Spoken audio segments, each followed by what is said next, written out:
In an unheard of lapse of character, the ultra-private Thomas Pynchon actually contacted me when he somehow found out I was making this video. And he explained to me how the proof, the solution to the Riemann hypothesis is encoded in the pages of Against the Day. So in this video, you are going to get to witness me clinch the $1 million prize from the Clay Mathematics Institute for solving what is routinely cited as the most difficult of their Millennium Prize problems.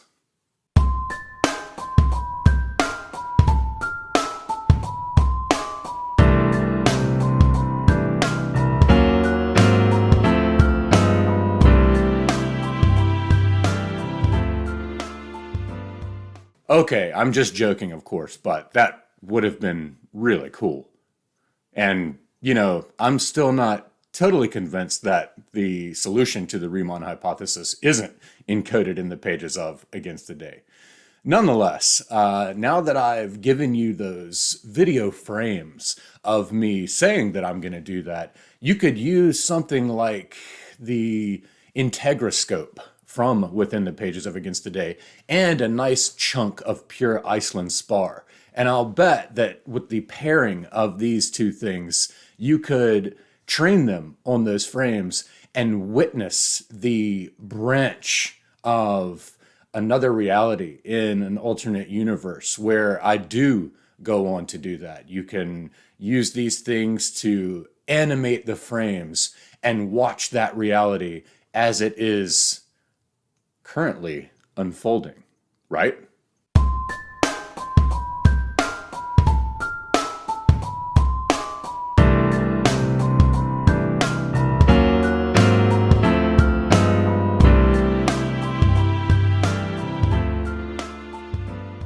Hey everybody, thank you so much for watching Leaf by Leaf, and happy holidays 2023.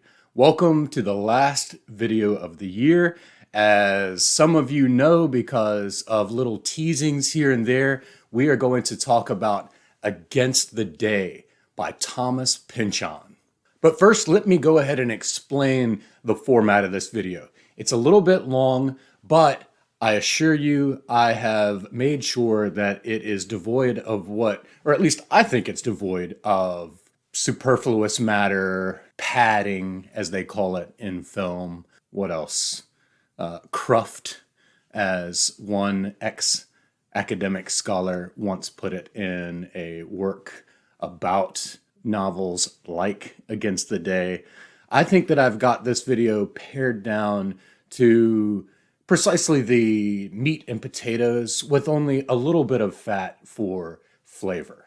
In other words, I promise you that I didn't simply throw things into this video haphazardly just to increase the size of the video.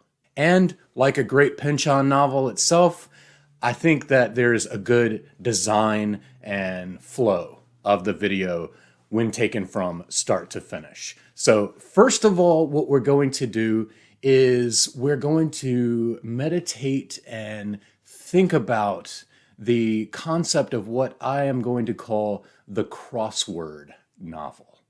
And because of the fact that I love crossword puzzles and that we're going to be talking about my conception of the crossword novel, I think it would be great to offer you a fun little crossword with this video itself. And so in the description, you're going to see a link to what is ultimately going to be an image there on the internet that I constructed. It's a crossword puzzle.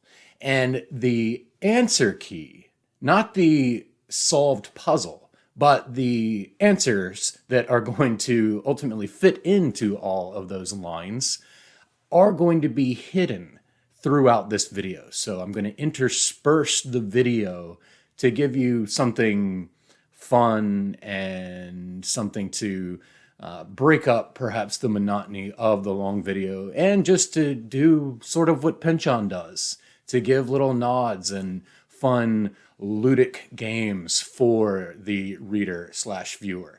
And so when you watch the video from start to finish, there are going to be 10 answers or 10 solutions to the clues in the crossword puzzle that you can print out or recreate on paper or whatever you want to do from that link in the description.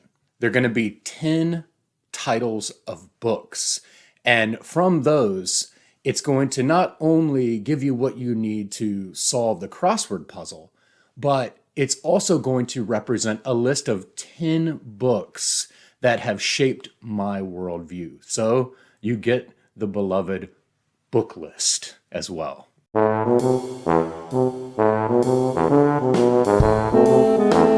After that, I'm going to talk about just reading Pynchon in general and give some tips and input there. Then that's going to go into me talking about some things that I learn from reading Pynchon, or expressed another way, things that reading Pynchon has taught me as a reader. Then I'm going to make some general opening remarks about Against the Day in particular. All of that is then going to set up for us to look at 15 reviews. So 15 book reviews, starting as early as 2006 in concert with the publication of the novel, and then moving to 2007, and I think the latest one is 2010. But the reason we're doing this is because the first time I read Against the Day, as with much of my initial Pynchon and lots of other books, I never read book reviews. I wasn't in touch with book reviewing and criticism at all. I was very much an isolated, solitary reader. And so this time around, rereading Against the Day this year, I decided, let me see what was said about it early on. And honestly, I was shocked. I was shocked and saddened at the reviews, at the negativity, the panning, the blatant misunderstanding, and almost taking joy in having misunderstood Against the Day and going further to berate it in print. And I thought about leaving all of this out because the last thing I want to do is join into the pettiness of bickering back and forth. Because in the end, reading is so subjective. It's so qualitative. There is no objective framework for what constitutes a great novel, what constitutes a good and acceptable novel. There are frameworks that represent certain stripes of critical taste, readerly taste. And the way I am, I've never been able to align myself or limit myself to just one framework or one taste. In a given day, through Spotify, as the year-end wrap-up made very clear, I can go from listening to classical music to melodic deathcore to Drake to Bud Powell and Charlie Parker. And maybe now that my daughter has seen the Eras Tour video, a little bit of Taylor Swift, whom we call T Swift, which has led to me referring to the author of Against the Day as T Pinch. And I can go from reading, I don't know, you come up with it, Marilyn Robinson's beautiful books that would be totally accepted and have been totally accepted and lauded by these same critics who completely disparage Thomas Pynchon. I love her novels as much as I love Thomas Pynchon's novels. I don't think that we should limit ourselves to just one thing. Why can't both exist? Because the truth is that both do exist and both do serve and satisfy their groups of readers. And sometimes those readers are in both camps, such as myself. So all that to say, what I want to do is not bring these in so that I can offer my own snarky, condescending, self-congratulating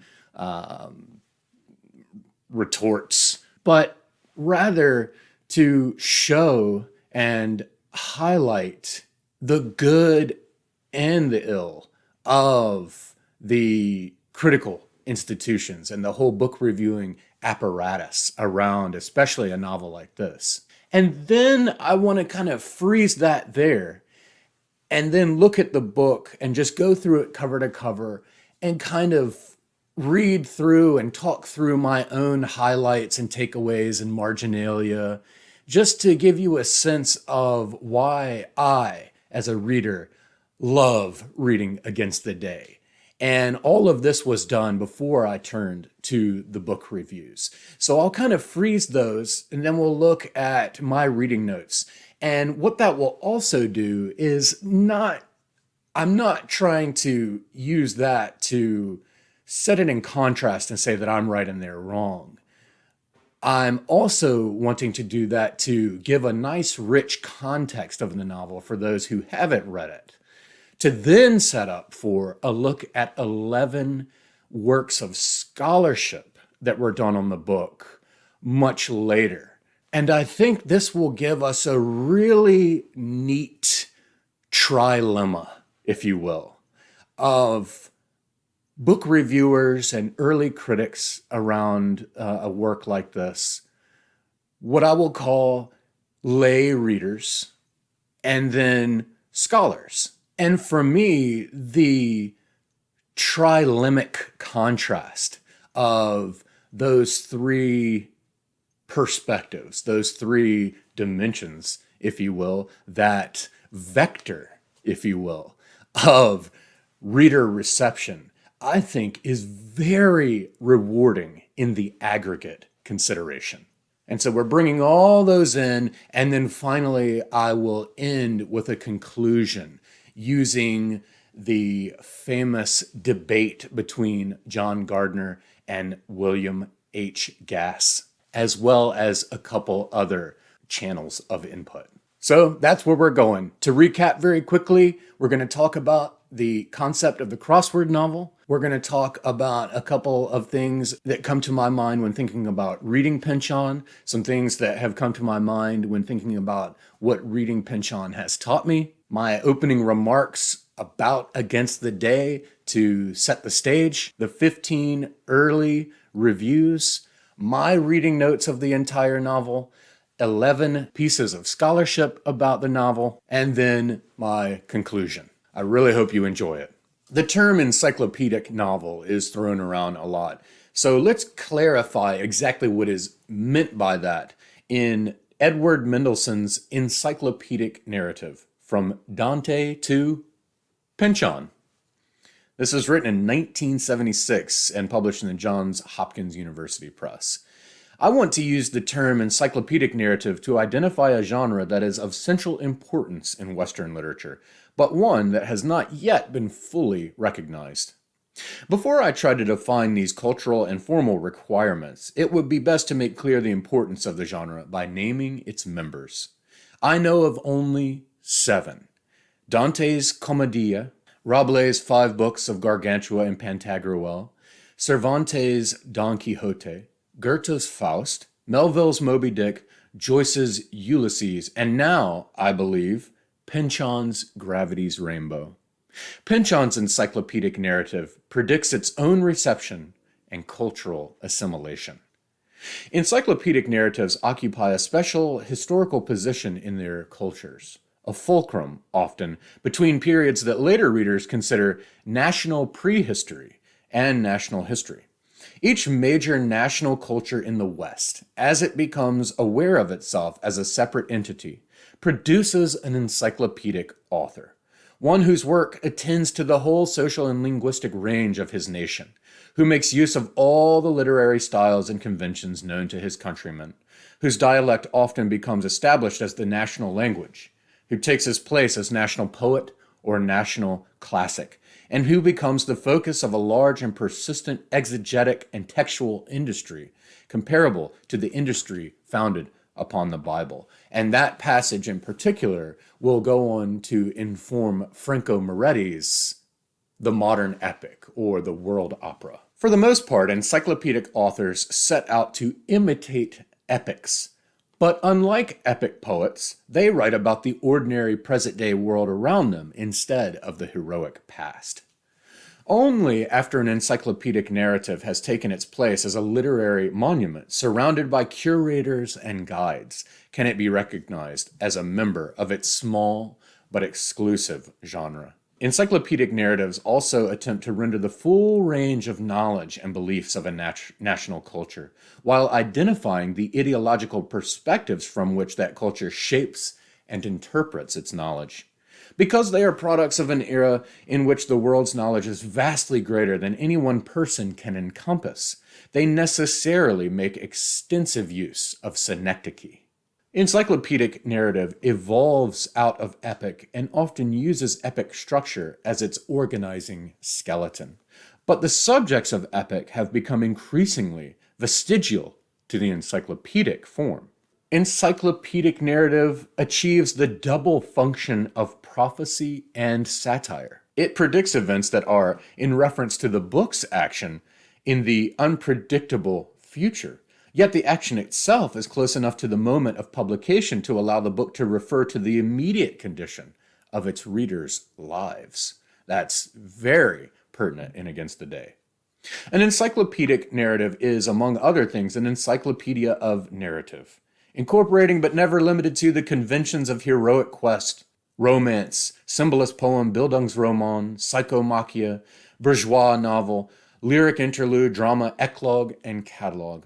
Most encyclopedic works include characters who try unsuccessfully to live according to the conventions of another genre. And it's amazing that that was written before Against the Day. Encyclopedic narrative identifies itself not by a single plot or structure, but by encompassing a broad set of qualities. All include a full account of a technology or science. Each encyclopedic narrative is an encyclopedia of literary styles, ranging from the most primitive and anonymous levels of proverb lore to the most esoteric heights of euphemism. One problem raised by calling Gravity's Rainbow an encyclopedic narrative is the question of which national culture it identifies, and the same can definitely be said of Against the Day. Pynchon's international scope, his attention to cartels and communications networks that ignore national boundaries, suggests that he may be the encyclopedist of that newly forming international culture whose character his books explicitly labors to identify. And now Mendelssohn turns his gaze to critics of such books. Although most critics surely write out of their love for the subject, most critics also hope to gain some sort of profit, some sort of place for themselves as byproducts of their works of love. But how many critics can bring themselves, in their criticism, to acknowledge this? Pynchon has now rendered this tradition of silence, meaning the critic's economic or motive or social expectation, slightly more difficult to maintain.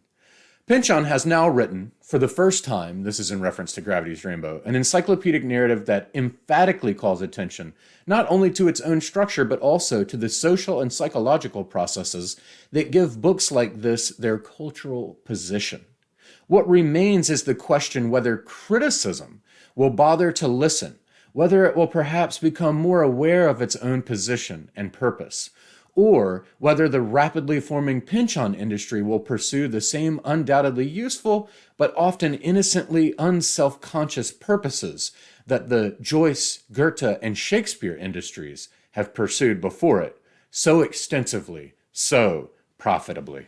And as we'll see, this informed Moretti's world opera, but both Mendelssohn and Moretti, I would say, are subsumed in what I call the crossword novel. The oft-used qualifier of encyclopedic, while it does have its accuracies and uses, I find that it is ultimately limiting and ill-fitted because it completely negates the ludic or playful dimension of a novel like Pynchon's. And so I want to offer the concept of the crossword novel, because a crossword also encompasses the encyclopedic. It subsumes the encyclopedic, the world of facts. But then it also adds in the ideas of design, playfulness, direction or movement, and goal. In a crossword puzzle, as in Against the Day, the brilliance of the creator or the author meets and has a transaction with the brilliance of the solver or the puzzler or the reader. There is a kinetic transaction and mutual recognition of brilliance. A crossword, simply put, is a hermetic entertainment that takes trivia and themes and literary devices and blends them all into a puzzle. All of the pieces lock together in various directions and in various angles. And the final product is orthogonal, not linear. The crossword uses all manner of fun and clever encryption devices to hide its answers. Red herrings, puns, alliterations, allusion, onomatopoeia, internal reference, and pushing the limits of even a crossword, the rebus. The pleasure of the reader is in discovering during the course of resolving the puzzle how that eventual resolution of the puzzle begins to reveal the connection between all of the pieces of the production, from the title to the clues to the arrangements of the answers. But Pynchon offers no concrete absolute answer key. Rather, the point is that there isn't one absolute solution, but there is a matrix of possibilities. Thus, our first reading of a book like Against the Day is like that first pass at a crossword puzzle. In fact, if you're like me, what you do is you go through and you read through all of the clues and you fill in only the ones you know for sure are right. And of course, it could end up that during the course of your continued readings or iterations over the puzzle, you realize that, your certainty wasn't so accurate after all. But for the most part, you need to get something in there to start to get a nice base or an axis by which to help you resolve the ones that you didn't know immediately. But you can see the analogy here. You're not going to resolve a good crossword puzzle in a linear manner in just one pass.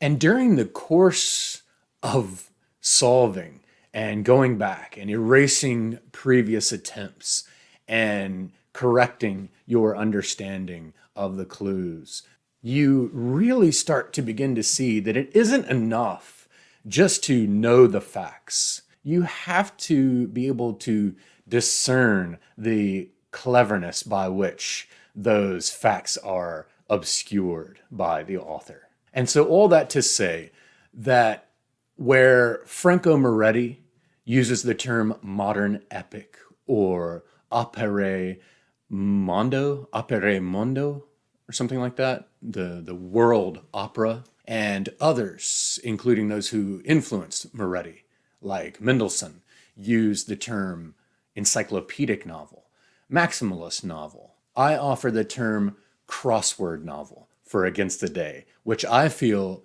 incorporates all of the aforementioned qualifiers. And if you're like me and two of your greatest joys in life happen to be reading novels and working crossword puzzles, then you can see why I love something like Against the Day so much. So now let me just talk about reading Pynchon in general. As with my On Reading Big Books video, I would assert that the best thing you can do when picking up something like Against the Day for the first time is make sure that with that first reading, you have marked out enough time to where you can read at least the first 50 pages. In fact, you probably won't want to do much more than that, as that would be gorging and thus missing some of the flavor and nutrients. And then after that initial 50 pages or so in one sitting, stay in it every day. And I will say that Against the Day, you need to give it about 300 pages. It is 1,085 pages long in the Penguin paperback that I used for this reading.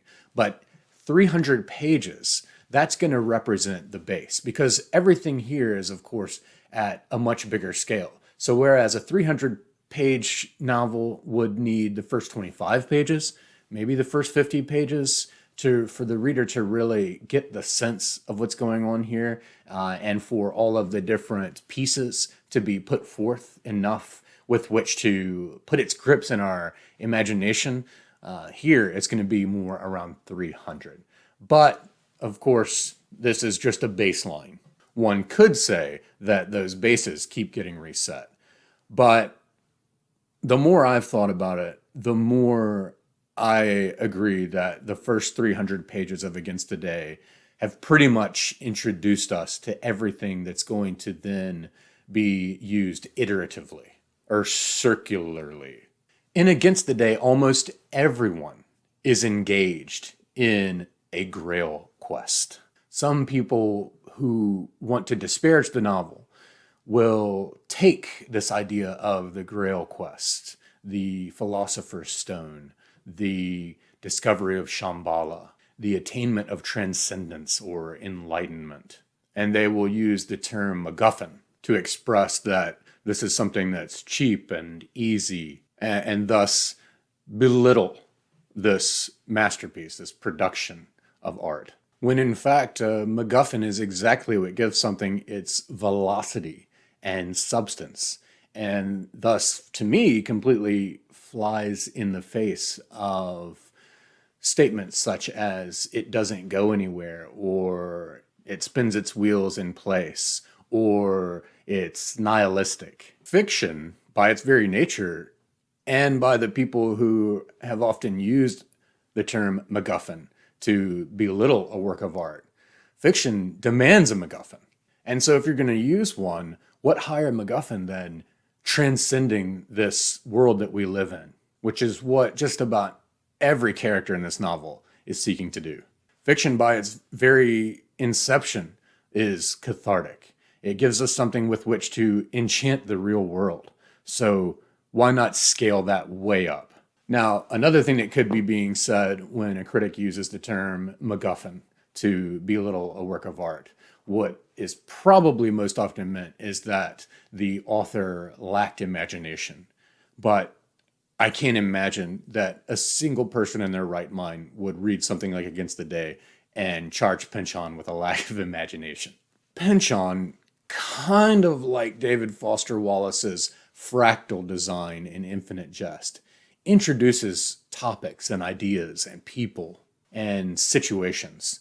And then he spreads out, or as Michael Silverblatt said of Infinite Jest, he fans out further elaboration across hundreds of alternating pages. So don't feel pressure to know everything, everywhere, all at once. Great movie. When you come into contact with something. When he introduces the concept of vectors and quaternions, well, I have to admit that on this read, I did take to the internet and start acquainting myself with it because I just wanted to know more and more about it. But later, over and over again, Pynchon will start filling in the whole history of the historical real-life feuds between quaternionists and vectorists, and he'll elaborate more and more on what they are. And as I'll talk about in my read-through, he uses all of this to tie right into his plot. This isn't just superfluous or gratuitous, self-indulgent solos. Although, even if they were, what better soloist to attend to than someone like Pynchon? Because, as one critic will point out, what we all really want is for someone with Pynchon's talent to show off, utilize it. Most characters are more literary avatars or composite literary avatars than the real people or round characters of E.M. Forster's elements of the novel. And as we'll see, Pynchon flies in the face of the twin pillars of John Gardner's on moral fiction and E.M. Forster's whole concept of flat characters versus round characters.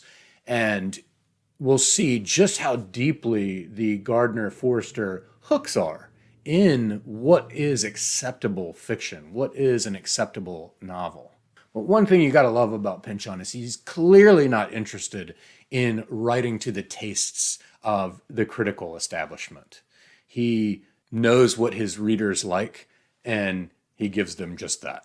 I would say that it's a good idea to keep a running list of characters and maybe a couple of details about them as you read along. I used some of the blank end pages in my paperback just to note them and their relation to each other. That way, when one of them disappears for a couple hundred pages and then they pop back up, you have a quick, handy reference in your own words, because some things, some qualities, details about this character that may stand out to others, whereas different details stand out to yet other readers. And so it's this personalized dramatis personae. There is never, ever, ever just one thing going on in Pynchon at any level. There's never, ever just one meaning. Yes, sometimes a Tatzelwurm is just a Tatzelwurm, but not in Pynchon.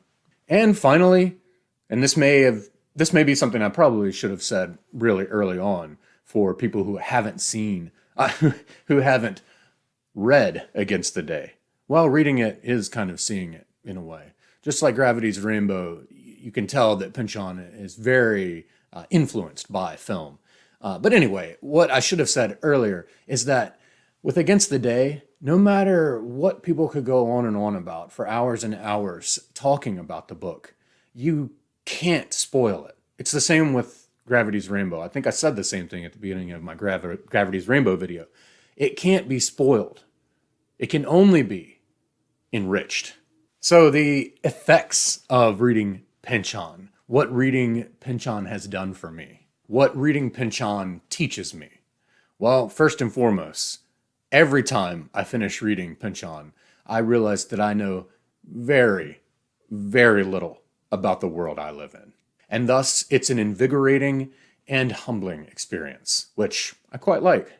I don't need to feel mastery over the author.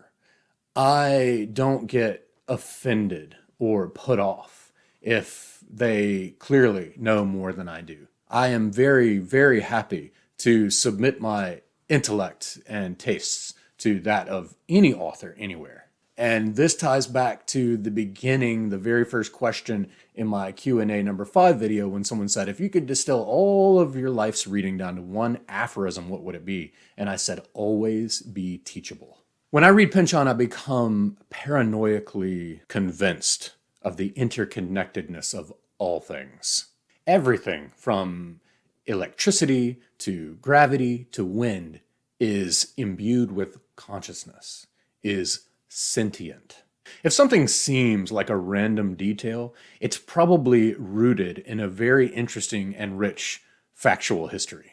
You, despite your current views, you will seriously start to consider that mathematics is indeed a real place that we can go to. It's a real Platonic realm. When you're done reading Against the Day, you will stop saying leaves quickly, and you'll start using words like absquatulate. For example, when Chris noticed his analytics in response to the Against the Day video, he noticed that most of the viewers absquatulated early on.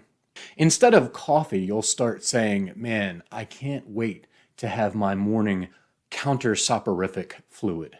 I'm going to have to read this off of my notes here. You will find yourself describing the book to people who haven't read it as a historical fiction wrapped in a globe-trotting phantasmagoria, wrapped in speculative science fiction, wrapped in a political techno-thriller that's itself wrapped in a spaghetti western, wrapped in a detective shocker, wrapped in a parody of boys' book adventure, all given propulsion by the properties of the quest plot. All right, so let's talk about just some opening remarks of the novel itself, just my sort of general statements that I like to jot down and play with as I'm reading a book. Pynchon turns from V2s to airships, from World War II to World War I. Dogs read Henry James, and we'll focus on the particular novel and some reasons why this was put in there that are very clever. Photographers have conversations with lightning. The Kenosha kid is now the Kieselguhr kid. From dogs that read Henry James to foul-mouthed parrots, Pynchon clearly hasn't grown up, and we love it. Instead of submarines, we get sub-desertine vessels navigating under the sands of Inner Asia. Pynchon gives us the history of a mathematical problem for which there is still a $1 million reward for its proof. Pynchon depicts an entire planet changing. There is a parallel between the loss of the classical age and the loss of pre-World War innocence and youth.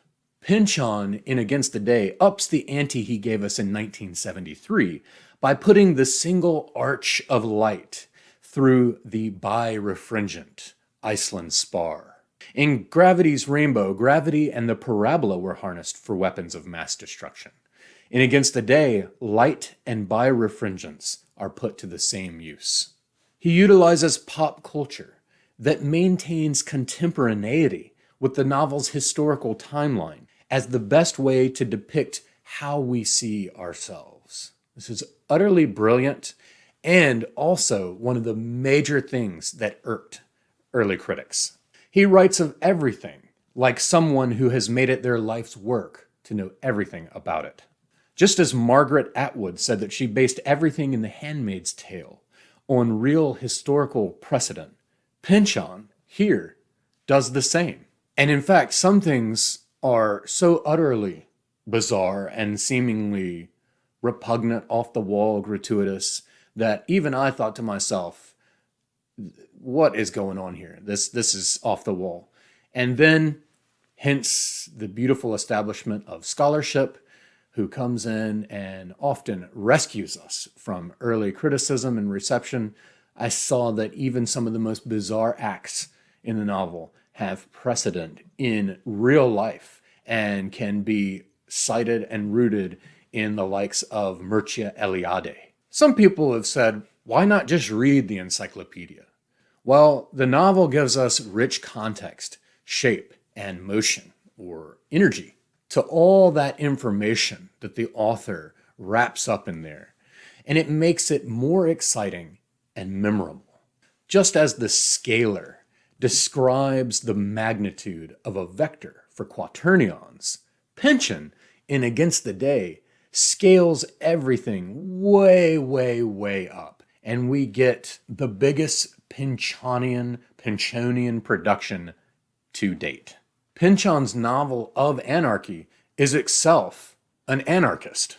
In sum, Pynchon makes this wide, strange, beautiful, terrifying, magical, mysterious, alluring, frightening, outrageous, gorgeous world a lot bigger, a lot brighter, and a lot more, well, not necessarily understandable, but more tolerable, more interesting somehow in all of its magnificent confusion, seeming incoherence, and perhaps paradoxically, its enormous connectedness.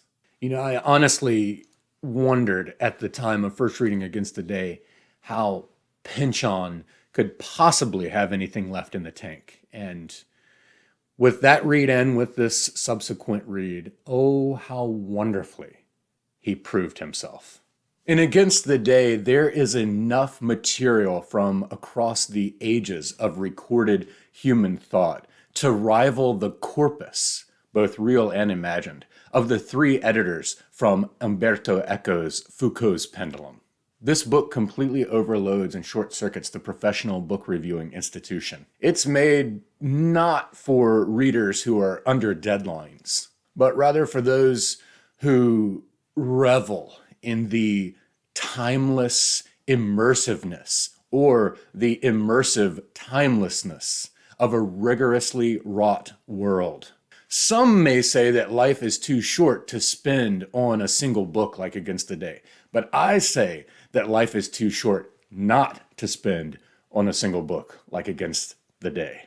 Even though I usually don't try to give plot summaries in my videos because you can seek them out on your own, nonetheless, I'm going to try to give a plot summary of sorts that will at least give some shape and context to this video for those who aren't familiar with Against the Day. Against the Day takes readers on a multinational, multi-ethnic, multilingual, multi-dimensional, multi-focalized, multi-everythinged tour of a world on the verge of technological, economical, and political promise to the dying embers of a ravaged world a few decades later, to the unexpected glimmers of hope springing forth from seeds of promise scattered throughout the journey. Readers view these events from the sky, from under the desert sands of inner Asia, from the center of the earth, and from the diverse terrains of Chicago, Colorado, California, Mexico, Germany, Paris, the Balkans, and the Arctic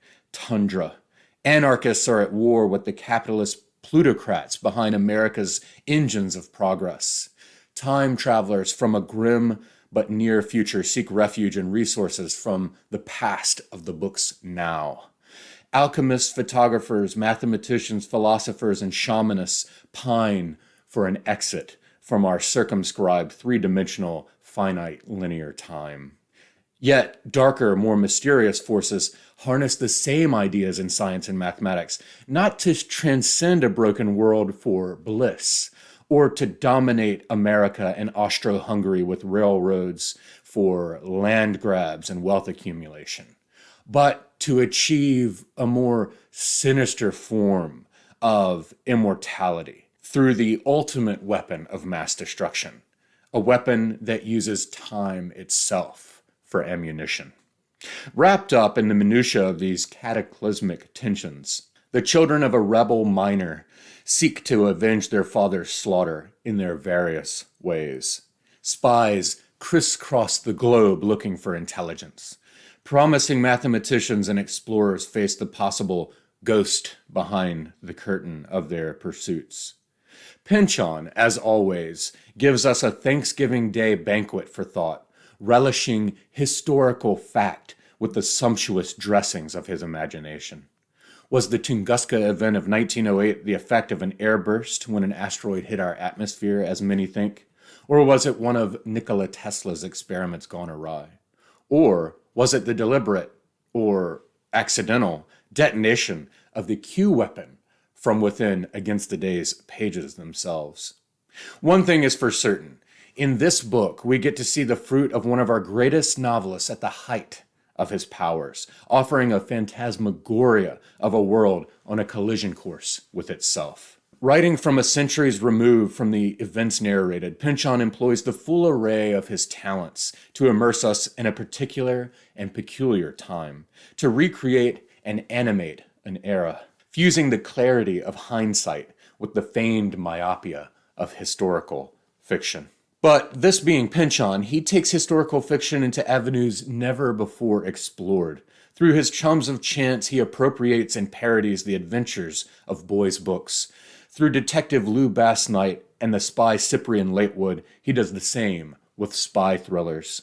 With the Traverse family, the Western novel. Through the mathematicians Kit Traverse and Yashmin Halfcourt. And inventors like Dr. Vanderjuice and Roswell Bounce, the sci-fi novel. Pynchon incorporates and reinvigorates the spread of popular culture during the time he's resurrecting as a means of showing us the myths we create about not who we are, but how we wish to see ourselves, and how the vestiges of those myths continue the illusion, even while the world has clearly moved on.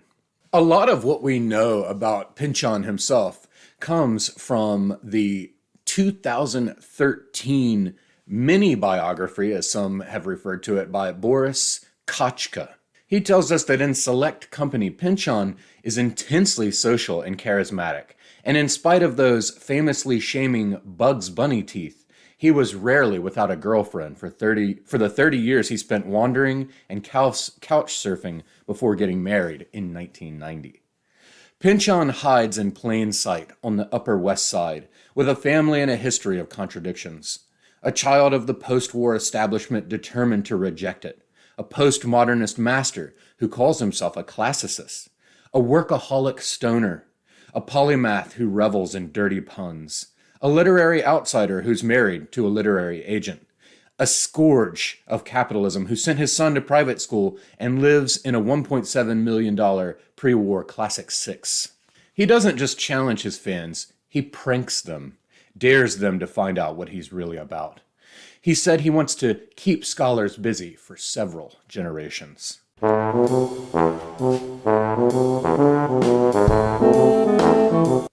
In 1976, a writer named John Calvin Batchelor wrote a long essay arguing that Pynchon didn't exist and that J.D. Salinger had written all the novels. Batchelor and Pynchon's first point of contact after that publication was a note Pynchon wrote in response, postmarked from Malibu and written, curiously, on MGM stationery. Some of it is true, Pynchon wrote of Batchelor's story, but none of the interesting parts. Keep trying. The name Pynchon goes back to Pincot de Normandy, who came to England at the side of William the Conqueror, and carries on through Thomas Ruggles Pynchon, the author's great-great-uncle, president of Trinity College, and the first Pynchon to take issue with the family's portrayal by another writer, Nathaniel Hawthorne, who wrote of the Pynchons in the House of the Seven Gables.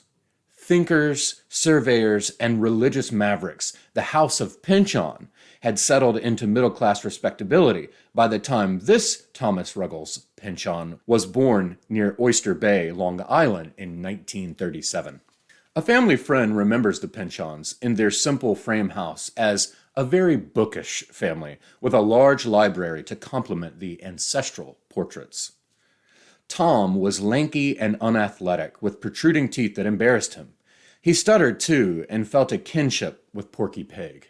A voracious reader and precocious writer, the young Pynchon skipped 2 grades, probably before high school, and channeled his suburban alienation into clever parodies of authority. Engineering physics, the hardest program at Cornell, was meant to supply Cold War America with its elites, the best and the brightest. Junior League. One professor called its students intellectual supermen. But after less than 2 years in the major, Pynchon left Cornell in order to enlist in another Cold War operation, the Navy. He once wrote that calculus was the only class I ever failed, but he's always used self-deprecation to deflect inquiries, and professors remembered universally good grades. Taralsden, an ex-girlfriend, says she saw Pynchon's IQ score somewhere in the 190s. He was also, during the time of college, in thrall to Thomas Wolfe and Lord Byron. Everything was a curiosity to him, and Pynchon later wrote that this time abroad during the Suez Crisis turned him from a romantic into a kind of classicist, which he defined as a writer who thought other people were more interesting than I was and therefore better to write about. Pynchon absorbed a lot from Cornell's powerhouse English department, though there's no proof that he was actually taught by Vladimir Nabokov, as many assume. He roomed with the writer and singer Richard Fariña, who would become one of his closest friends and, in a sense, his alter ego. It was the Bildungsroman of his Cornell circle, a group raised to inherit the American establishment, who built the hippie generation instead. After graduating near the top of his class, Pynchon declined a teaching fellowship but immediately applied for a Ford Foundation grant to write opera librettos. He suggested he could make a libretto out of science fiction stories, maybe Ray Bradbury's The Martian Chronicles. Pynchon grew up on that genre. One of his Cornell friends, his future girlfriend Taraldson, and her then husband David Seidler, moved to Seattle and encouraged Pynchon to join them. She worked for Boeing and hooked him up with a job writing technical copy for their in-house guide, Beaumark Service News. One colleague remembered Pynchon as ornery and solitary on the job, but Pynchon managed to turn in V, his first novel, 18 months after signing the contract, meeting his own arbitrary deadline on the nose. After a few months of intense editing by mail, he used the $1,000 to quit his job at Boeing, vowing never to work for a corporation again. For much of his life, he would flee crowds and cities, dipping a toe into cultures and communities, and then leaving and skewering them in turn. Friends describe him, in person as on the page, as an incomparable mimic. Pynchon was nominated for a National Book Award, won a Faulkner First Novel Prize, and was hounded by the press. In a letter to the Sales, he recounted his escape from the two Time/Life reporters in Mexico City. He hid out in a motel over the weekend, then later he retrieved his stuff and fled for Guanajuato. In Mexico, Thoraldsen says, Pynchon wrote all night, slept all day, and kept mostly to himself. When he didn't write, he read, mostly Latin American writers like Jorge Luis Borges, a big influence on his second novel, The Crying of Lot 49. He also translated Julio Cortázar's short story, Axolotl. His odd writing habits persisted throughout his life. Later, when he was in the throes of a chapter, he'd live off junk food and sometimes pot. He'd cover the windows with black sheets, never answer the door, and avoid anything that smelled of obligation. He often worked on multiple books at once, 3 or 4 in the mid-60s. And a friend remembers him bringing up the subject of 1997's Mason and Dixon in 1970. Thoraldsen, a painter, did a portrait of Pynchon with a pig on his shoulder, referencing a pig figurine he'd always carried in his pocket, talking to it in the street or at the movies. He still identified closely with the animals, collecting swine paraphernalia and even signing a note to friends with a drawing of a pig. Later in life, he was known to keep a simple sign up above his desk, Eschew Sloth. Gravity's Rainbow is evidence of his success, but in Manhattan Beach, Sloth was never further than the surf 2 blocks from his 1-bedroom apartment, or the next delivery of Panama Red, a potent brand of weed smuggled in by a paratrooper with PTSD. The poet Bill Pearlman, who knew him in those days, once wrote that he got the impression Pynchon wanted no part of the middle-class adult world, that he got more pleasure and information from the young, and was in some ways childlike himself. Siegel and Jolly wrote a short book about Pynchon in which Jolly said he could slip into any character he wanted. He was really crafty, methodical. As if to burnish his outsider status, the Pulitzer jury chose Gravity's Rainbow for the 1974 Fiction Prize, but the larger committee rejected it as obscene. It did win a National Book Award, which was given by Ralph Ellison to someone he thought might be Pynchon, but who turned out to be the absurdist comic Irwin Corey, sent by Viking with Pynchon's approval, thanking the crowd with a string of malapropisms. Pynchon started to turn on the righteous proto-yuppie liberals. And in context, Pynchon's cri de coeur wasn't that of a radical, but of an artist straddling a deep fissure in American life. His 60s friends had retreated into the California woods, and his literary peers were assimilated into those righteous proto-yuppie liberals. Mary Beale says he mostly stayed up late and watched TV.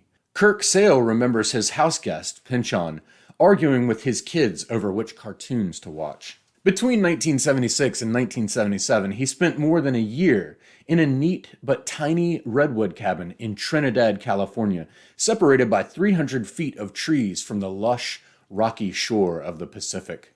It's deep in Humboldt County, the hippie paradise at the center of Vineland. It took the love of Pynchon's life to flush him out of the wilderness and back to writing, family, and New York. Melanie Jackson was a sharp and ambitious young literary agent. The prettiest girl in publishing, remembers an editor, when she came to work for Candida Donadio. She was also a great-granddaughter of Teddy Roosevelt, Tom Sr.'s fellow churchgoer, and a granddaughter of a Supreme Court justice, a pedigreed Protestant from a town that neighbors Oyster Bay. A dispute between Jackson and Donadio resulted in Jackson's leaving the agency in 1981. Her first solo client was her boyfriend, Thomas Pynchon. Pynchon spent a couple more years researching in California, but by the summer of 1988, when he won a $310,000 MacArthur Genius Grant, he was reached through Jackson in New York, though the MacArthur Foundation had him listed as living in Boston at the time. Vineland came out 2 years later. It disappointed readers weaned on Pynchon's dazzling complexity. David Foster Wallace was among the disenchanted. He wrote to Jonathan Franzen that Vineland was heartbreakingly inferior, and that I get the strong sense he spent 20 years smoking pot and watching TV. Pynchon and Jackson married in 1990 and had a son, first name Jackson, a year later. Pynchon told friends he was seeing a lot more of his parents. His next novel, Mason and Dixon, had far more heft and wild invention than Vineland, but sped along more briskly and powerfully than Gravity's Rainbow. Embedded in it, too, was far more sophisticated treatment of his American roots. The Pynchons were a long line of surveyors, than his portrait of the decrepit Slothrops. After that came Against the Day, a big and messy novelistic attack on capitalism, written by an author increasingly at peace with its comforts. A decade later, he consented to appear on The Simpsons, mainly, he said, because his son was a fan. He appeared twice during the show's run, wearing a paper bag over his head.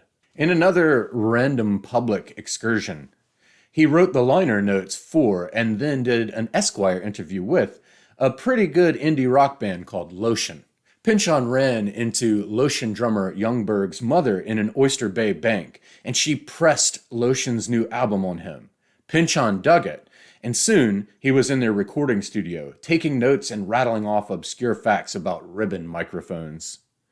I just remember being amazed at how fluidly funny he was, says Youngberg.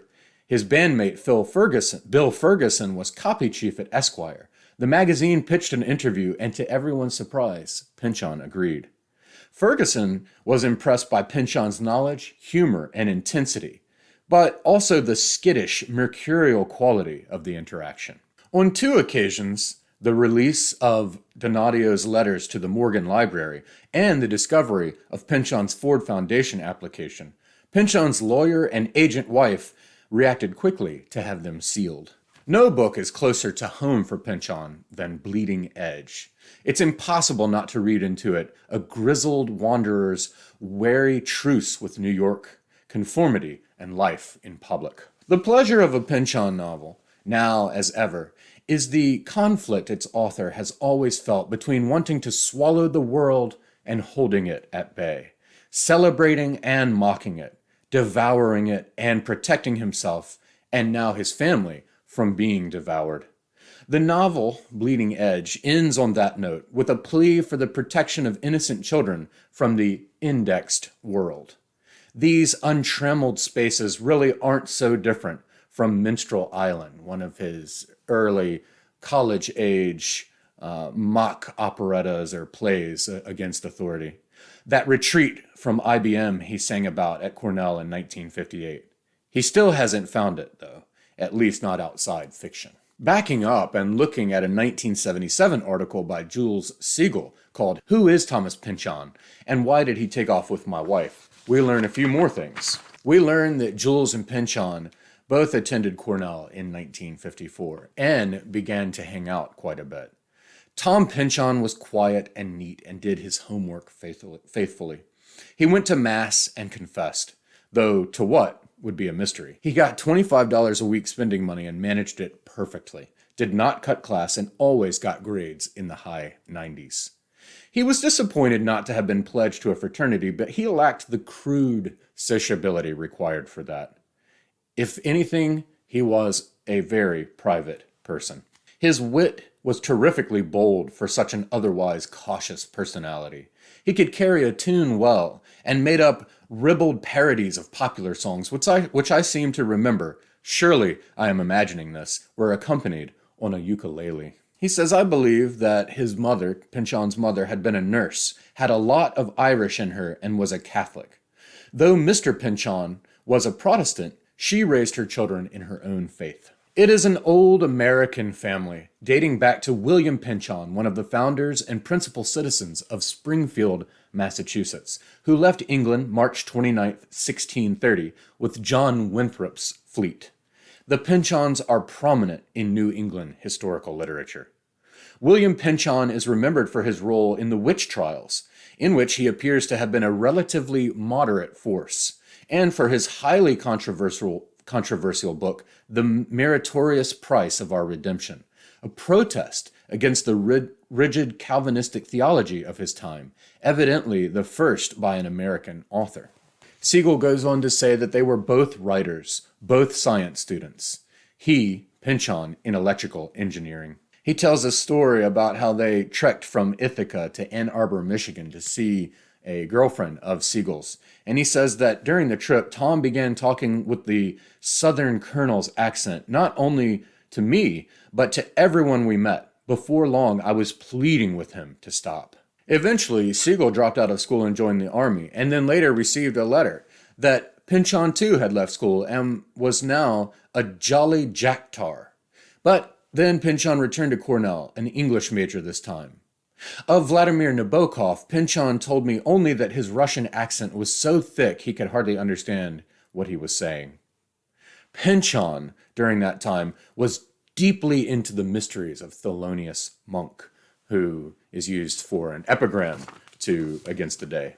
He once helped Siegel and a girlfriend, or maybe wife at this time, move from one apartment to another, playing a waste paper basket as a conga drum in the back of the rented step van. There were letters. They began from Seattle, where he worked on the Boeing Company magazine.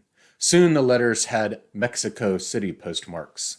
I had complained about the complexity of V to him, and Pynchon says, "Why should things be easy to understand?"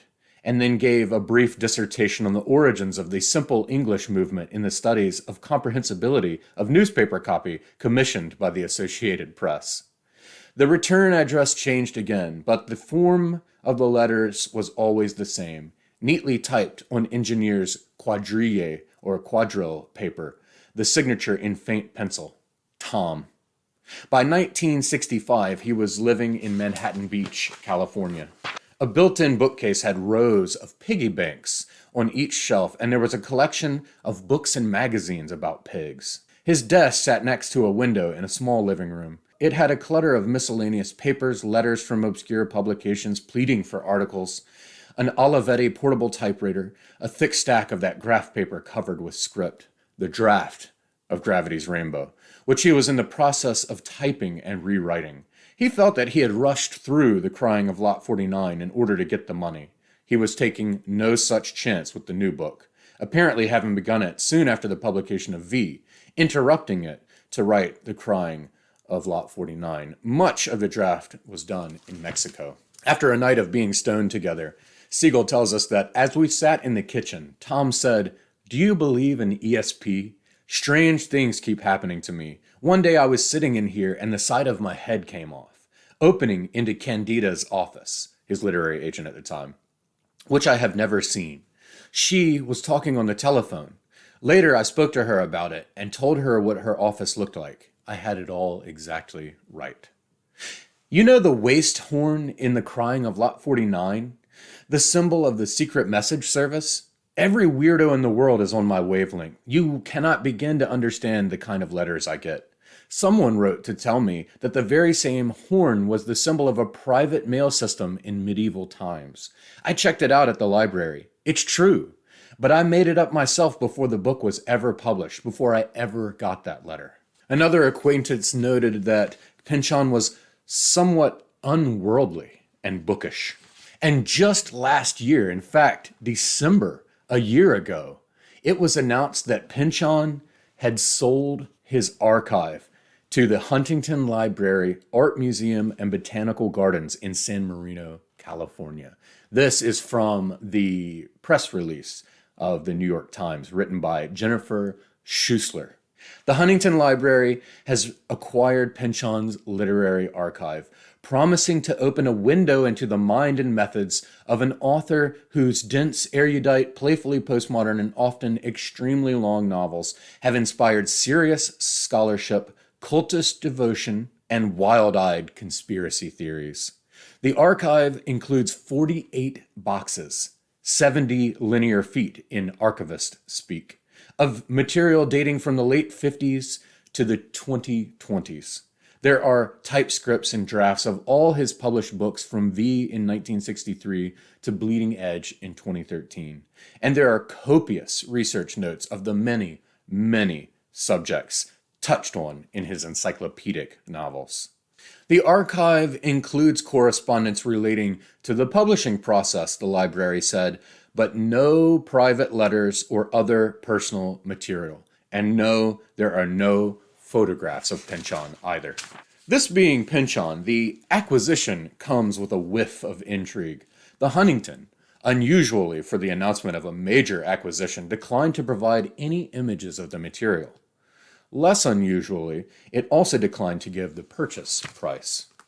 In a news release, Jackson Pynchon, the writer's son, who is described as having compiled and represented the archive, cited the appeal of the Huntington's aerospace and mathematics holdings, as well as their extraordinary map collection. When we learned of the scale and rigor of their independent scholarly programs, which provide exceptional resources for academic research in the humanities, we were confident that the Pynchon archive had found its home, said Pynchon's son. The Huntington is likely to draw a flood of requests to access the Pynchon archive, which it says will open to qualified researchers after processing, which it estimates will take a year. It's now been a year, so let's see. The kind of research this archive is going to support is advanced scholarship, literary scholarship. The archive, a representative of the Huntington added, is not for the casual observer. What the archive reveals, or not, will ultimately be determined by researchers then. But Nielsen said that even a quick glance at the materials provides a sense of the intricate mechanics behind Pynchon's dizzying world building. So I cannot wait to see what starts to come out of the opening of these archives. And it greatly excites me to think that this will happen in my lifetime. All right, now let's turn to the 15 early reviews of Against the Day. But first, I just want to make some general remarks as we go into this to sort of set it up. In general, the reception towards Against the Day is indeed varied, but there are definitely two marks of a great novel when taking the aggregate of all the reviews. And those are characters with psychological depth, especially just one character, one or two, and that the book be emotionally moving. And if those two factors aren't satisfied, it's very hard for the book to succeed, for anything to be salvageable. And again, both of those go back to what I was saying about the twin hooks of Gardner's on moral novels, or on on moral fiction, and E.M. Forster's aspects of the novel. There are two remarks that you're going to hear more often than not from all the reviews. One is that you should only read and take seriously a certain kind of book. And sorry, Pynchon, there is no place for you at this table. And it just so happens that in the latest issue that I got of the New Yorker here, the December 11th issue, Parul Sehgal has a piece in here called Turning the Page, Can Anything Be Learned from the Lives of Critics?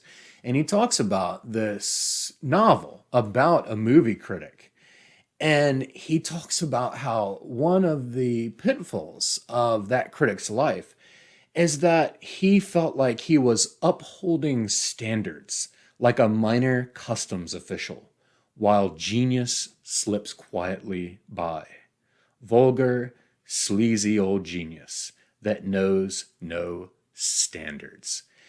And I just really thought about that. And of course, it's something that's very near and dear to me because, yes, I have written reviews. I would not consider myself a critic. I'm not that well read and I'm not that brilliant of a thinker. But I was thinking about professional critics like Parul and thinking about this life where once you've sort of established yourself, you've inevitably established yourself because you have put forth a set of standards, let's call it a framework or a rubric by which to evaluate a novel. And inevitably, you become sort of a brand, a voice aligned to a certain type of novel. And inevitably, you get followers. And so it made me think about people who are in that position, people who are really in that position.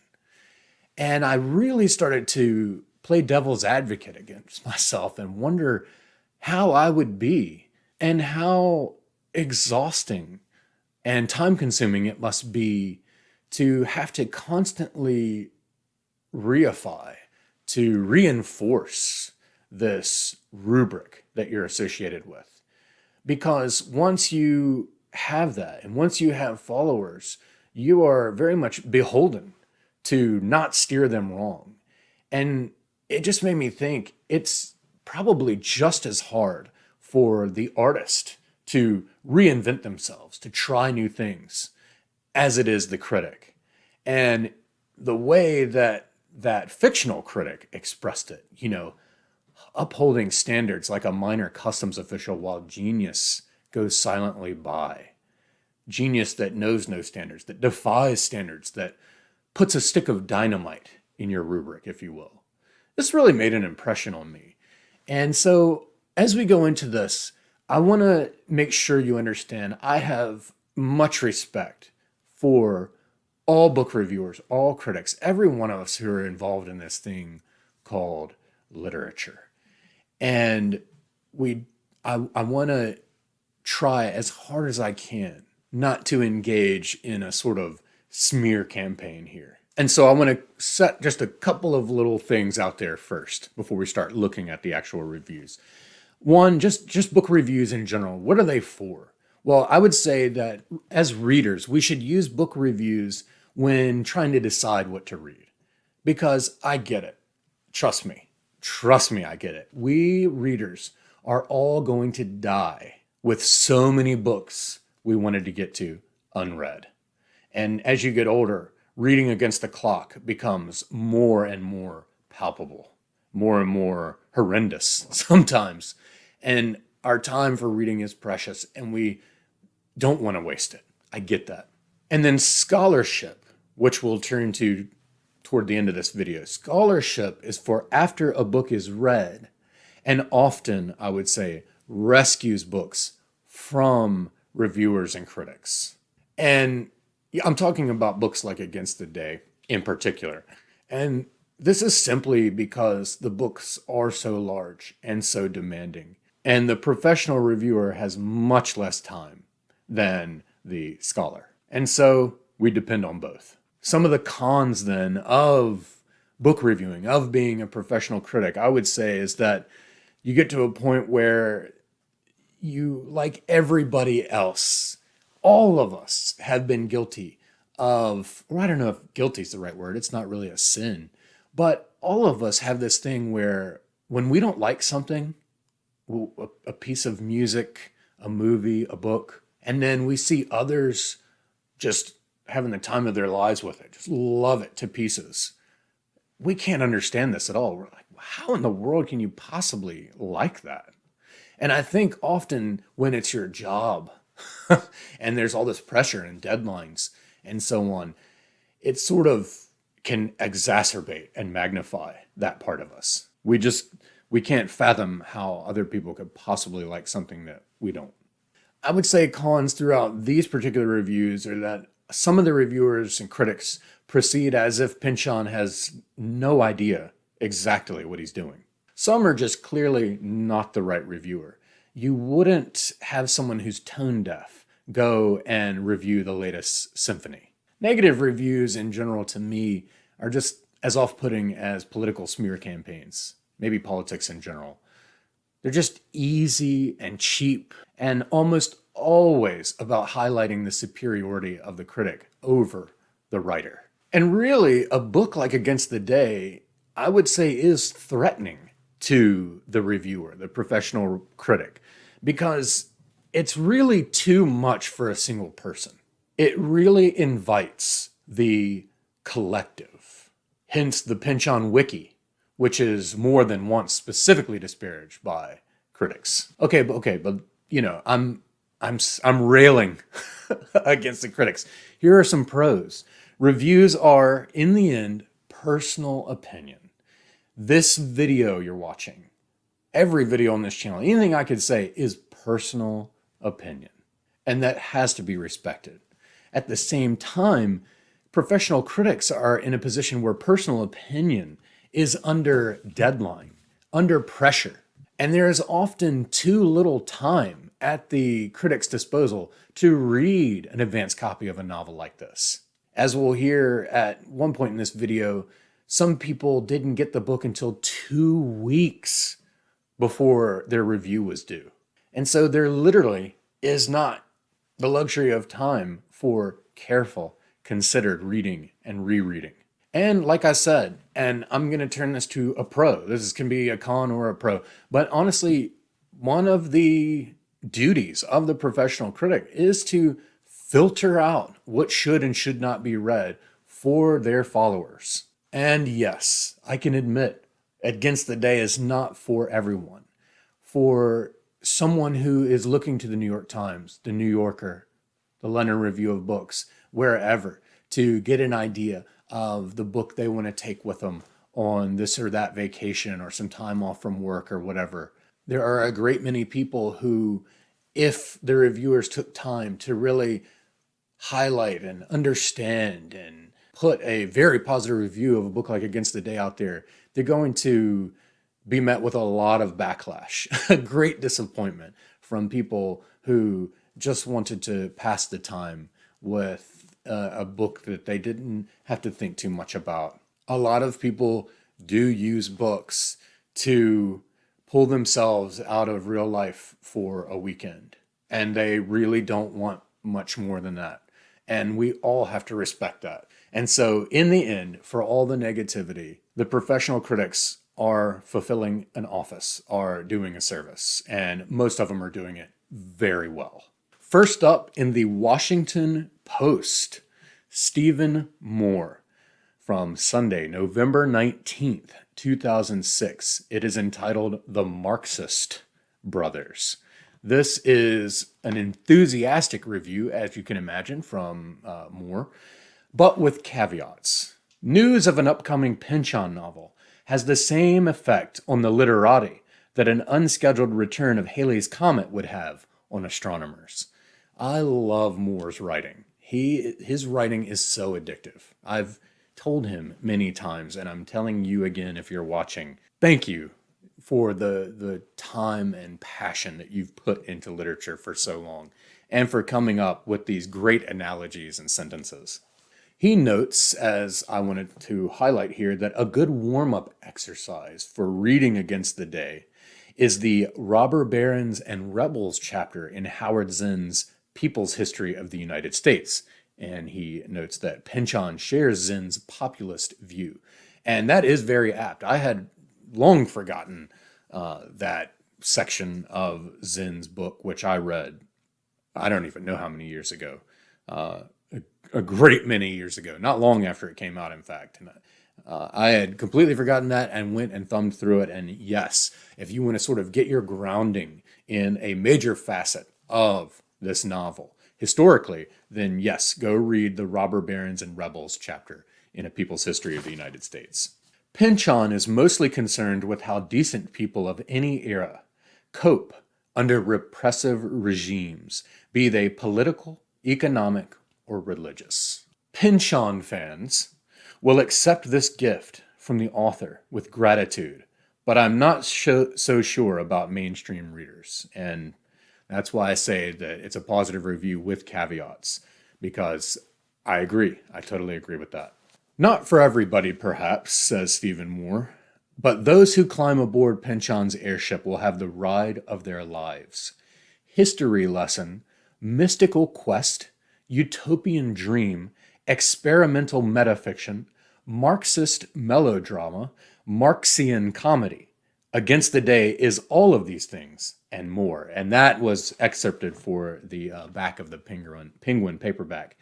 But yeah, so Moore is basically saying that, this book is probably going to do what I think panned out to be what it did. And that is entrench the critics more in their negative stance and entrench the Pynchon fans more in their positive stance. C'est la vie.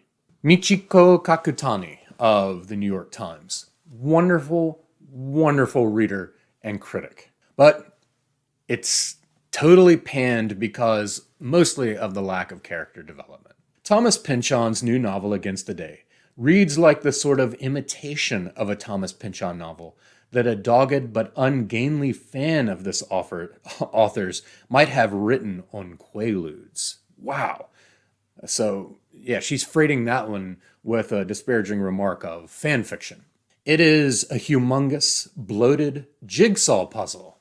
Maybe, close there. I say crossword puzzle, not jigsaw. Of a story, pretentious without being provocative, elliptical without being illuminating, complicated without being rewardingly complex. Reams and reams of pointless, self-indulgent vamping. Whereas Mr. Pynchon's last novel, the stunning Mason and Dixon, demonstrated a new psychological depth, depicting its two heroes as full-fledged human beings, not merely as pawns in the author's philosophical chess game. The people in Against the Day are little more than stick figure cartoons. So again, as with Gardner and Forster, there's no room at all for the evocative novel or the novel of ideas. But how interesting, though, that Kakutani did cite, as others will, the superiority, the depth of Mason and Dixon. And so with that, and having read and talked about Mason and Dixon on this channel, I agree with the depth of those titular characters, as well as others in the novel, that Pynchon achieves a new psychological depth and really fulfills the call for round characters. And so from that, even from someone of the stature of Kakutani, we all have to agree that it's not that Pynchon can't do it, because he's done it, and done it with excellence. It's that for some reason he chooses a different tack. The problem is that these characters are drawn in such a desultory manner that they might as well be plastic chess pieces, moved hither and yon by the author's impervious, godlike hand.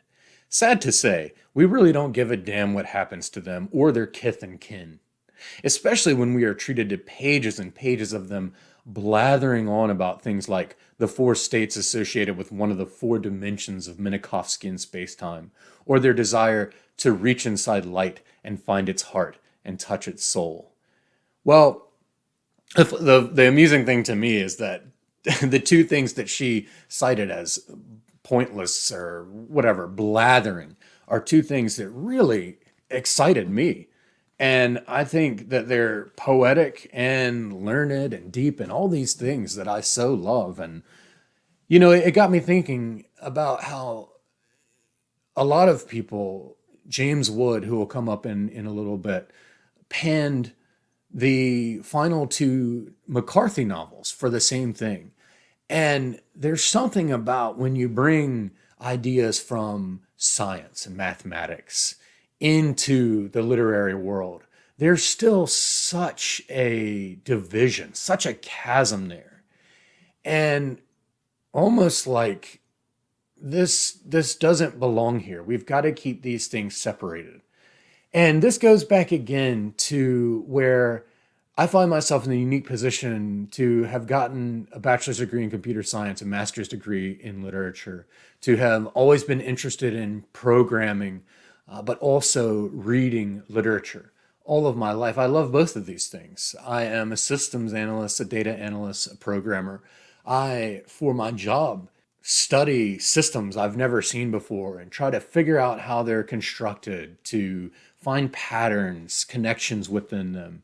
But I also like joking around and getting to know all of my coworkers on a human level. Pynchon brings both of these things together.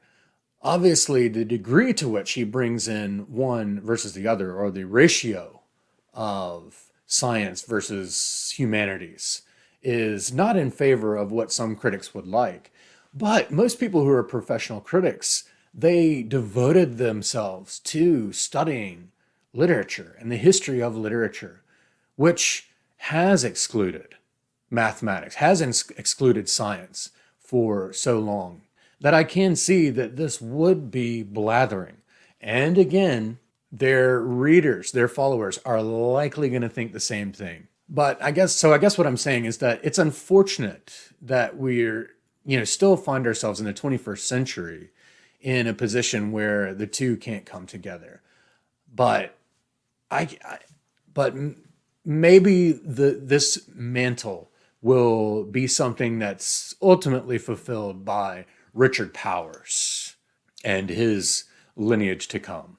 A colleague of Kakutani's, Liesl Schillinger, writing also in the New York Times, November 26, 2006. This review, I would say, is tepid and considerate. In Against the Day, his sixth, his funniest, and arguably his most accessible novel, Thomas Pynchon doles out plenty of vertigo, just as he has for more than 40 years. But this time, his fevered reveries and brilliant streams of words, his fantastical plots and encrypted references are bound together by a clear message that others can unscramble without mental meltdown. Like I said, what a very considerate pronouncement of the novel. And I would echo that for all of its heft and density and length, Against the Day is surprisingly accessible. Like many of the historical and mathematical phenomena touched upon in this book, the Tunguska event was an actual occurrence, an explosion that toppled more than 800 square miles of trees. Some think it was caused by the airburst of an asteroid a few miles above the Earth. Others wonder if the physicist Nikola Tesla may have caused it with a transmission from his aerial wireless tower, trying to impress the polar explorer Robert Peary. And before reading Against the Day, I didn't know anything about the Tunguska event in 1908. And what a crazy event that we are still not really sure what happened, because they say it was an airburst from an asteroid coming into contact with our atmosphere, yet there's no crater. And Pynchon gives us, in one of his best novelistic / poetic flourishes of beautiful language and description, the event, the actual moment of this happening. And several people I've talked to here recently have also said they had no clue what this was, the Tunguska event. And so thank you, Pynchon, for, like I said, showing us how strange this world really is. Okay, I'm going to read this whole longish paragraph from Schillinger because I think it's a brilliant inclusion of material and ideas from the novel. In Against the Day, Pynchon's voice seems uncharacteristically earnest. He interrupts his narrative from time to time to lay down pronouncements that, taken together, probably constitute the fullest elaboration of his philosophy yet seen in print. One of the novel's idées fixes is that mysterious agents are trying to send messages to individuals and to humanity at large in surprising ways, through bloody detonations of shells or dynamic IEDs. Think of this as a percussive Morse code that explodes into shrapnel as it's received. A tornado nicknamed Torvald that students attempt to communicate with by telegraph. Garrulous whirls of ball lightning. Coal gas. People wear special headsets to interpret the fumes and hang upside down to inhale messages through their stoves. Guys, like I said, Pynchon can never be called someone without imagination. And massive explosions on the level of the Tunguska event or Hiroshima, which may be the footprints of angels communicating through murder on a cataclysmic scale. In a singularly disturbing imaginative leap, he seems to make a ghoulish association with the gas chambers of the Holocaust. Suppose the gentleman B, one character observes, is not a simple terrorist, but an angel, in the early sense of messenger, and in the fateful cloud he brings, despite the insupportable smell, the corrosive suffocation, like a message. By this logic, Schillinger says, mass death could be one of the agents that increasingly seek to communicate with the world, like an insistently ringing hotline.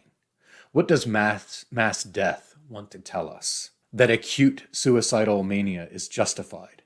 you might want to leave the phone off the hook. Wonderful, wonderful, considerate, definitely someone who read the book and has thought about the book here. Wonderful Schillinger. But, the critical but. But unlike Vonnegut or Heller, Pynchon's writing showed startling amorality. No pity or grief, just a great perplexity and confoundedness. We get a little bit of scant biographical material, and there is very little available indeed. In 1990, the famously solitary Pynchon married his literary agent, Melanie Jackson. And in 1991, they had a son, Jackson. 6 years later, Pynchon produced a masterpiece, Mason and Dixon. So again, the affirmation that the general critical reception is that his masterpiece is Mason and Dixon. All right, we've got Adam Kirsch writing for the New York Sun, November 15th, 2006. And to be honest with you, there's no way around me saying that I think this is an extremely harsh, unfair, and rude panning of the book. And it's very disrespectful to what he disparagingly calls fans of Pynchon. Such fans love to apply their homemade hermeneutics to the mysteries with which Mr. Pynchon's novels are carefully seeded. Precisely because there are no final answers to these questions, they admit endless interpretation. For Mr. Pynchon, indeed, our world is nothing but a theater of frustrated interpretations, of meanings deferred and clues undeciphered. Yet he always holds out the hope that somehow, to a chosen few in an indefinite future, the mystery will be revealed. After reading Against the Day, however, it is hard to avoid the conclusion that Mr. Pynchon's difficulty is really just the costume worn by his simplicity. Against the Day, as a neon-lit desert, is full of distractions but devoid of substance, or sustenance, he actually says. He believes in conspiracies, not histories, including the individual histories that the novel was invented to tell. This contraction of the novel's scope makes impossible any genuine comedy, which depends on the observation of real human beings and their insurmountable, forgivable weaknesses. So here, Kirsch gives us a definition of what makes up genuine comedy. But this is just saying what all the other negative reviewers are saying, that the characters are flat and that this is an unforgivable sin. Writing about such characters in our own age of terror, and we have to remember that this book came out 5 years after the events on 9/11. With writing about such characters in our own age of terror, one might expect Mr. Pynchon to have given some thought to the rights and wrongs of political violence. I have found, especially after reading some of the critical work, of the scholarly work, that he actually does give us these thoughts in the book. But at the same time, what he's really saying is that Pynchon is not a moralist, and he's not writing the moral fiction that Gardner calls for. And the final line of this review is, to be honest, I can't believe that people write stuff like this for print. I can't imagine saying something like this. Thomas Pynchon is no longer the novelist we need. Wow. Okay, John Leonard, writing in, is this The Nation? Yeah, writing in The Nation, December 11th, 2006. This is an extraordinary review from someone who has clearly read the book closely. And it's the only review that I read to offer an examination of more of the plot lines than just that of the Traverse family. Against the Day is a full-blown and full-fledged Pynchon novel, and thus not only an occasion of joy in every nook of American culture except the New Republic, but also a phantasmagoria whose only conceivable analog is another Pynchon novel, namely Gravity's Rainbow.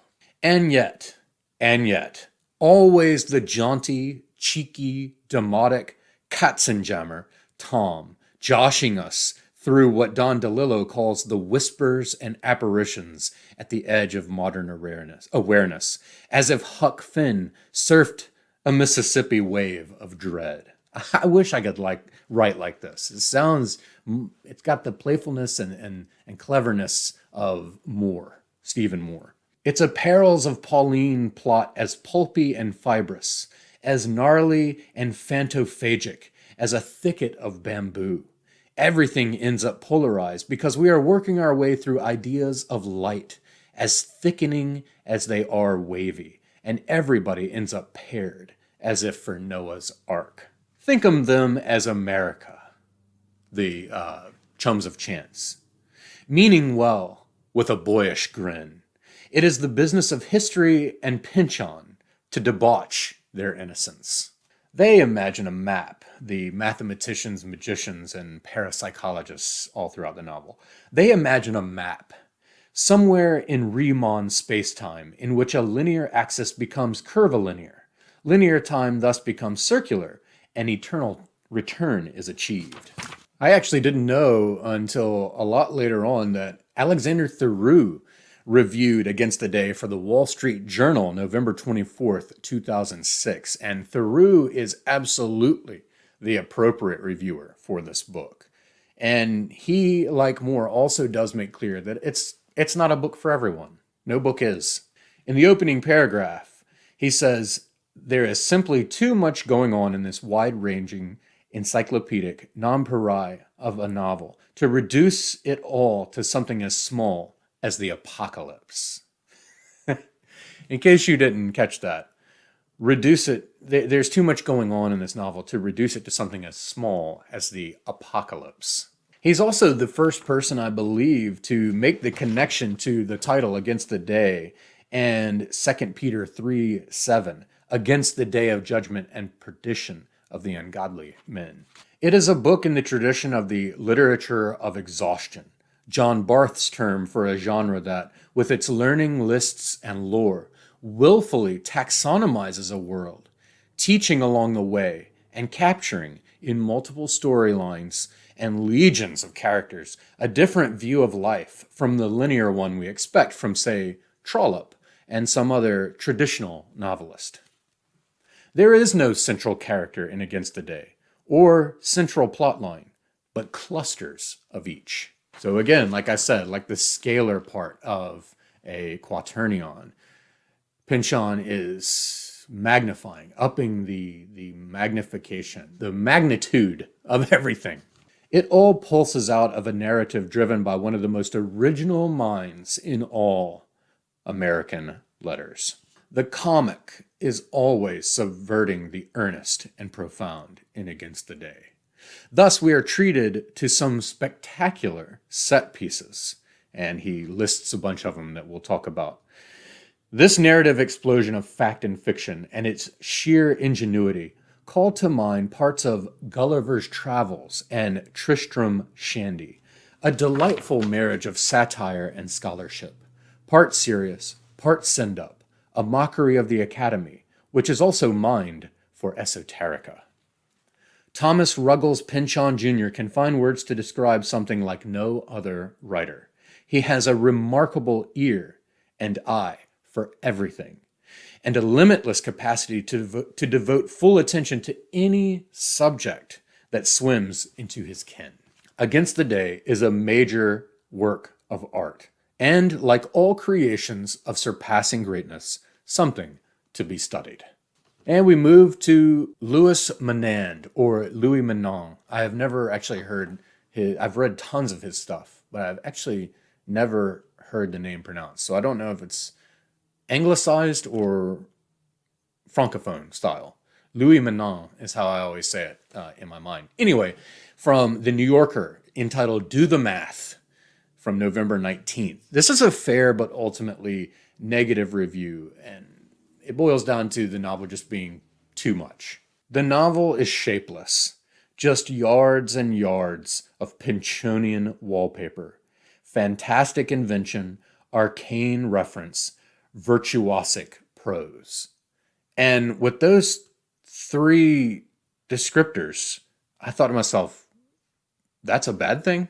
So what was Pynchon thinking, Menand says? To begin with, he was apparently thinking what he usually thinks, which is that modern history is a war between utopianism and totalitarianism, counterculture and hegemony, anarchism and corporatism, nature and techne, eros and the death drive, slaves and masters, entropy and order, and that the only reasonably good place to be in such a world, given that you cannot be outside of it, is between the extremes. Science is either a method of disenchantment and control, or it is a window onto possible worlds. It all depends on the application. Indeed. Right on. An enormous technological leap occurred in the decades around 1900. This advance was fired by some mixed-up combination of abstract mathematical speculation, capitalist greed, global geopolitical power struggle, and sheer mysticism. We know roughly, readers now know roughly how it all turned out. But if we had been living in those years, it would have been impossible to sort out the fantastical possibilities from the plausible ones. And this is very well said, and I think very, very accurate, and something that Pynchon is definitely trying to get at. What makes the book less compelling than it might otherwise be, however, is that this was exactly the formula for Mason and Dixon. And I'm not so sure that that's what makes it less compelling.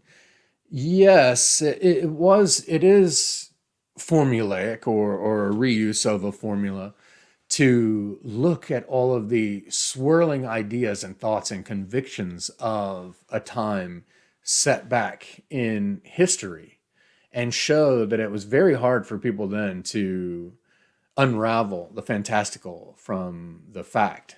And Manon goes on to say, liken it to a card trick you've already seen. But I just really found that unfair because we're looking at two totally different times in history with totally different characters, almost totally different ideas. At the category level, it's the same, science, but the particulars are so different.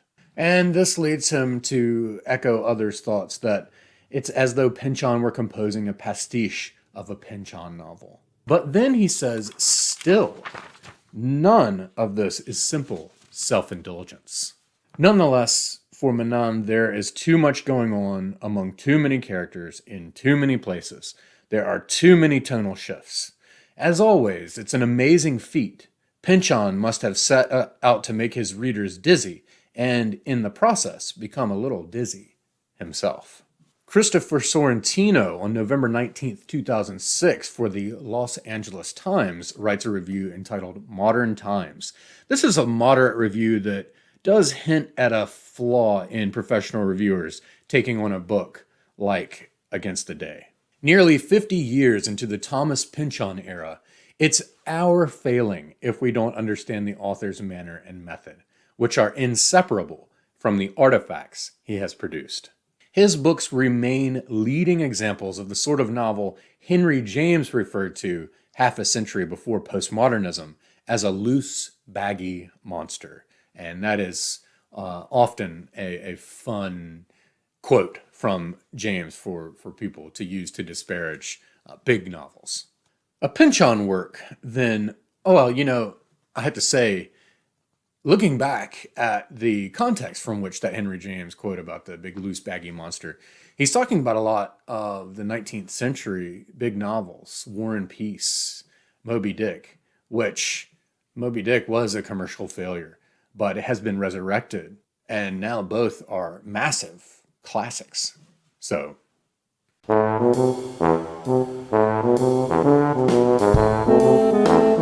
a Pynchon work then automatically becomes the focus of those who lament excess, cleverness, self-indulgence, difficulty, and other apparent literary sins, whose ideal novel is lean, well-plotted, linear, and related from a single point of view. He refers to the Chums of Chance as a group of youthful balloonists and adventurers that seems to exist simultaneously in the realm of popular literature and the world at large. And he is one of the few reviewers to note that, although like a lot of other reviewers, it doesn't really go anywhere. That's something that more space and time are needed for, and so we'll get into that with the scholarship section. Many of the episodes are linked by MacGuffins, a favorite Pynchon strategy. All the same, at times, the length and complexity of the book simply get the better of Pynchon. I'm not sure they get the better of Pynchon. They get the better of readers, especially on just a first pass, someone who's trying to solve a whole crossword puzzle without any errors on the first go. Yes. But these are quibbles, Sorrentino ultimately says about partway through. Although clearly this book was written without the forced march pace of its reviewers in mind, probably the most satisfying interpretations of Against the Day's labyrinthine workings, its frequently glorious excesses, will come from its leisurely critics or from percipient readers willing to devote a couple of months to its slow uncoiling. Wow. So that's what I am. I am a percipient reader willing to devote a couple of months to its slow uncoiling. But he nails something here. Professional reviewers and critics simply don't have the time for a novel like this. And he admits that most of these things are quibbles. It is concerned with the absolute ruthlessness with which power will act first to buy, then to compromise, and finally to crush what threatens it. And I just thought those 2 points in apposition were really interesting.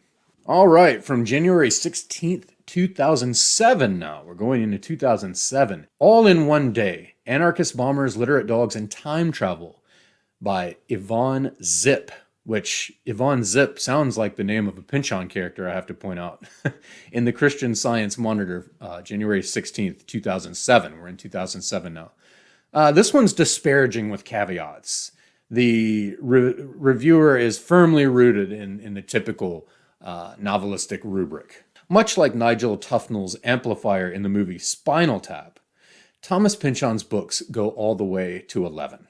Everything is bigger. There's no question that the book is written by an exceedingly intelligent, talented writer. There's also no question that it's indulgent and maniacally out of control. But I'm making it sound like more fun than it actually is. And I love that Zip sort of betrayed the bifurcation of the mind of the critic, where there's all of a sudden, after all this stuff that I'm skipping over that's written about the novel, where there's all of a sudden a recognition that, wait a second, this actually sounds like fun. Like what I'm describing in this novel is going to make people want to read it. And so Zip quickly zips back to the critical side and says, but I'm making it sound more fun than it actually is. If Against the Day is the most infuriating novel I've read in a year, it's also among the most imaginative. So like I said, you can't be docked for imagination. Glimmers awash in a sea of monumental and often monumentally irritating prose.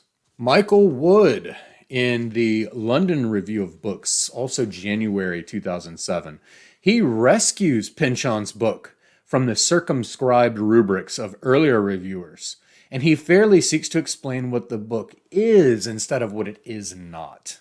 He entitled it Humming Along. A first glance at Thomas Pynchon's new novel had me worried, and he goes on to say why. And it had me worried too. We'll talk about that later. But then, in the beginning of the next paragraph, he says, I was wrong to worry, though. Whimsy is not the word for any of this. Pynchon has an extraordinary, open-ended affection for whoever and whatever is not serious. That is, not wholeheartedly committed to rationality, purpose, and greed. Against the Day is lengthy and rambling, and not half as much happens as you are hoping for. To say the book is uneven is not to say much except that it's hard for any single reader to follow Pynchon everywhere with equal enthusiasm. I think that is wonderfully explicated. Critics can't bear this lack of story and have been keen to see in Against the Day a steep drop, once gifted writer finally loses his grip, or a new adventure, arcane writer seeks a new, broader public. But nothing of the kind is happening.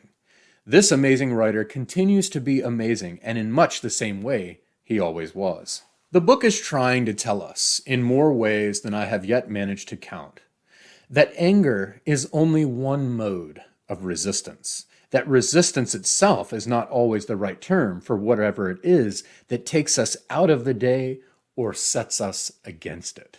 This is beautiful. Pynchon's interest is in what can't be said, who can't be saved, and what can't be finished, but also in who and what can, however faintly or helplessly, be hinted at or remembered. Against the Day goes to great lengths to show that dreams of other worlds haunt mathematics, indeed perhaps are mathematics. This was a strong theme and urgency in McCarthy's final novels, for which he was panned. Tom LeClaire, writing in book form in 2007, a couple of interesting notes about this short review. I searched the internet up and down, and I even emailed several people at book forum trying to get my hands on a copy of the text of this review and could not. But thankfully, I got Tom LeClaire's email address and permission to email him, and he happily shared this with me. And I would say that like Alexander Theroux, like Stephen Moore, Tom LeClaire is an absolutely appropriate reviewer for Against the Day. And in fact, as LeClaire will state towards the end of his review, he taught Pynchon for a number of years. And as he emailed me back, he comes back to Gravity's Rainbow again and again. I've brought his novel of Excess into these videos on this channel many times. But ultimately, this review is a negative review, and it reads like that of a disappointed lover. He says, of these 4 dimensions that he's just set forth of the novel, the science is occasionally fascinating, the political plotting painfully coincidental, the sex generally gratuitous, and the spiritual possibly profound. But despite its partial achievements, the novel as a whole represents the Zeppelin that appears in its first pages, a giant bag of imaginative hot air, as the inflated language of the abstract on the back that Pynchon provided for the jacket implies. Ouch. Too much like the Chum's balloon, the novel is a vehicle of tourism, repetition, and entertainment. The reuse is too cutely self-chummy, a Pynchon review that treats readers who don't recognize the old songs and dances like chumps. Instead of time traveling into our dangerous future, as Cormac McCarthy has done in The Road, heretic Pynchon has trespassed back 100 years to an era he has rendered harmless by his mode of representation. I would say relatively harmless. It's definitely not rendered harmless. Nonetheless, he ends with his credentials and an apologia. Perhaps I should have said this earlier. Gravity's Rainbow is the most important novel I've ever read. I've taught nearly all of Pynchon's novels to unwilling undergrads and grads, and I once wrote, "Nothing succeeds like excess." That is to say, I'm not James Wood, waiting to gouge anything by Pynchon, or DeLillo, or just about any postmodern writer. But Against the Day lacks the ferocity and fear of Gravity's Rainbow, the long-developed characters in the comedy of Mason and Dixon. The only readers, besides responsible reviewers, I can imagine finishing Against the Day are the Pynchonists. I think they're Pynchonists. It's really hard for me to say Pynchonists. Anyway, it's a portmanteau that implies onan or onanism, the fetishizing collectors of P trivia. I hope I'm wrong, says LeClaire. I hope some future scholar will read the novel 20 times and either illustrate how it recapitulates the whole history of narrative or demonstrate how every piece fits together into a fourfold design. I think he's choosing fourfold because of the idea of the 4 dimensions of quaternions and the 4 dimension in general that will replace 4-base genetics as a model of all life. As the author himself says in his abstract, visions of the unsuspected. And I really wanted to include that final statement too, because as we'll see in the introduction of the collection of scholarly work towards the end of this video, the editors of this anthology take that hope from LeClaire in that review as their cue to answer exactly that clarion call. I did email Tom LeClaire to let him know that they did that and that he is included in that introduction. And I wondered if he had changed his mind at all about Against the Day, or if he was aware of what they had done in that compendium of scholarship and had they succeeded. But unfortunately, he is retired. And while he does continue to read book reviews, he is now in a much needed and deserved retirement from keeping up with scholarly criticism. So he didn't have a response for that, but he was delighted to know that his clarion call had been answered. Also in January 2007, in the New York Review of Books, and a big thanks to Nicholas During, the publicity director, for sending me this PDF of Lucy Sante's review called Inside the Time Machine. This is a lukewarm review that breaks with the glut of negative reviews, though, on several points. It offers a few points of much interest, but ultimately betrays an uncertainty as to how or even if to judge the book. So it's very interesting, very well done. Against the Day is a baggy monster of a book. So like I said, people just love to use that quote from James. And this quote is coming from 1907, by the way, and applied to a book in 2006. So kind of an ill fit. And again, it's amusing and ironic that he's describing things such as Moby Dick, which are now such beloved classics. But anyway, these are all quibbles. These are fully inhabited characters, emotionally involving, even as the places and incidents and jokes and allusions carome around them.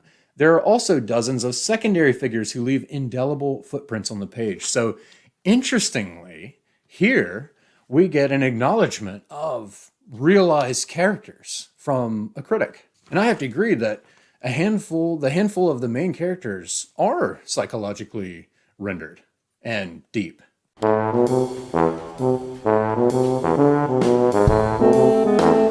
They're just clusters of composite literary avatars, and I think that's what throws things off.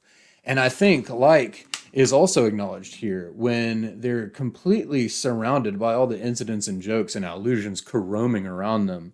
Sometimes the interiority of the character is in conflict with the exteriority.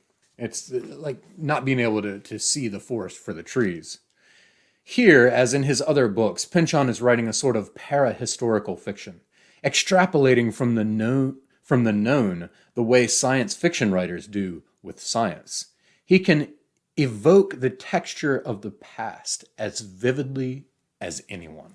It is quite possible to read Against the Day as the fruit of a protracted effort not to lapse into despair, by recalling, among other things, that other times have looked nearly as bleak. And I think that this is also, why it keeps lapsing into the comic. And this is also hinting at what we'll look at a lot more later, in that I actually don't think Against the Day is without morals. I don't think that it's without hope. And I do not think that it's nihilistic. The fact that doom and hijinks can nestle side by side gives a fair indication of Pynchon's method. His jokes are as funny as any to be found in high lit, now or ever, with a lunatic free associative glee. Let me try that again. With a lunatic free associative glee that links him to the Marx Brothers. But as we get to the end of this review, it gets a little more complicated. And this is why I say that ultimately you can feel this apprehension about whether the reviewer is judging this the right way, or even if it should be judged. More of a problem is the fact that length invariably becomes the primary subject of criticism. A number of early reviews seemed to focus on little else, and it didn't help either that the publication schedule only gave critics about 2 weeks to digest the thing. But Pynchon's work is dense as well as huge. Like a linebacker, it has an exceptionally low percentage of flab, and his best books have been his longest ones. Interesting. What started out as that loose, baggy monster is here praised for those very properties. Pynchon thinks on a different scale from most novelists, to the point where you'd almost want to find another word for the sort of thing he does. Since his books differ from most other novels the way a novel differs from a short story, in exponential rather than simply linear fashion. And so this is the first, or maybe the only critic, or early critic that I read that offered the notion that, hey, maybe we shouldn't even be judging or critiquing Against the Day as a novel. Maybe our rubrics aren't sufficient. All right, it's time to look at James Wood, writing March 5th, 2007. So this is much time has passed here since November 2006 when the novel came out. Writing for the New Republic under the irksome title, All Rainbow, No Gravity. Because already there's this implication of, comparing it to another of his books. But, ultimately, while he does admit to Pynchon's obvious talents, it's ultimately just a total dismantling of Pynchon because his work does not fit the frameworks. Now, again, I want to make clear, as I've talked about in other videos, that I have a great deal of respect for James Wood. He's a much better reader and much better read than I. He is a much better thinker. He is much better at articulation. And even though it's ultimately just a dismantling of Pynchon for not fitting those pillars of Forster and Gardner, nonetheless, it's a lengthy and very well considered review. Wood is nothing if not professional.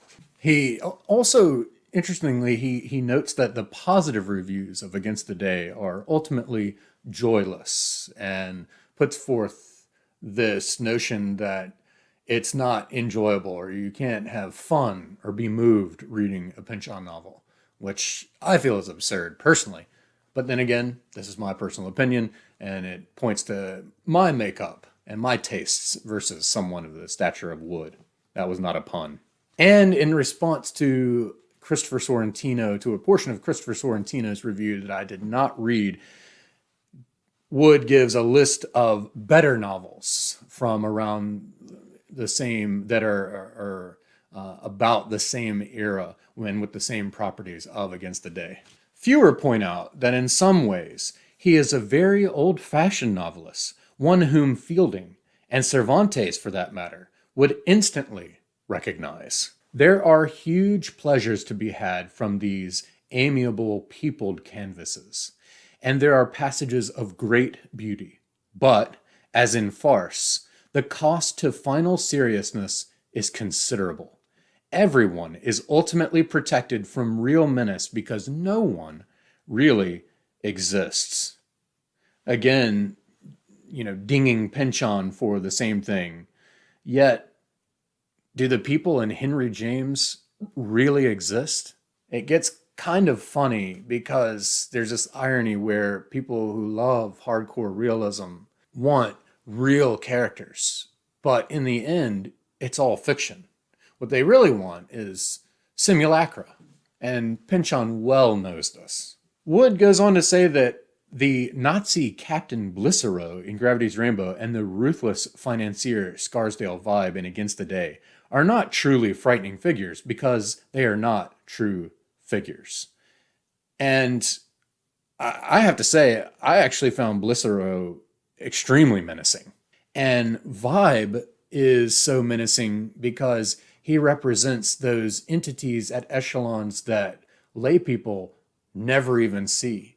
Yet they're behind the wheels of everything, wreaking all kinds of destruction. And Scarsdale Vibe in Against the Day has a couple of monologues, or they're not soliloquies, monologues that are truly frightening. But I get it. If you need fiction to put forth characters that can truly truly make you suspend your belief such that what is make-believe is very, very real. If you need that first, then I totally get this. Pynchon, however, works in just different ways and uses different properties of characters for the menace. And then he says, Pynchon's works are prodigies. They do everything but move us. And I and several other critics and scholars, will also offer things that are very moving, though not at the level that I think Wood means. And for Wood, the greatest achievement of a novel then becomes that it can emotionally move us. And when we get towards the end of the video, we'll see this same thing brought up again between John Gardner and William H. Gass. And this is just wonderful. I laughed so hard at this, but he's giving a list of all the different types of literature that Pynchon clearly read or immersed himself in and brought into the book, as we'll see in a little bit. But he starts getting at the, dime novels, the yellowback novels, the pulp novels. And Wood ends his list like this. And many others I am not badly read enough to recognize. I just thought this is just wonderful. It's so wonderful on so many levels. You just enjoy it. I could talk, I could go on and talk about how this is pompous and, condescending and all this, but it's really wonderful. He says, Pynchon includes all of these different pastiches, and he's saying there's probably plenty of other stuff going on in there, but I'm not badly read enough to recognize them. Pynchon is, though. Oh, me. But I will say that it does get at the supernatural, extraordinary capacity with which Pynchon absorbs material out there. It's scary and kind of threatening. In a way, I don't think any of us could ever be as well read or as badly read as Pynchon. Nonetheless, big kudos to James Wood for that, because that really made me laugh. And here we go. He's going to hedge himself against what he calls the covens of Pynchon lovers that will howl at you as if you are the ghost at the endless Pynchon banquet. If you don't, get behind Pynchon's books. So, okay, I hear you. And there's definitely something to be said about the Stockholm syndrome of fans. But I say, let fans be fans. Many things can be said against this writer, but no one has ever accused him of lacking talent. And James Wood, though parenthetically, admits that it may be that he has too much. He goes on to say that the problem is that, like Don DeLillo, Pynchon has a tendency to use rhapsodic, fine writing to smudge the coherence of his meaning, to let the music take the strain of the mystical. And I again, as with other things that are trotted out like this, I just thought to myself, that's a problem? Why wouldn't we want that? And furthermore, he's talking about the writing, the kind of writing that draws attention to itself for its beauty and its craftedness, its style, and that smudging the coherence of meaning. Well, I actually quite love this sort of tension between Thomas Pynchon. How about that? Anyway, I like this tension between really fine, ornate writing, but with the meaning in there, because it forces me to read it over and over. It's usually the first time I'll read these things and I'm just kind of reveling in the language. And then I'm like, okay, I need to go back and read that again. And maybe I'll find myself reveling in the language again. But ultimately, I'm reading it and doing two things at once, just like with poetry. And that's the form and the content. The perfect marriage of the two, which allows you to spend time enjoying both sides of the pleasure. Pynchon's texts mobilize what might be called a double mysticism. On the one hand, a fear of total connectedness prevails, paranoia, dystopia. And on the other hand, a hope for total connectedness makes itself heard, ecstasy, utopia of a kind. Very well put. One feels that much of the praise that this book has enjoyed is really backdated political support for Pynchon.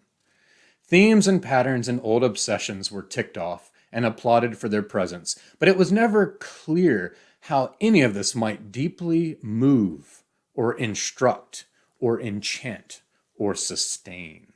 And we'll see that he's right.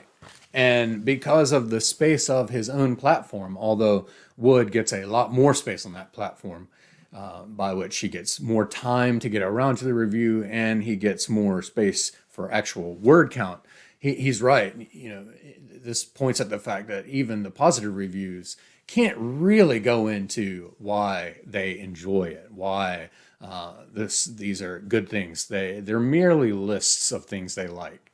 And so for that, we will turn to the scholars once again, who take the space to go into the why and to go further into explication that the book review as a conventionally doesn't allow for. And that's also some of what I hope to do in my reading notes section. I don't know if this was the review that coined this term or not, but Wood brings up hysterical realism.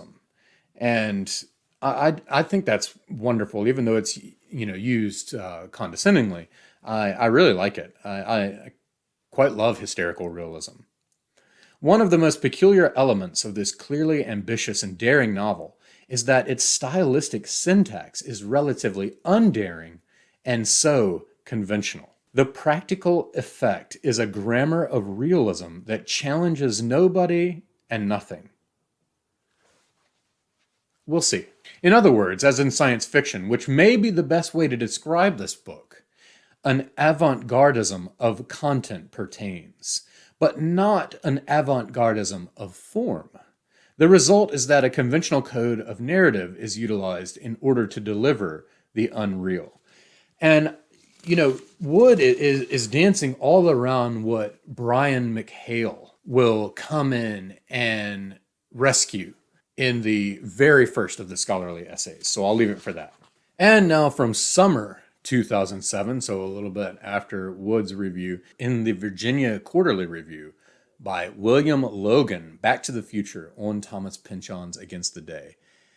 And this one, this reviewer is clearly just too mature and grown up to give Pynchon any leeway.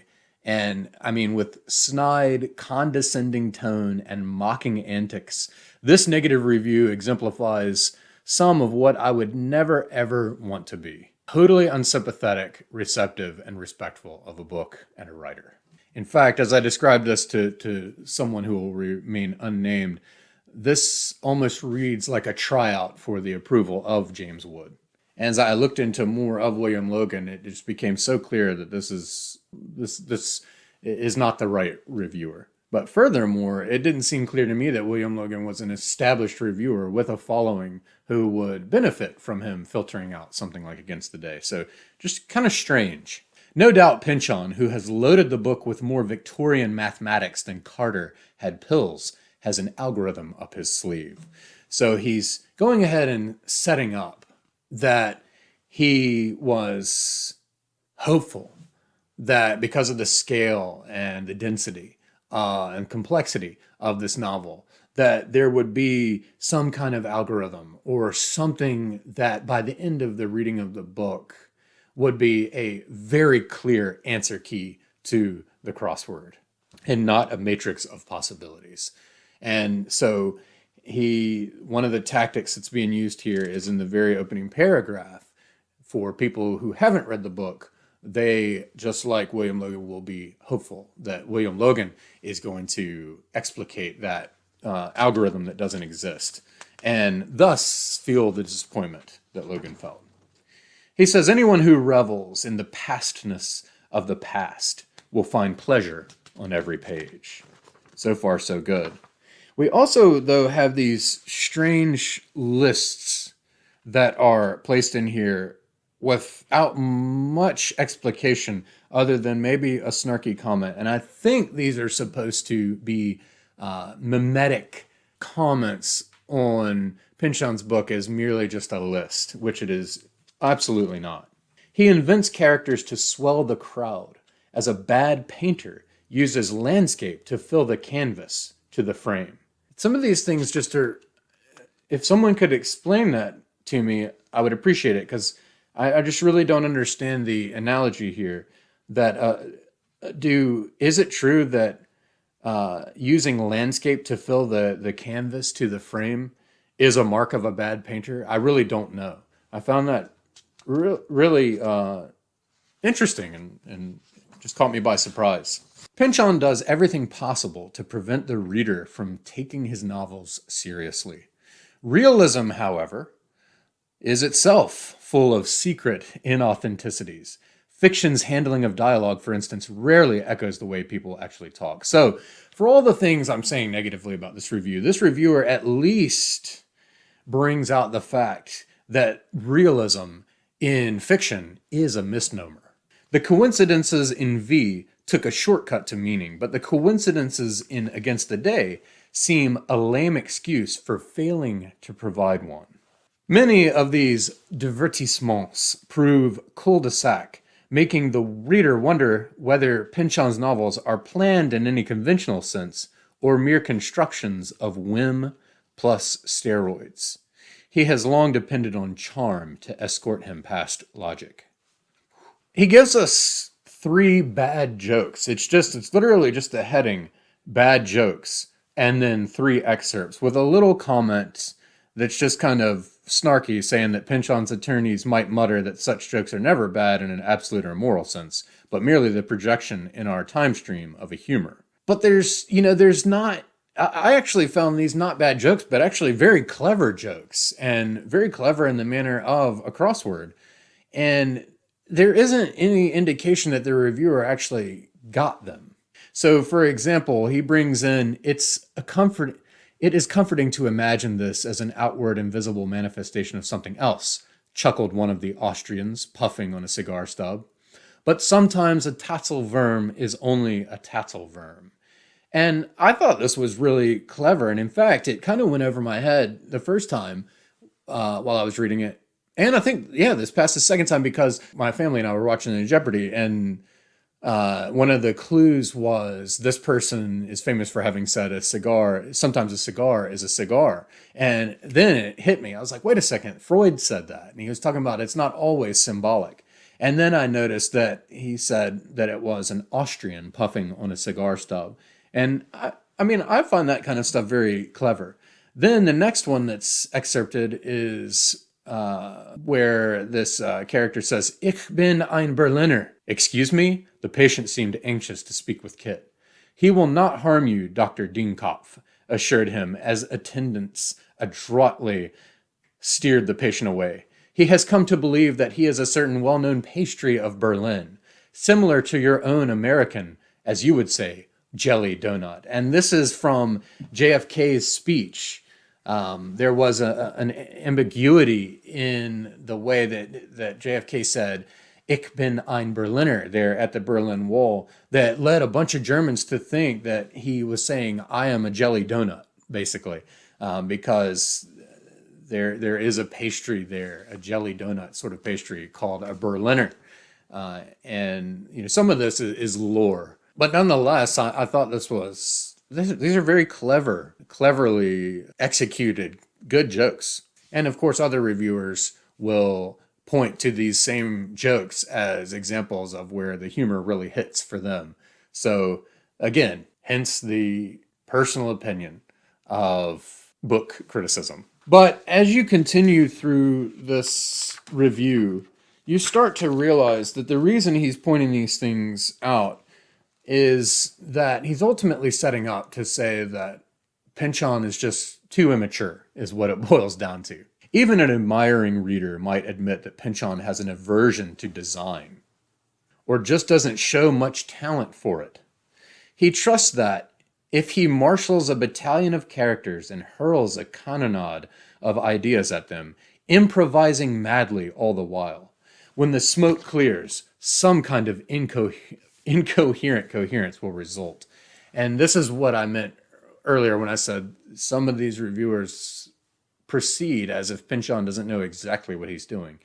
Taken all together, all of his writing in his career, including his essays for the New York Times Magazine, his introduction to 1984, I think it's very clear that he's very much in control and knows exactly what he's doing. I do, however, think that there is a very careful balance of planning and improvisation, such as in the jazz music that Pynchon loves so much. But there's really no telling how much time he spends in revision. But as a scholar will tell us when we look at the essay later in the video, Pynchon was probably at work on Against the Day in the early 90s when he mentioned something about a long work on a female mathematician. Interesting when thinking about Stella Maris. Could it be that Cormac McCarthy is actually Thomas Pynchon, and the Pynchon novels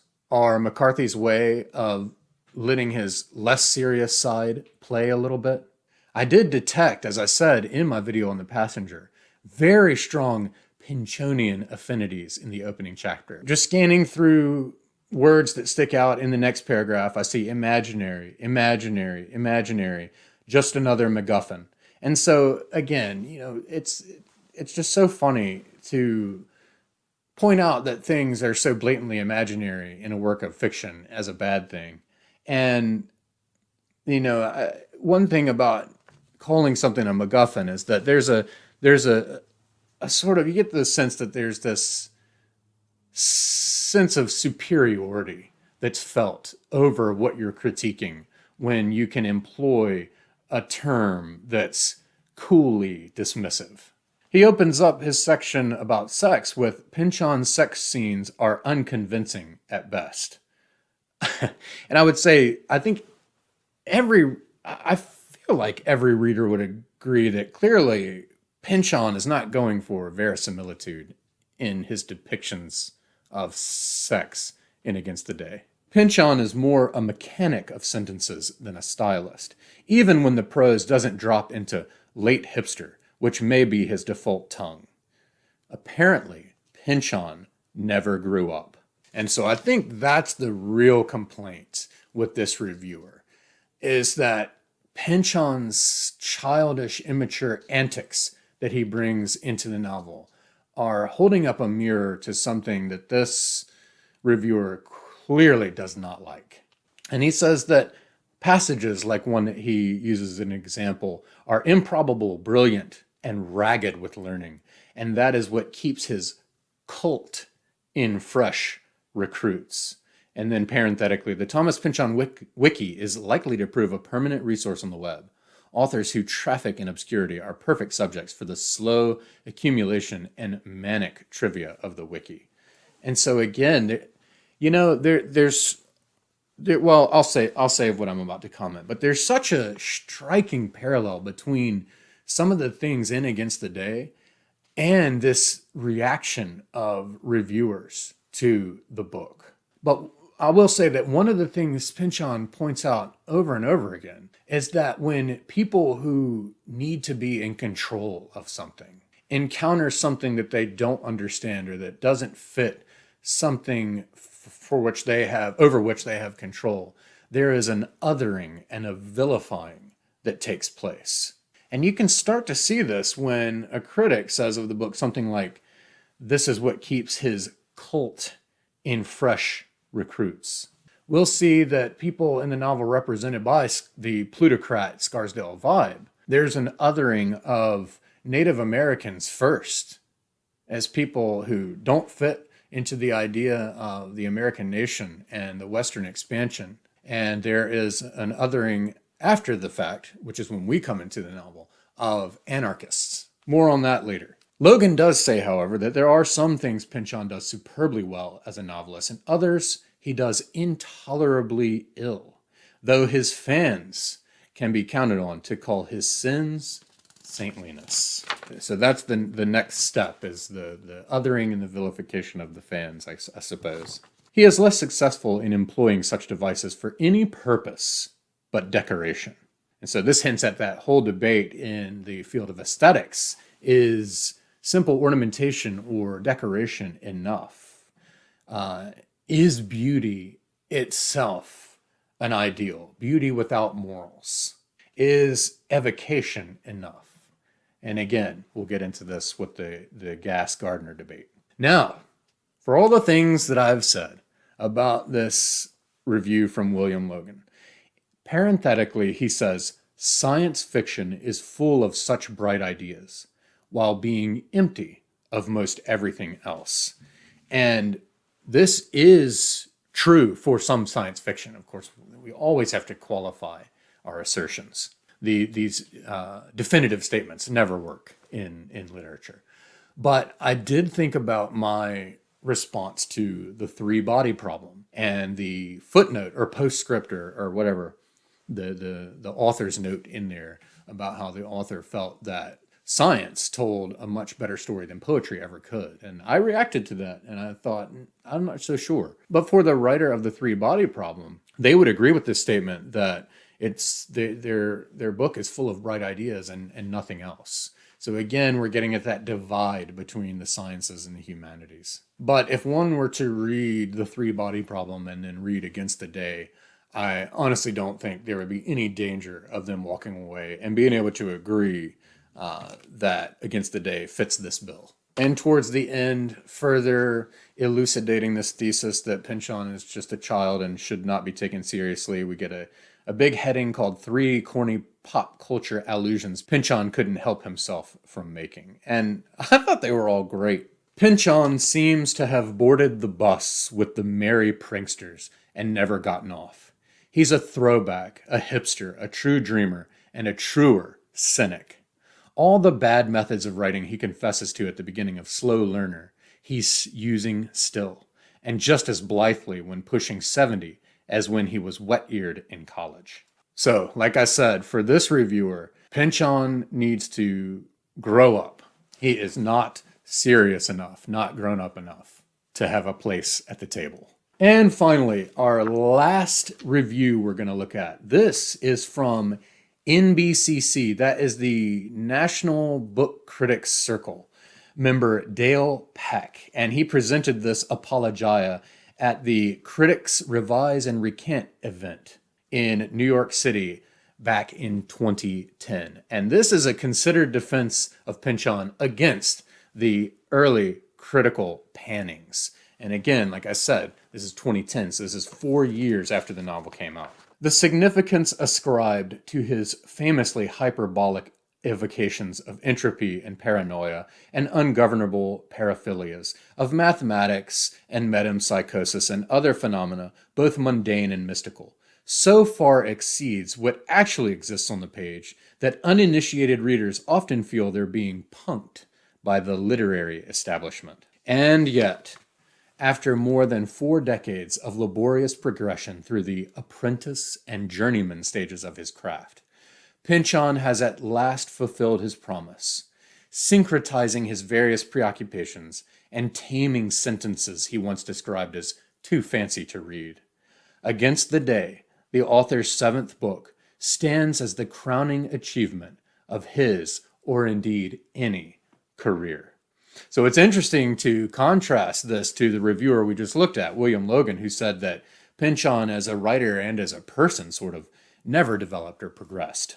Here, Dale Peck, and I'm skipping over, of course, through all of the... By the way, all of these can be sought out online and read through to get the full context of what they're saying. I'm just giving you excerpts and personal opinion, of course. But through all of this, Dale Peck gives these examples of how Pynchon has progressed. He says that he found himself sucked into a story that melded narrative genres, boys' adventure stories, science fiction, the Western, into a balanced, taut, enticing, and often extraordinarily moving dialogue with the very thing I had to set aside in order to read it: history. And yes, it's funny too. The narrative in Against the Day grows out of the author's themes and intellectual pursuits in direct violation of the writing school, or for that matter, Aristotelian dictum that even a fantastical narrative must follow certain rules, avoiding manipulations of plot for the sole purpose of making a point, or often, in Pynchon's case, avoiding one. In fact, what this particular bit of common wisdom actually states is that a fantastical narrative must first establish its rules, and then follow them. And this, Pynchon surely does. They are merely rules that many readers don't truck with because they place no outer boundary on where, when, or how the novel's narrative might proceed. Pynchon's universe isn't Googleable, nor can it be wikied if it is to be truly comprehended. It must be navigated sequentially, one word at a time, and only through that banal, methodical, ageless labor of reading can we experience the grandness and generosity of his vision. Reading the novel isn't simply a semantic or aesthetic experience. It is meditative and quite possibly transcendental. You don't just have to read it. It must be felt in order to be understood. Peck tells us that, broadly speaking, historical fiction falls into two categories: romance, or what if, and tragedy, hindsight is 2020. And he tells us that Pynchon in Against the Day writes both kinds of historical fiction at once, which goes right in line, of course that's what he's doing. Yes, this is valid. He's writing both at once. But this is also that pairing and doubling and mirroring and birefringence that we'll get into. And so we come to the real problem of Against the Day. Not its text, which is pretty much perfect, but the context into which it's been published. Critics have always tried to make Pynchon's work appear socially engaged, because that's what art is supposed to be, at least in the bourgeois conception. But the truth is novels such as Gravity's Rainbow and Mason and Dixon are more concerned with escaping the restrictions of everyday life than in investigating them. At the same time, an ambivalence, Pynchon is nothing if not a product of the bourgeoisie, hampers his flight, just as it mars the works of Pynchon's heirs, who, like their master, can neither depict reality accurately nor offer something purely fictional in its place. To me, Against the Day is the first of Pynchon's novels bold enough to posit the real world as the lens through which it views the ineffable human condition, what Pynchon himself called, in the introduction to Slow Learner, an attitude toward death, rather than the other way around. Yet, ironically enough, when the writer has at last managed to perfect his technique, critics see only self-parody and self-indulgence. The truth, of course, is that Pynchon has been guilty of precisely the crimes of parodic self-indulgence his critics accuse him of here, meaning in Louis Menon's review. And that, as Leclerc's review makes clear, this is precisely what they've always wanted from him. The excessive Pynchon, the obscure Pynchon, the quintessential Pynchon. So that is your overview of the critical reception to Against the Day. Now what I'm going to do is I'm going to go from cover to cover and just going to kind of take a romp through the book using my own reading notes before I read any of those reviews that we just went through, and just sort of point out why I enjoyed this novel and what I got out of it. Then we'll turn to the scholarly essays. Okay, so let's turn from the early book reviews, early criticism, and just go through Against the Day from cover to cover. I'm going to attempt to shed myself of what I've now read, of the early reactions, the early reception. I'm going to also try to shed myself of what I've read now of the scholarly work, and try to go back and just focus on the stuff that stood out to me and thoughts that were evoked, provoked, and feelings and so on, just as a reader. And I'll try to put myself back the first time I read it and thoughts that I had the second time now that I've read it many, many, many years later. And this will also set us up to get a sense of all the material that's in the novel, a sense of different elements, and a good context for then going into the scholarly works, which will be very illuminating. At least they were for me, and I'm deeply thankful for these scholars that we will turn to after this segment of the video. I hope you enjoy this rollicking romp through Pynchon's world as seen through the eyes of me, a mere reader, I would say, with personal opinions and a very subjective outlook. All right, so we kick it all off with the monograph here. Sorry, not monograph, the epigraph here from Thelonious Monk. And as most of us know, Pynchon loves jazz and was obsessed with Monk in particular. But we get this quote, "It's always night, or we wouldn't need light."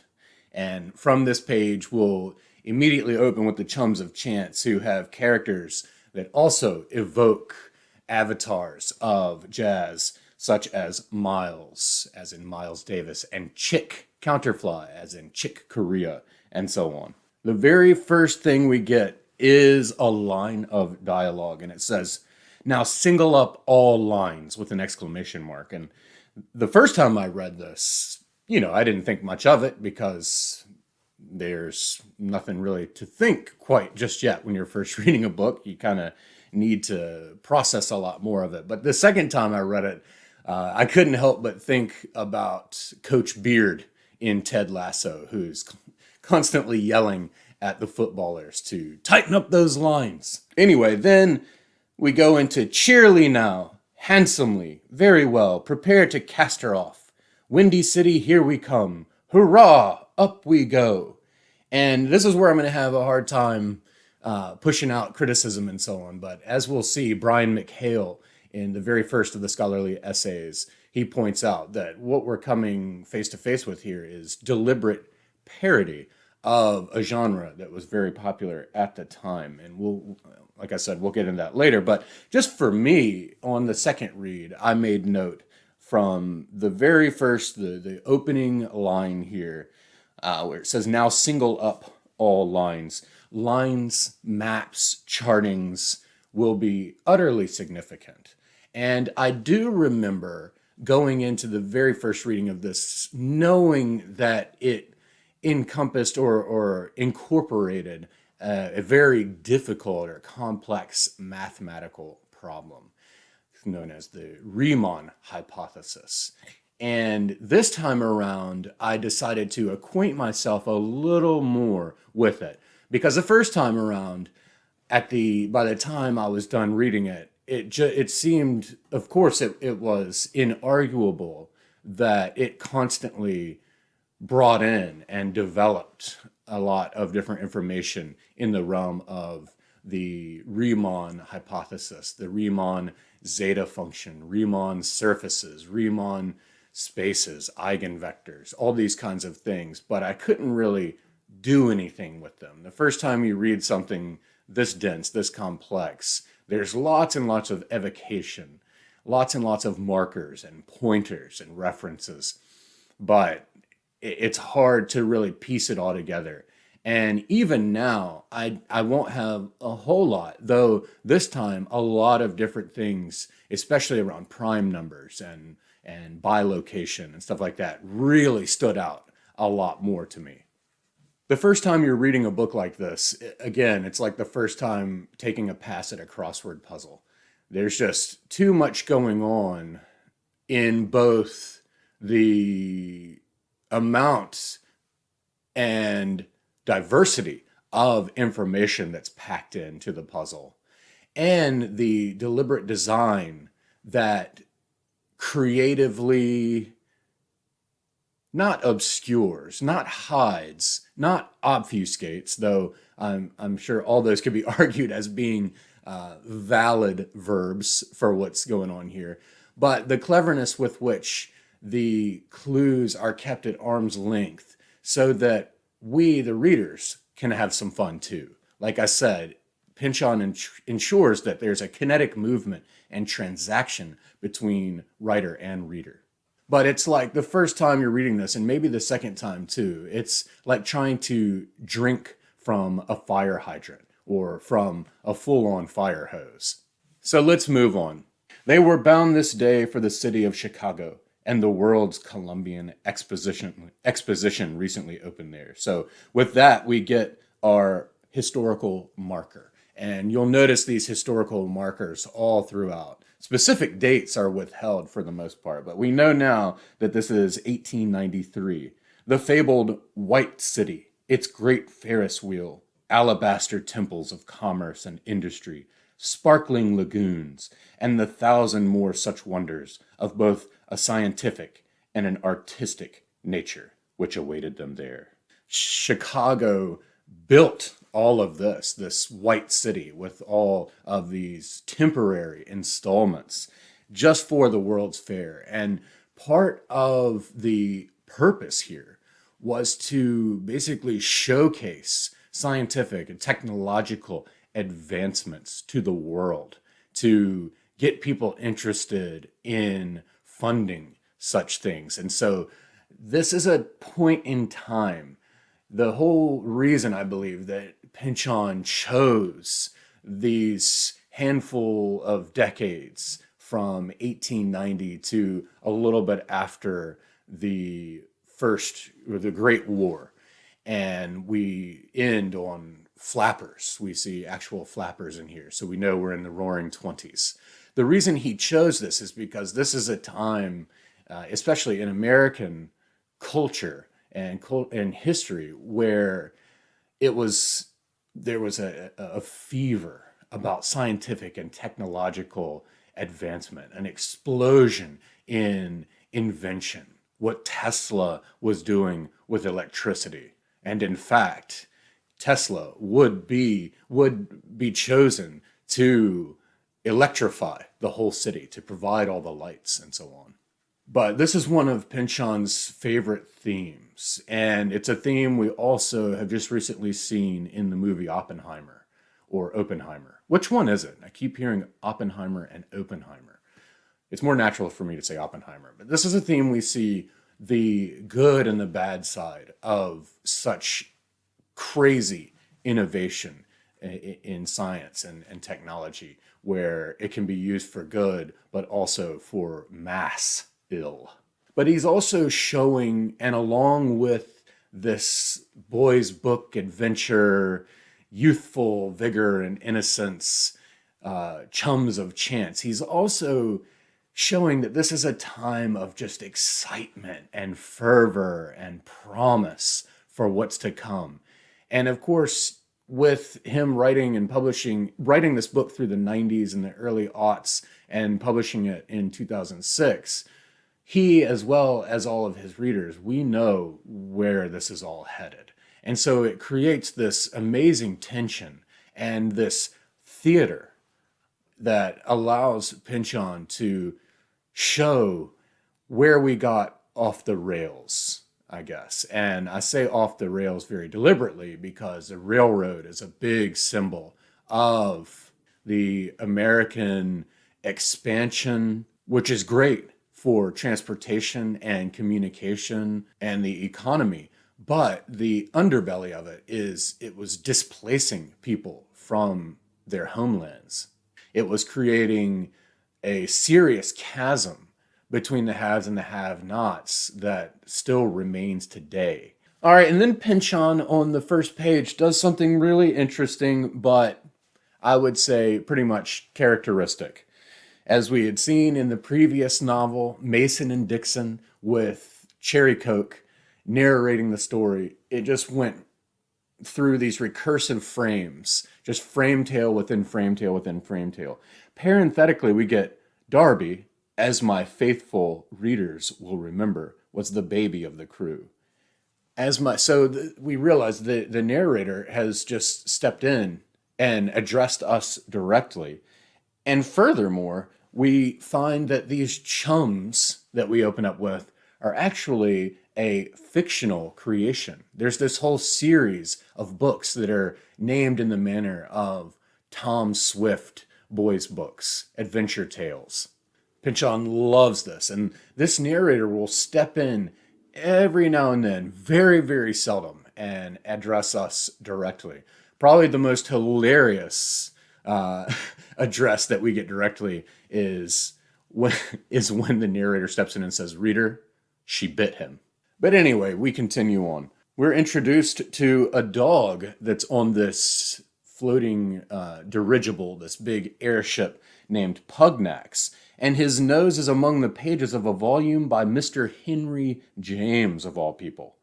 lay a dog of no particular breed, to all appearances absorbed by the text before him. And it goes on, an old aerostat hand by now, Pugnax had also learned, like the rest of the crew, to respond to calls of nature by proceeding to the downwind side of the gondola, resulting in surprises among the surface populations below, but not often enough, or even notably enough, for anyone to begin to try to record, much less coordinate, reports of these lavatorial assaults from the sky. They entered rather the realm of folklore, superstition, or perhaps, if one does not mind stretching the definition, the religious. And it's hilarious. I mean, this is just funny and playful and immature, exactly what we would expect from Pynchon. But at the same time, he's also hinting at something that he's very interested in from clearly his lifelong immersion in and obsession with the study of history in all of its facets. And that is the fact that here within a double fiction, and by that I mean, and maybe even a triple fiction, but within the fictional pages of Against the Day, we have, it's a double. So within the fictional novel of Against the Day, we have these fictional boys' books that are presented to us, whereby this hilarious thing they're doing, these lavatorial assaults, basically whizzing off of this hot air balloon and then it falling onto the populations below. This crazy double fiction is also cemented in something that really happens, and that is that strange things enter the realm of folklore, superstition, and religion. And for Pynchon, the strange, the obscure, the occult is obviously very alluring. In fact, to him, it seems to be as real and as intriguing and as worthy of study and serious consideration as what we would call historical fact or recorded history that's been corroborated in the manner robust enough for historians. But for Pynchon, all of these things represent real life, the actual conscious experience of someone being in the world. That being the popular fiction of the day, the fiction that encompasses characters such as the Chums of Chance, but also superstition, folklore, religion, historical fact, such as the Chicago World's Fair that they're headed to.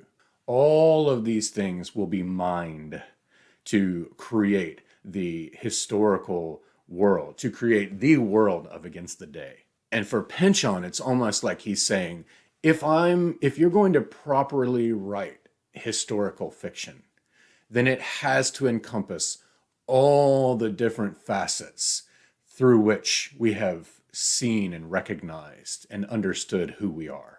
As we turn the page, we find that the Henry James book that Pugnax is reading is The Princess Casamasima, which, as Lindsay Noseworth, which Nose is spelled N-O-S-E, like that honker on the front of my face, I think that it's also a pun on to know something, to have knowledge of something. And Lindsay is someone who is very refined and a little higher class and wants to keep a certain integrity and decorum amongst the crew. And it's saying that he knows what is of worth, let's say. But he says its subject, the Henry James novel, is the inexorably rising tide of world anarchism, to be found peculiarly rampant, in fact, at our current destination, meaning Chicago.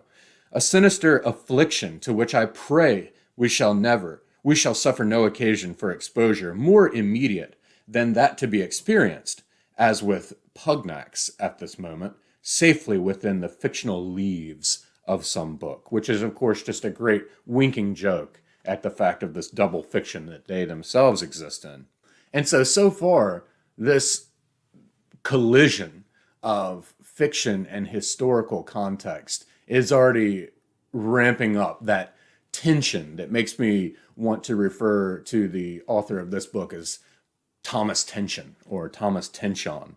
But the other thing to note is that Pynchon has chosen Henry James, of all people, sort of the benchmark of realism and of the psychological depth of character. Very rounded characters and very moving, I would say, and very serious. Of course, Henry James would never have a dog reading a book or the chums of chance flying around as fictional characters within a book. And yet the very book that Pynchon brings in is James's book about anarchism.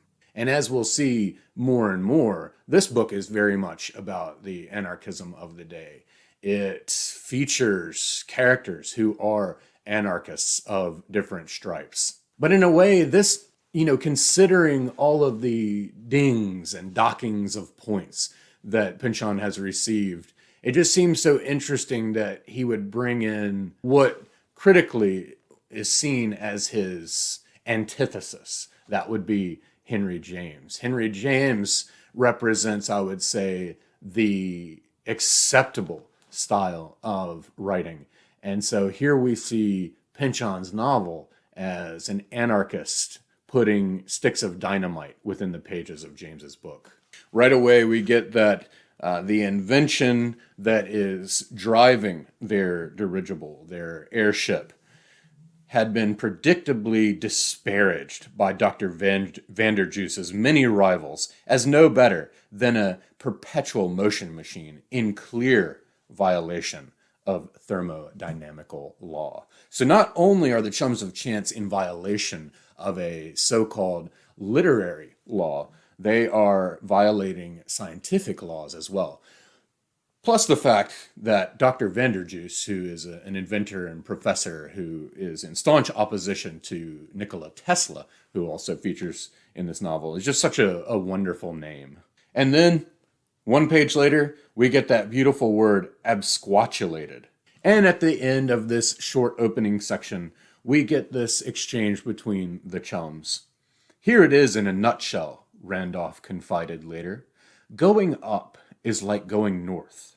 He stood blinking, as if expecting comment. But, it occurred to Chick, if you keep going far enough north, eventually you pass over the pole, and then you're heading south again. Yes, the skyship commander shrugged uncomfortably. So, if you went up high enough, you'd be going down again? Shh, warned Randolph St. Cosmo. Approaching the surface of another planet, maybe? Chick persisted. Not exactly. No, another surface, but an earthly one. Often to our regret, all too earthly. More than that, I am reluctant. These are the mysteries of the profession, Chick supposed. You'll see. In time, of course. And that in time, I think, is heavily freighted with conceptions of time. And it's not just the idiomatic use of in due time.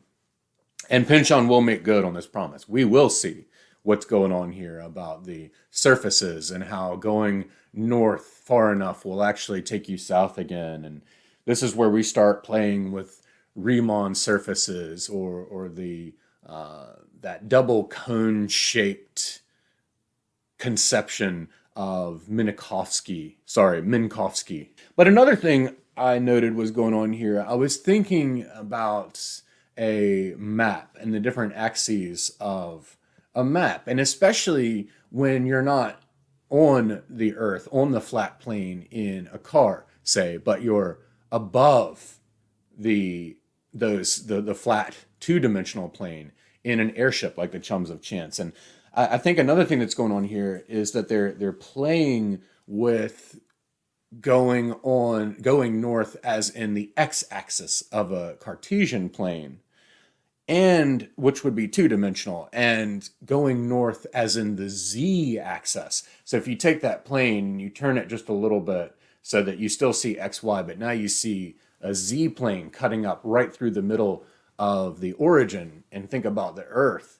And there's going north meaning not going from North Carolina to New York, but going north as in going North Carolina up into the air. So we're starting to already play with dimensions and go from a 2-dimension to a 3-dimension. And eventually, as you can imagine, we're going to go into the 4th dimension and hint at infinite imaginary dimensions that do not violate mathematics at all because of a really cool thing called imaginary numbers or complex numbers. And this is the kind of stuff that makes me think to myself, Pynchon represents a very special type of literature because I've found that critics of literature tend to hate the mathematics. And on the flip side, I can almost imagine that mathematicians, for the most part, serious mathematicians, would find themselves hating the literature. So he's in this, what should we call it? This intersection. He's trying to bridge this gap between these two opposing schools. I've heard scientifically minded people refer to the arts as a bunch of just egotistical babble and that it's not, serving any good. And I've heard literary scholars, other scholars in the humanities refer to the sciences and mathematics as pretty much the same thing, just a bunch of egotistical babble. So Pynchon is operating in this really fraught and difficult space. And even saying that has layers of meanings. Now they're floating above the stockyards on their way to the city. And listen to this prose. All throughout, I'm going to be reading things, and part of the reason I'll be reading them is just because Pynchon can write beautiful prose. Somewhere among the tall smokestacks, unceasingly vomiting black grease smoke, the effluvia of butchery unremitting, into which the buildings of the leagues of city lying downwind retreated, like children into sleep which bringeth not reprieve from the day. And probably because I just got done being immersed in Milton and Paradise Lost, but this is Miltonic prose. How about that appositive phrase, the effluvia of butchery unremitting?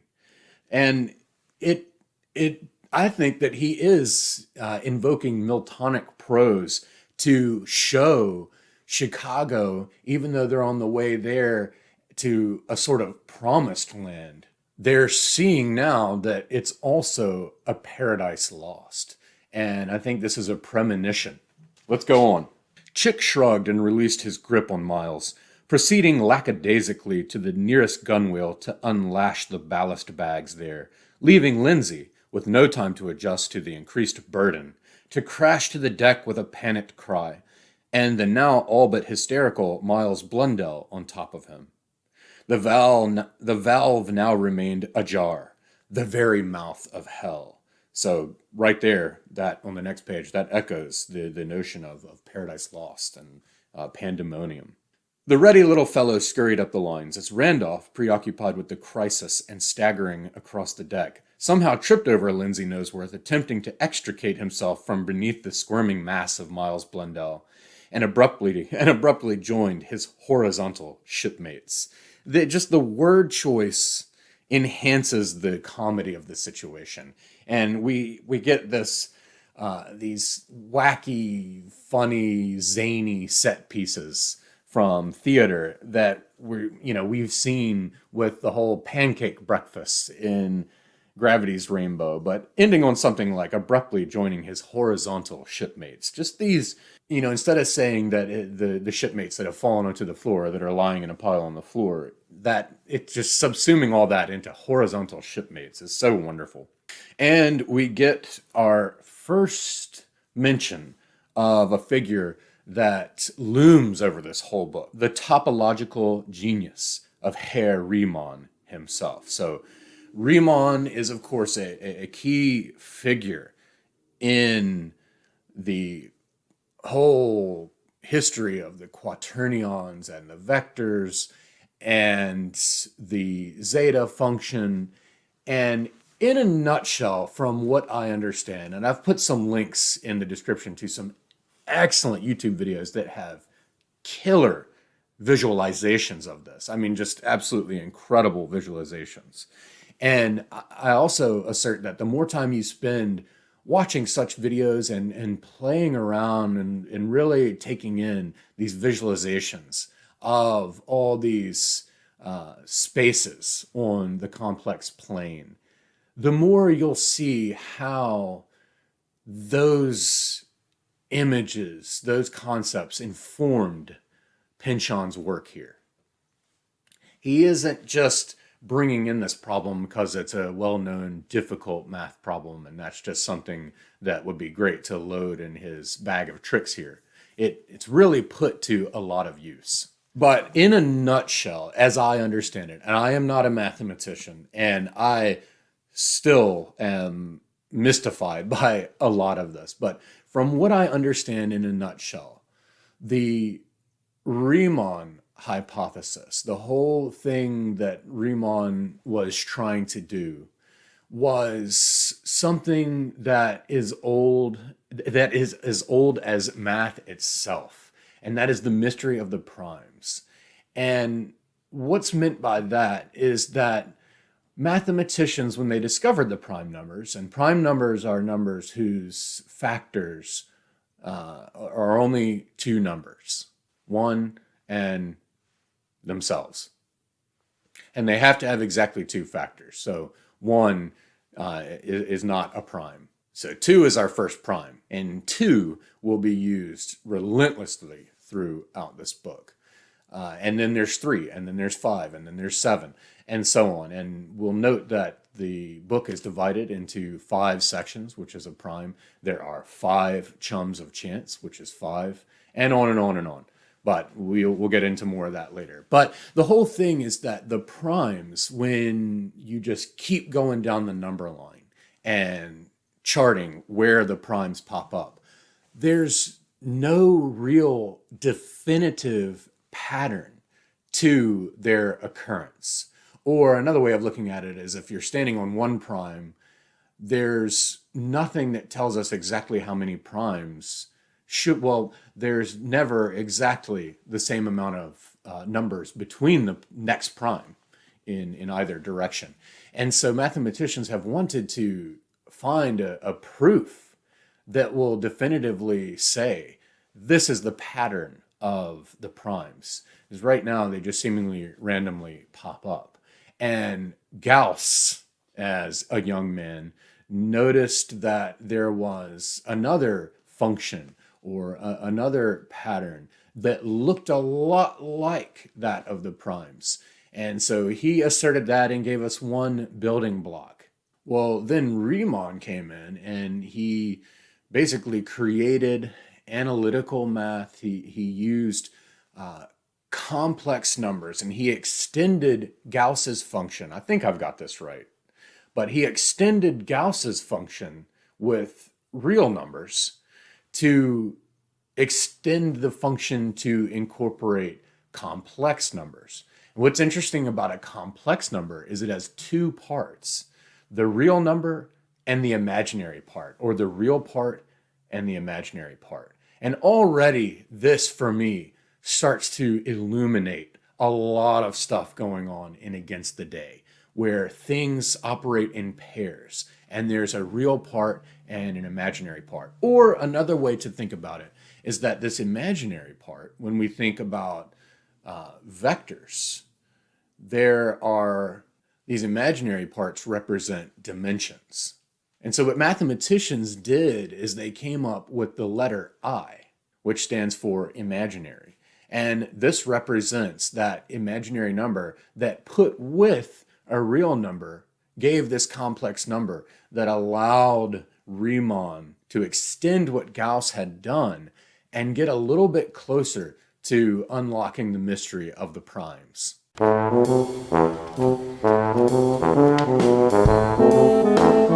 And now if we step back for a second, or step to the side or whatever, quaternions have a scalar part and a vector part. So they're in 4 dimensions, hence quater or quatra. And the dimensions are representative of a magnitude, which is that scalar. And that magnitude could be space, time. There's a big debate in the book about space and time, or as would go on to be introduced in physics, the concept of both of them together, that they're interlocked, space-time, hyphenated. But the scalar describes the magnitude of the vector, which has 3 dimensions, I, j, and k. And so what with Gauss went from our real number line and functions that would get us very close to the pattern that we start to see with primes popping up. Riemann took that and extended it such that it would incorporate really however many imaginary dimensions we need. And so instead of linearity, we get curvilinearity. And I really suggest you go look at those videos because it really shows like a sphere intersected by a Cartesian plane, but then really highlights what Riemann was doing with the zeta function and plotting complex numbers, which again are part real, part imaginary, on the complex plane. And this, to me, the concept of a 2-part entity, real and imaginary, on this plane of in dimensions, really opens up a lot of what must have been going on in Pynchon's mind when he was transposing those thoughts and birefringence, as we'll see, as light refracted through a piece of Iceland spar, which is the name of the whole second section of this book.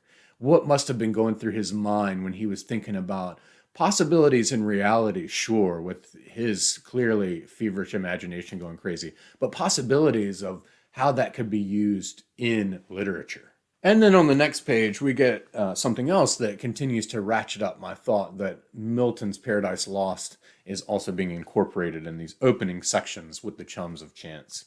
The indecorous couple had vanished among the foliage, as presently would this sector of the Republic into the falling darkness, that outer darkness. And what has just happened is that the chums have seen this man and this woman who are like half dressed scurrying to take cover in the woods because whatever illicit activity they've been up to is being blown by the chums of chance who are coming down godlike out of the sky. And they run into the foliage just as Adam and Eve hid and covered themselves with fig leaves. So this is just something that came to me on this second read, and I started notating. I haven't put a lot more thought into it just yet, but could be something really interesting to continue to develop. So now we get the Chicago Fair as the great national celebration possessed the exact degree of fictitiousness to permit the boys access and agency. And so when I said earlier that it was a double fiction, it actually is a triple fiction. We have the Chums of Chance are a fiction. The alabaster world of the Chicago Fair is a fiction. And then, of course, Against the Day is a fiction. So we are reading a fiction within a fiction within a fiction. Yet it's a historical novel that incorporates so much known fact. So again, is fact stranger than fiction? Is fiction stranger than fact? Or, in fact, is fiction just as strange as fact, and vice versa? We get more historical figures and markers. The young Francis Ferdinand is there, and of course, at the World's Fair. And of course, the Archduke Ferdinand's assassination will come down to us as being the event that really started the Great War. Although much burbling turmoil led up to it, and Pynchon will give us much of that. Merle Rideout dreamed he was in a great museum, a composite of all possible museums. So this is a la Borges's Library of Babel, the infinite library of all possible books.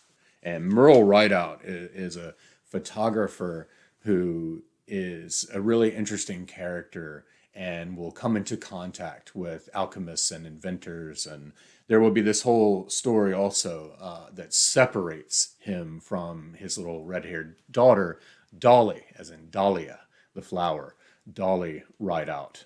And there will be this very touching moment that bridges, I think, the penultimate section with the final section. Listen to this narration. And I suppose that since we've switched from the focal point being the Chums of Chance to Merle Rideout, that we now have a different narrator. That being a narrator different from the author of the Chums of Chance. Although it may not be so, as we'll see when the narrator steps in and says, "Reader, she bit him."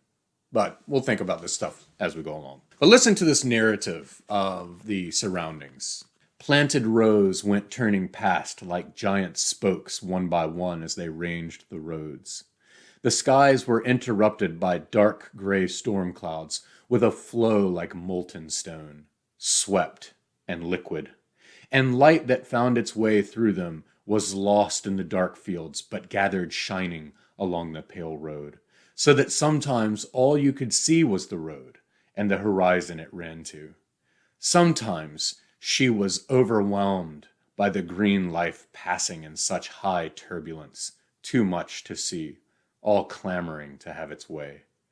Leaves sawtooth, spade-shaped, long and thin, blunt-fingered, downy and veined, oiled and dusty with the day. Flowers in bells and clusters, purple and white or yellow as butter. Star-shaped ferns in the wet and dark places, millions of green veilings before the bridal secrets in the moss and under the deadfalls, went on by the wheels creaking and struck by roads in the ruts. Sparks visible only in what shadows it might pass over. A busy development of small trailside shapes tumbling in what had to be deliberately arranged precision. Herbs the wildcrafters knew the names and market prices of, and which the silent women up in the foothills, counterparts whom they most often never got even to meet, knew the magic uses for. They lived for different futures, but they were each other's unrecognized halves. And what fascination between them did come to pass was lit up, beyond question, with grace. And so this is our first real intimation of two people, and this goes back to the ancient Greeks, and it's come up on this channel a lot, and then comes up in literature a lot, but the ancient Greeks that believed that we were all once one tree, or two halves of one tree, or two halves of one person, and we were separated, and life is about finding our other half. Merle watched her sleep, his daughter, Dolly. An unmanly warmth about the eyelids would surprise him. Tears. Her hearth-colored hair in a careless child's snarl. She was somewhere off wandering those dangerous dark fields of dreams, I suppose. Maybe even finding there some version of himself, of Erlise, which is his wife, his ex-wife, who has run off with a carnival magician named the Great Zombini, by the way, that he'd never get to hear about among the sorrowful truths, being lost, being found, flying, journeying to places too detailed to be anything but real, meeting the enemy, dying, being born over and over. He wanted to find a way in, to look out for her at least, keep her from the worst, if he could. And yeah, this nails that feeling of a parent towards their young child. I love this. Lately, Merle had been visited by a strange feeling that photography and alchemy were just two ways of getting at the same thing. Redeeming light from the inertia of precious metals. And maybe his thing, and maybe his and Dolly's long road out here, was not the result of any idle drift, but more of a secret imperative, like the force of gravity, from all the silver he'd been developing out into the pictures he'd been taking over these years, as if silver were alive, with a soul and a voice, and he'd been working for it as much as it for him. And like I said earlier in the opening remarks about Pynchon and about Against the Day, everything is sentient and imbued with consciousnsness. And so we've got the chums of chance. We've got Professor Vanderjuice, the inventor. I can't remember if Scarsdale Vibe has been introduced yet. He will be shortly. But now we move into the introduction of web traverse. And, web is spelled with two B's. Traverse is pretty obvious, and especially with a globe-trotting novel like this. But his progeny, 3 sons and a daughter, they will traverse the globe. But I wondered if, because it's web traverse, if it had anything to do with crawling the web, as in the World Wide Web. But these are just things that get stirred up, and with every little thing that comes up, it's great to entertain it and to chase things down. But in the end, especially as a reader and not a scholar, you realize that there are maybe not dead ends, but there are things that are just too flimsy and they fizzle out. But it's still fun nonetheless. Just like a crossword clue leading you in one direction, and then later you realize that it actually meant something else, or that there was nothing there. Webb, we're introduced to the patriarch of the family, Webb Traverse, and he is seen as sort of a folk hero, an anarchist who is a dynamiter. He's using dynamite to blow up patches of railroads, to blow up mine shafts and things like that. Not to kill the workers there, but as a reaction to the injustice between the plutocrats who preside over such construction and basically use the workers as chattel from whom to get rich off of, from whom, whatever. 4 closely set blasts, cracks in the fabric of air and time. Merciless, bone-strumming. Breathing seemed beside the point. Rising dirt-yellow clouds full of wood splinters, no wind to blow them anyplace. Track and truss work went sagging into the dust-choked arroyo.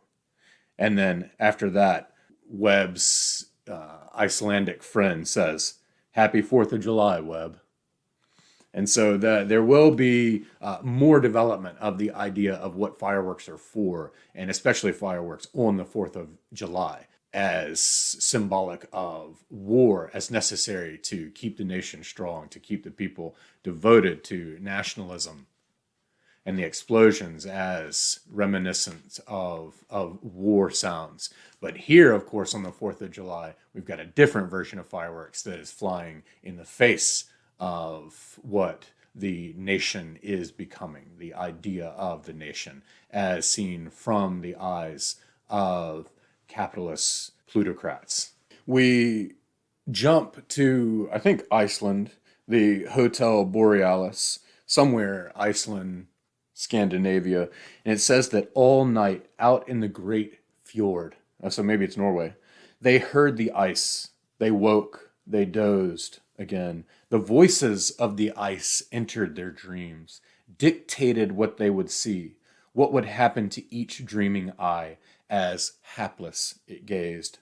Just to the north loomed a far-spreading glacier, the only one in this entire domain of ice that had never been named, as if in fearful acknowledgement of its ancient nobility, its seemingly conscious pursuit of a project.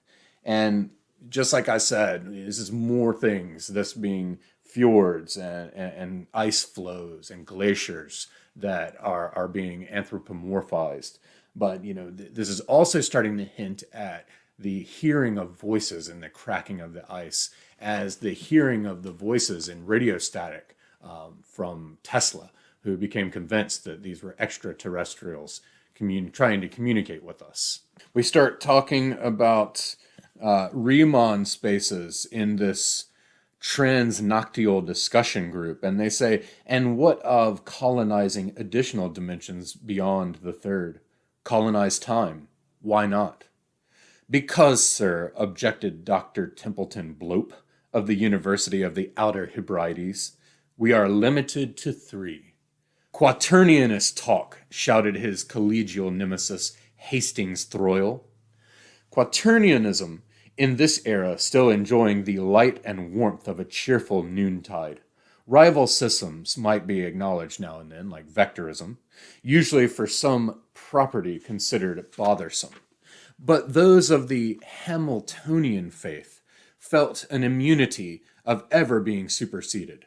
Children imagining they would live forever. And we will get the story of Hamilton and the discovery of the quaternion later in the book. That's why I say you don't need to be in a rush to understand every reference, because some of the most salient ones will be expanded upon. Time moves on but one axis, advised Dr. Blope, past to future, the only turnings possible being turns of 180 degrees.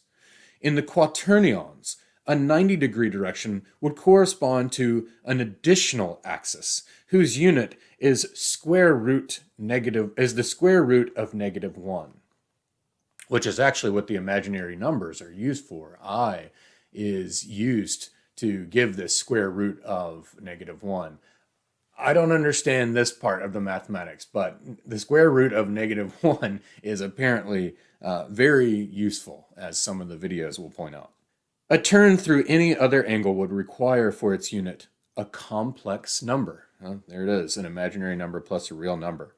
And so the argument here is that you can't add another axis to the plane of time and space as we understand it, because that additional axis would be a unit that is the square root of -1. So I guess that's the purpose, is that this is how we add those imaginary planes, is through complex numbers.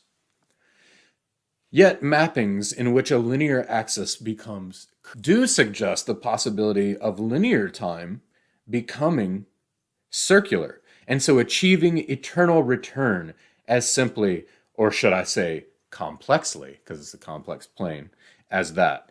So this is the first introduction to a whole host of different groups of people who are on a quest to find transcendence. And in this quest, they are trying to figure out how to find the right-angled or orthogonal branches of time from the linear plane, such as to make time curvilinear or circular and achieve an eternal return.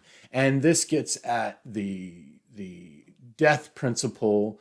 We'll get a quote later on that, all these worryings about transcendence, all these worryings over time and its structure and how to travel backwards are all rooted in our fear of growing old and our fear of dying. And if we can achieve an eternal return, then what does it say? It says, those of the Hamiltonian faith felt an immunity to ever being superseded. And then he calls them children imagining they would live forever. And so this is why rereading is so important, because that was dropped in before the whole discussion that got a little technical. And it sets up for it, but sometimes those nice poetic sentiments will get lost in the technical details. And so when you read them again, you get to sort of go in the reverse order. You kind of imitate eternal return going back through each rereading. But each return is also accompanied by what you learned the first time around. This paragraph of narration was really reminiscent of that scene in Gravity's Rainbow when describing that rocket launch scene way off in the distance that's just so beautifully done. The sun came up as a baleful smear in the sky, not quite shapeless, in fact, able to assume the appearance of a device immediately recognizable, yet unnameable. so widely familiar that the inability to name it passed from simple frustration to a felt dread, whose intricacy deepened almost moment to moment. Its name a word of power, not to be spoken aloud, not even to be remembered in silence. All around lay ambushes of the bad ice, latent presences, haunting all transaction, each like the infinitesimal circle converging towards zero that mathematicians now and then find use for. A silver gray, odorless, silent exit from the upper world. The sun might be visible from time to time, with or without clouds, but the sky was more neutral density gray than blue. Out on the promontory grew some even textured foliage in this light, a blazing, virtually shadowless green. And breaking down at the base of the headland was the sea green sea, the ice green, glass green sea. So again, just beautiful prose. Here again in this North Atlantic, Scandinavian, Icelandic location, it says that today's menu, the braised blubber with cloudberries, skua eggs, any style, walrus chops, and snow parfaits. Not to mention the widely praised meat Olaf. And it took me a bit, but I realized that I was just thinking, meat Olaf, M-E-A-T, Olaf is just the name of some Icelandic or Scandinavian, Olaf's a common name. But then I realized on a subsequent read that Olaf is an anagram for loaf. And so it's playing on meatloaf. And, this is indicative of how Pynchon's mind works. He's thinking, okay, what's a common name in this location to keep the verisimilitude of the locale? He loves to get into the details of time and place. And he's thinking Olaf. Well, then he's like, Olaf sure looks like loaf. And I'm talking about a menu, meatloaf. Oh, meat Olaf. But it's also a mirroring and a scrambling and interconnectedness that will continue. I love reading stuff like this. Now, let's just adjust the gain here. Good. Can you see it? Look on the reflecting sheet there, just below the quartz work. It took some moments to interpret what the curious camera lucida was revealing. At first, all was a blurry confusion of strange yellowish green, in which areas of light and dark moved in a squirming restlessness, seeming in their slow boil to penetrate while at the same time to envelop one another. But once taken into that serpentine hypnosis, we became aware that the frame of visibility was moving ever downward, even as the glaucous turmoil began, here and there, to coalesce into a series of inscriptions rushing by, that is, upward, too fast to read, even had the language been familiar. In passages like that, I really see the Pynchon who got a job in Seattle at Boeing writing for their magazine or newsletter and doing technical writing. But he can just so easily encompass the world of dense, technical, scientific writing and literary flourish. Here we get the vigor of youth again expressed. For they were the two youngest. We're talking about the Traverse children now. And the two youngest are the daughter Lake and the son Kit. For they were the two youngest and had shared a kind of willfulness, a yearning for the undreamt of destiny, or perhaps no more than a stubborn aversion to settling for the everyday life of others. I think that just that captures so beautifully that vigor of youth, just unwilling to settle for the everyday life of others, not wanting to repeat the everyday life you're seeing from your mother and father, from the people around you, to light out on your own path. If we get coprophilia in Gravity's Rambo, here we get arnophilia, preferences including arnophilia, or an unaccustomed interest in sheep. Some of the ovine nymphs in these establishments being quite appealing indeed, even to folks who might not wholeheartedly share the taste, with fleeces dyed in a variety of fashionable colors, including the perennial favorites, aquamarine and mauve, or wearing items of feminine, not to mention masculine, attire. He's talking about sheep and people who want to, use them for certain purposes. So that's a page, just a few pages after the Traverse children basically wanting to rebel and find their own brand of living. Here we get the implication that Pynchon wants to find his own brand of writing and his own things to include. It's everything but the ordinary. But again, as we'll see when we get into some of the scholarship, there's precedent for these things. Fact is as strange as fiction and vice versa.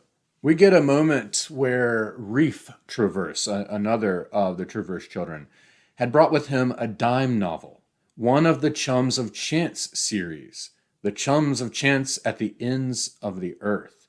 So, it occurred to me that just like Don Quixote in the second part of the Quixote, the people are reading fiction about the characters outside of the fiction of the characters. And I started thinking just a few days ago, thinking about this reading of Against the Day and about this video and things I wanted to talk about. And I can't recall, I flipped through, looked at all my notes, and I can't recall if the Chums of Chance themselves know that there are fictional books being written about them. Quixote and Sancho Panza do know that there are fictional books being written about them and about the exploits that they've already done. But I couldn't remember if Pynchon took it to that level or not. But nonetheless, this is just more ratcheting up of the metafictional qualities of the book. Then we get the introduction of Nigel and Neville, another pairing and mirroring and complementing. Maybe one of them is imaginary and one of them is real, and together they're a complex character.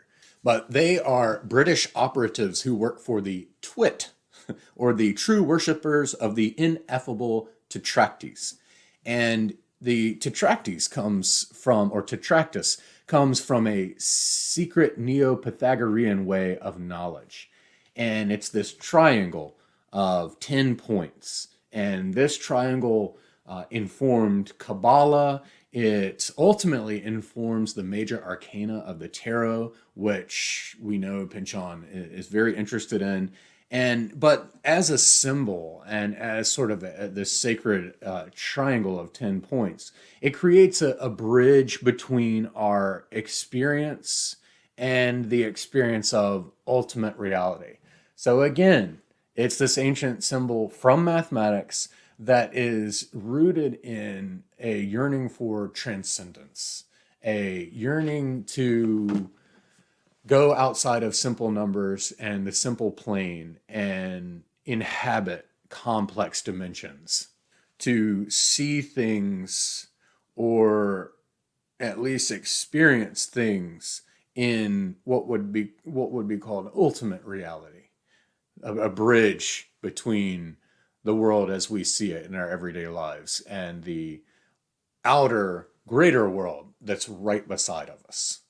And so just like the people at that committee we were seeing and reading about earlier who are trying to devise orthogonal timelines to achieve eternal return, here we've got this mythical Neo-Pythagorean cult that's using the ancient symbol of the Tetractes to do much the same thing. We get what I feel like is a great little anachronistic pop culture joke.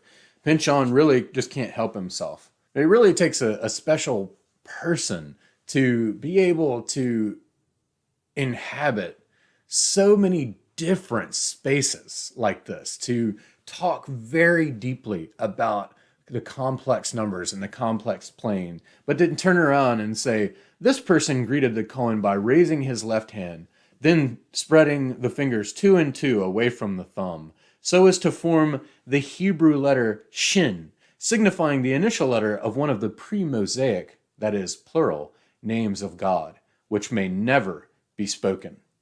Basically wishing long life and prosperity, explained the koan, answering with the same gesture. So, of course, this is getting, he's hinting at Star Trek's Live Long and Prosper. All right, now we get into the notion of Iceland spar. Sometime before the first report of it in 1669, calcite, or Iceland spar, had arrived in Copenhagen. The double refraction property having been noticed immediately, the ghostly mineral was soon in great demand among optical scientists across Europe.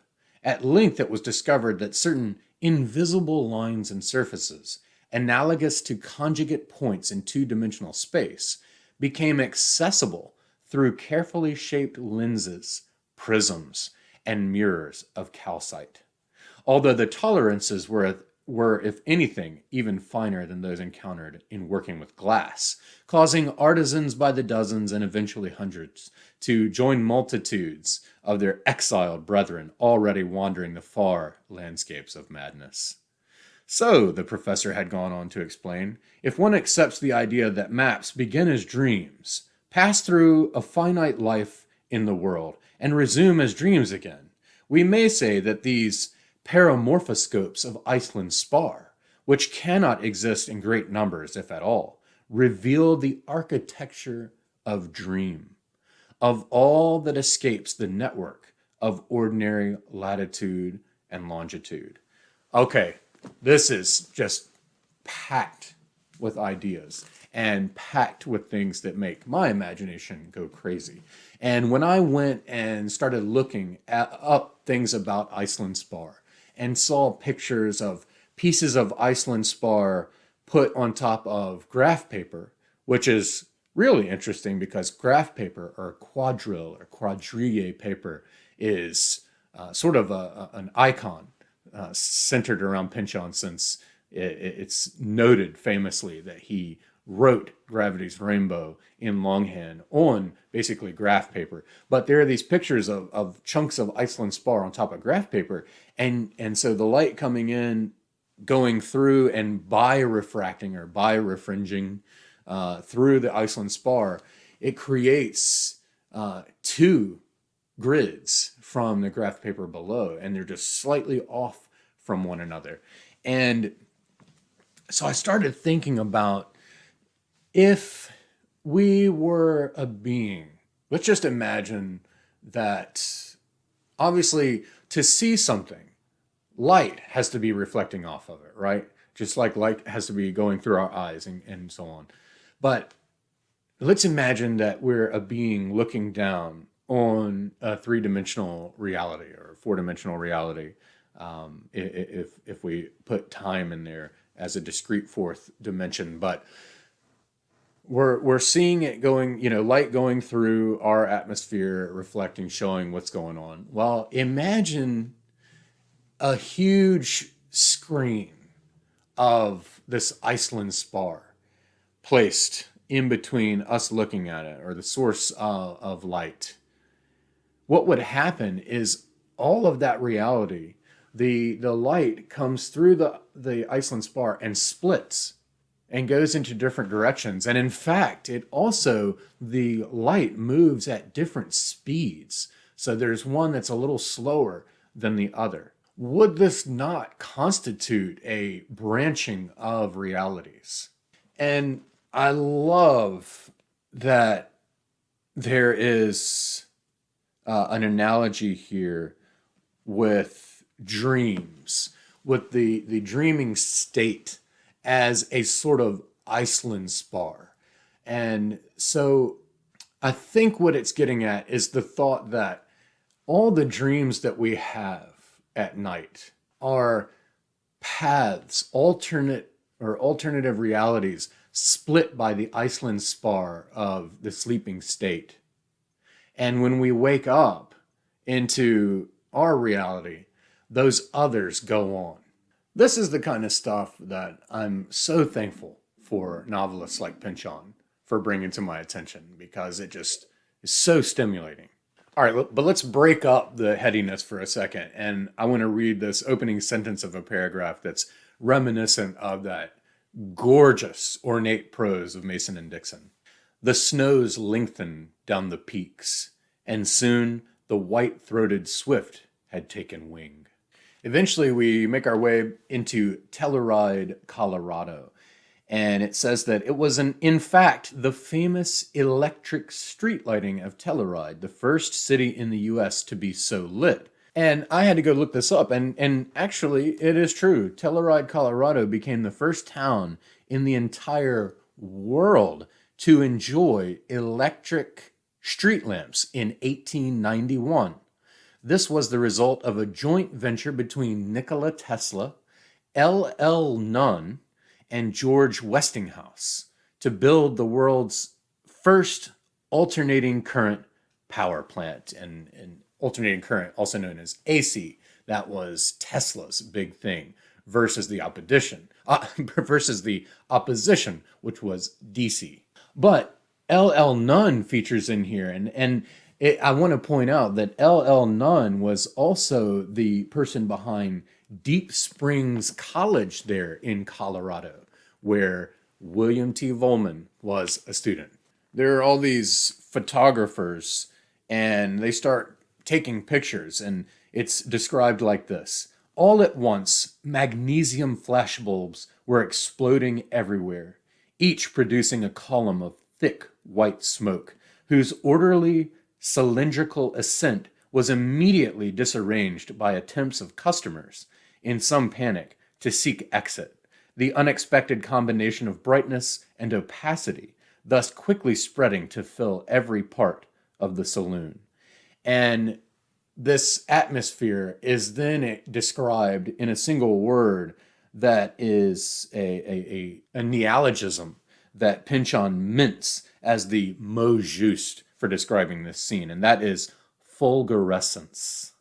He brings in the Silver Act, and it says, did the Silver Act, all the foo-for-raw that went with that, get repealed for nothing? And this sent me down another rabbit hole looking into the Sherman Silver Purchase Act of 1890 that was repealed in 1893 to prevent further depletion of the government's gold reserves. And it's just amazing the amount of historical detail that Pynchon absorbs and brings into this novel. And it will be commented on his grasp of everything that went on in the Balkans around the Great War.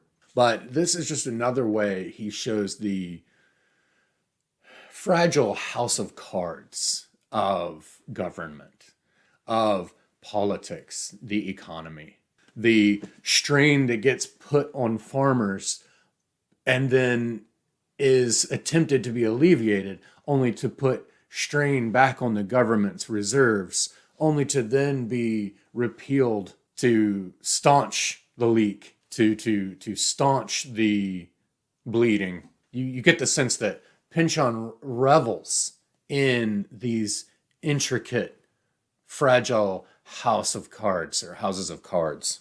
Okay, I am on the cusp of doing something very original and for the first time on this channel, and that is sing. I am going to attempt to sing That Göttingen Rag, which is, I think, the first song. Let's see here. I could be wrong. No, I think I'm right. I think this is the first silly song we get in here. And some critics just dismiss this as just relentlessly stupid and immature. I think it's actually really funny. And we also know from some material given by friends, old friends and acquaintances of Pynchon's, that he himself could carry a tune very well and often broke out into really silly renditions of popular songs and liked to do accents and all these kinds of things. And so I think we're getting a look at his personality. But there's also some stuff embedded in the silliness that, again, is pure fact. It's set up first with this. This is Kit is, getting ready to go to Göttingen in Germany to study. And this is where people such as Hilbert and Minkowski are. It says Dr. Hilbert at Göttingen is developing his spectral theory. We get some of that implied in McCarthy's last books, by the way, which requires a vector space of infinite dimensions. And so this could be seen as an enhancement even of what Riemann was doing with complex numbers. His coadjutor, Minkowski, thinks that dimensions will eventually just fade away into a continuum of space-time. But it says, overflowing with an all but elated idea of how he might actually do someone good, the old fellow produced, as from empty space, a ukulele. And in fact, in one article, an old acquaintance of Pynchon's who also was with him at Cornell said that Pynchon broke out songs with a ukulele often. Of some dark exotic wood trimmed with tortoiseshell, and after strumming a peppy 8-bar intro, sang. And now, ladies and gentlemen, I am going to attempt, like Dr. Vanderjuice, to break out into a show tune-esque song that Pynchon includes for us here. Get into your traveling coat, leave girlie a goodbye note, then hop on the very next boat to Germany. Those crazy professors there, they don't ever cut their hair, but do they have brains to spare? You wait and see. Out on that Hamburg America line, for you know it, you'll be chinning with Felix Klein. Don't ya pay no mind to the rent or the house key. Say, howdy there, Hilbert. Pleased to meet ya, Minkowski. Tell ya, College Joe, you think there's nothing that you don't know. You ain't even seen nothing until you go. So, pack up that bag. Go east, young Yank, to where the sabers clink. And the four-color problem is just a student prank. While they're frolicking, flirting, and doing that Göttingen rag. I don't know, something like that. But this is just fun and really funny. And I like how it just drops in the four-color problem and to use it as something to show that, you know, in Göttingen, Hilbert and Minkowski are working on stuff light years beyond this pesky little four-color problem. And, you know, the four-color problem is something that I had read about just a few years ago in the book Jim Holt's collection of mathematical writings called When Einstein Walked with Gödel. And there's an essay in there called A Comedy of Colors. And the conjecture is that there is no possible map that needs more than 4 colors to color, meaning that the same color won't share a border. But what's really interesting about it is that Minkowski, actually, let me get the essay because I want to get this right. But the 4-color problem does have something to do with Minkowski and Hilbert. They're in Göttingen. So the song is just rooted. It's not pure silliness. It's pure Pynchon.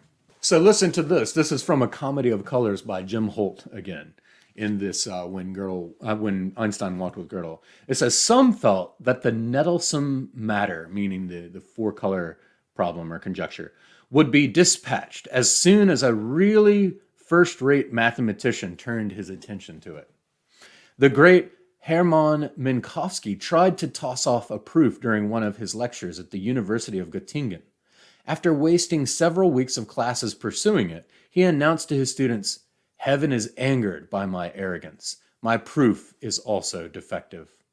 Other leading mathematicians, perhaps wisely, gave the problem a miss. After all, it was not really in the mainstream of mathematics.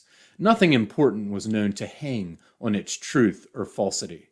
When David Hilbert, perhaps the paramount mathematician of his time, set out before an international conference in Paris in 1900 what he considered the 23 most significant problems in mathematics, the 4-color conjecture was not among them. Here we get Nikola Tesla himself speaking. Everything since, all you have seen in the press, has been theatrical impersonation, the inventor at work. To the newspapers, I can never speak of that time of simply waiting. He's describing a lot of his time spent just waiting for the epiphanies to come. And then when they do, he pretty much has everything he needs right away. I'm expected to be consciously scientific, to exhibit only virtues likely to appeal to rich sponsors. Activity, speed, Edisonian sweat, defend one's claim, seize one's chance. If I told them how far from conscious the procedure really is, they would all drop me flat. And so here we get Tesla knowing that there's a publicity game to the media, to popular culture, to gaining the attention and ultimately the funding of rich patrons. He knows that he has to put on a face and act like a scientist to be taken seriously. And we can once again, in the reclusive Pynchon, who is famous for doing any and everything to avoid having his picture taken by the press, to avoid interviews, and so on and so on. We can almost hear this echo of Pynchon knowing the way that people, critics, readers, scholars, whoever, knowing that there's a way in which they will want him to appear. And him basically saying, no, I'm not playing that game. I'm just going to give you the work. And of course, he's saying this to Kit Traverse. And he's counseling him because he sees in Kit properties that he himself, Tesla, has. And that is those properties of waiting and then things coming to him in flashes and just these epiphanies. And he's counseling Kit. And this is really important to Kit because at this point, what has happened is that Webb Traverse has been killed by these goons that Scarsdale Vibe, who represents the capitalist pig, I don't care about human life, I just want money, greed, expansionist, blah, blah, blah, hired to kill Webb because he was, as an anarchist, he was interrupting some of Vibe's railroad and mining operations in America. So he had to get him out of here. But then Vibe used his counterpart, Foley, to approach. Now, interestingly, in terms of all this doubling and pairing and one part being imaginary and one part being real, Foley, when he approaches Kit, he says that he is Scarsdale Vibe, even though in the book they are presented as two different entities and clearly appear in the same scenes and talking to one another and so on. And ultimately, in a fatal scene, it really puts a spin on these ideas. But Foley asserts that he is Scarsdale Vibe, that he's his, not just his right-hand man, but if you're talking to him, you're basically talking to Vibe.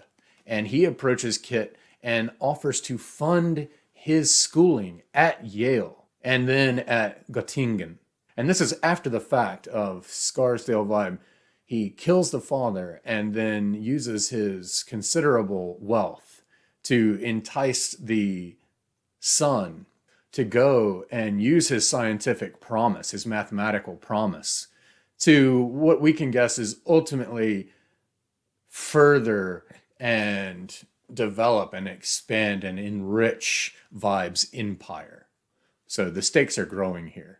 But there may be something to be said for seeing the Scarsdale Vibe Foley duality as one of these complex numbers, one of these pairings in one person where there's a real part and an imaginary part, producing this composite. And some people have complained about the absence of Vibe, but I think that it may be really Foley who's the menace here.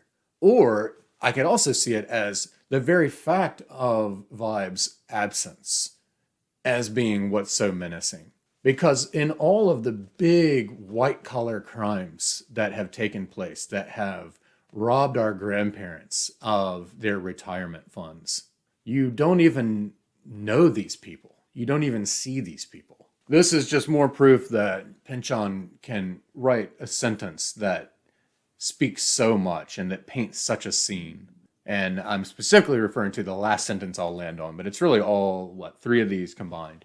When lunchtime rolled around, her first day in the city, Dolly went into a restaurant to eat. It was a cheery place with sparkling white tile nearly everywhere and silver plate ringing against thick crockery.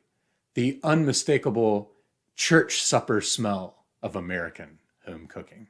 In this scene, Dolly is in the city. She's in a department store And we get a glimpse of something that Pynchon is doing in this novel, which is giving us a young female character, the daughter, in search of the older female character, the mother. So, whereas Homer's Odyssey gave us the blueprint of the son looking for the father, here is the daughter in search of the mother. But she sees what she thinks is her mother in this department store. And this this writing is just incredible. It was nothing really, almost nothing. Could have been another clothes dummy at this distance, sighted across the deep central courtyard that ran vertiginously up through all 12 floors, with only a filigreed ironwork railing between shoppers and a plunge to the main floor, past the tranquilly ascending diagonals of moving staircase and a scale replica of Yosemite Falls, down to where a tiny harpist in shadows thrown by palm trees seemed from up here part of the realm of the hereafter. So we're getting this dreamlike, fantastic quality as she's seeing this apparition that she thinks might be her mother. On the other side of that hypnotic deep, with a capital D, and the arpeggiations ascending out of it, stood a figure in ladies' shopper's streetwear in a violet and gray check, the egret plume on her hat articulating sensitive as a hand, not looking at Dolly in particular, but somehow demanding her attention. Before the clarity of the apparition, Dolly knew she had to get an immediate grip on herself, because if she didn't, the next thing she knew, she'd be running over there screaming to embrace some woman who would of course turn out to be a stranger, and all the embarrassment, maybe even legal action, that was sure to go with it. And that word she'd be screaming would be, "Mama." And now we move to a hotel in Louisiana. Everybody at the Deux Espèces was waiting for his own particular outlaw-friendly ship, of which there were several out on the sea lanes at any given moment. As if there had once been a joyous mythological time of American anarchism, now facing its last days after the anarchists, I don't know how to pronounce this, but it's the assassin of McKinley, Czolgosz. Everywhere it was run, anarchists run, the nation allowing itself to lapse into another cycle of Red Scare delusion, as it had done back in the 70s in reaction to the Paris Commune. But as if, too, there might exist a place of refuge, up in the fresh air, out over the sea, someplace all the anarchists could escape to. Now, with the danger so overwhelming, a place readily found even on cheap maps of the world, some group of green volcanic islands, each with its own dialect, too far from the sea lanes to be of use to a coaling station, lacking nitrate sources, fuel deposits, desirable ores either precious or practical, and so left forever immune to the bad luck and worse judgment infesting the politics of the continents. A place promised them not by God, which would be asking too much of the average anarchist, but by certain hidden geometries of history, which must include, somewhere, at least a single point, a safe conjugate to all the spill of accursed meridians passing daily, desolate, one upon the next. And so now we're getting more of the perspective of anarchists in America at this time. And as Reef thinks to himself, it was important not to draw attention. It was the USA after all, and fear was in the air. We get a moment where Frank, he awakens very early in the morning from a dream of voyaging by air, high in the air, in a conveyance whose actual working principles were mysterious to him. And we gotta wonder, is this part of what they were linking dreams to Iceland Spar? Is this a manifestation of that, where this is an alternate Frank and an alternate reality? Or is this more popular psychology, where maybe he has just been reading a Chums of Chance book and it carried into his dream and out again? We get this foul-mouthed parrot Frank is down in Mexico. Kit, whereas he goes over to Yale and then over to Göttingen under Vibe, at least for a while. And then Reef goes off into Europe. Frank goes into Mexico during the revolutions down there. And while down there, there's this crude parrot. It says, ever wonder why they call it Zacatecas, Zacatecas? Or why it's Guanajuato, Guanajuato? And we know that Pynchon, by the way, was in Guanajuato for quite some time in his life. Frank, fallen by now into the doubtful habit of conversation with a parrot, shrugged in irritation. One's a city and one's a state? Pendejo! Screamed the parrot. Think! Double refraction, your favorite optical property. Silver mines full of espato, double refracting all the time. And not only light ways, cities too, people, parrots. You just keep floating along in that gringo smoke cloud, thinking there's only one of everything. You don't see those strange lights all around you. I Chihuahua. In fact, I Chihuahua. Kid engineers, all alike, closed minds, always been your problem. We get introduced to this Dr. Zoot, who has bought basically a clunky, used so-called time machine, and he's trying to salvage it. And two of the chums of chance get inside of it. Chick and who else? Should have written it down. Darby. Chick and Darby. It says, each lad was looking intently through the darkness at the other, as if about to inquire when it would be considered proper to start screaming for help. If this is our host's idea of the future, Chick began, but he was abruptly checked by the emergence, from the ominous sweep of shadow surrounding them, of a long pole with a great metal hook on the end, of the sort commonly used to remove objectionable performers from the variety stage, which, being latched firmly about Chick's neck, had in the next instant pulled him off into regions indecipherable.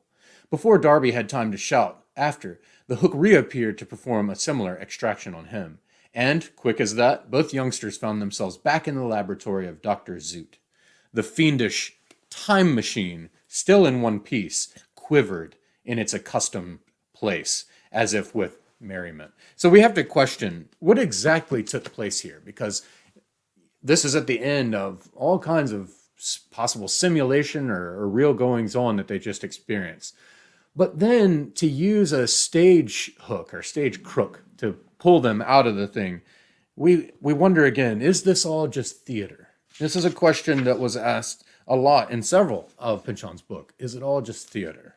Now, the chums have been, they're these avatars of youthful innocence and vigor and freedom and from boys' books. But as the novel continues on, they begin to shed, they begin to be chinks in that blissful ignorance. They begin to start asking questions. There's this shift in their acquiescence to these unknown, unnamed entities that are putting them on these missions. This shift begins to turn into questioning, and the need for meaning begins to set in. So basically, we start to see the boys growing up.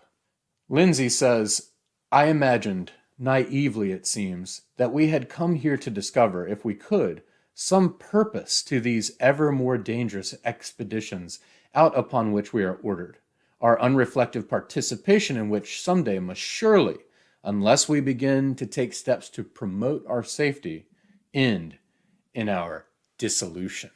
Now, another way this can be seen, though, is they're beginning to realize that they're within the pages of a fiction, and they need to figure out how to transcend that realm. So even in fiction, the characters are imbued with the same sentiments as a human creator in our realm.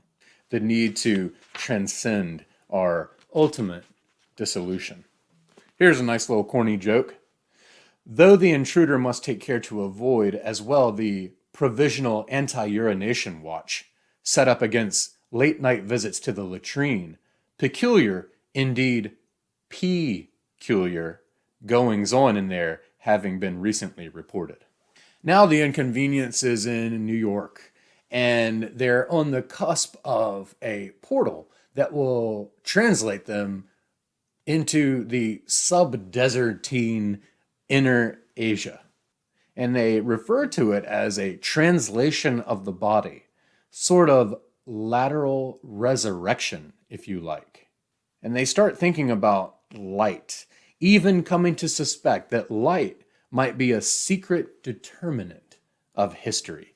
And there will, just like with in that Scandinavian setting where there were snow parfaits, there are going to be these entities that feed on light, and there's going to be light souffles. Now they're in Inner Asia, and they're on camels, they're traveling, and Lindsay Noseworth starts hearing voices.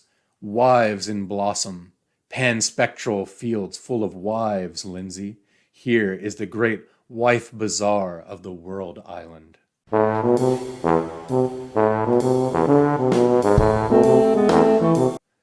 And then the narrator.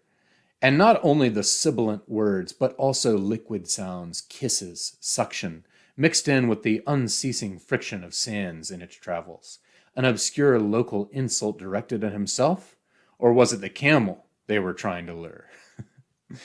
So star after star climbed to its meridian, and then descended, and the camel took his way a step at a time, and all was saturated in expectancy.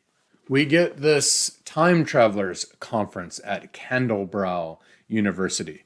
The conferees had gathered here from all around the world, Russian nihilists with peculiar notions about the laws of history and reversible processes, Indian swamis concerned with the effect of time travel on the laws of karma, Sicilians with equal apprehensions for the principle of vendetta, American tinkers like Merle, the photographer, Merle Rideout, with specific electromechanical questions to clear up. Their spirits, all one way or another, invested by the siegecraft of time and its mysteries. It goes on. Vectorists and quaternionists in attendance reminded everybody of the function they had recently worked out, known as the Lobachevskian, abbreviated LOB, as in Lob A, by which, almost as a byproduct, ordinary Euclidean space is transformed to Lobachevskian, or otherwise known as hyperbolic geometry. We thus enter the whirlwind. It becomes the very essence of a refashioned life, providing the axes to which everything will be referred. Time no longer passes with a linear velocity, but returns with an angular one. All is ruled by the automorphic dispensation. We are returned to ourselves eternally, or, if you like, timelessly. Cyprian Latewood, this British spy, who is also one of the very well-rounded and psychologically adept characters, I would say, appears with Yashmeen Halfcourt, who is the female mathematician that was probably the character referred to when rumors of this book started circulating in the 90s. But they're talking with each other. And Cyprian says, "Do I contradict myself? Very well, I contradict myself." And of course, a lot of us know that as an allusion to Walt Whitman. But then it goes on, and his interlocutor says, "And all very jolly, too, if one happens to be divine Walt, whom the world allows a bit more in the way of antinomy, I shouldn't wonder, than depressingly prosaic you." And his friend there, Ratty McHugh, is now sort of counseling Cyprian about Cyprian's lovesickness and infatuation with Yashmeen. And he's trying to counsel him on ways that he can deal with this. And it's kind of funny what he prescribes. He says, "In the brief time she's been here, this half-court person has broken simply full decks of hearts. Your best course in the brief time you'll be here is to find a wholesome pursuit that will require all your attention. such as, say, academic study. One might start looking into Thucydides, actually. Then later there is an allusion to Keats's La Belle Dame Saint Merci to describe this Yashmin half-court. And Cyprian, it talks about Cyprian, he was left with an inelastic embarrassment, which showed little sign of resolving itself.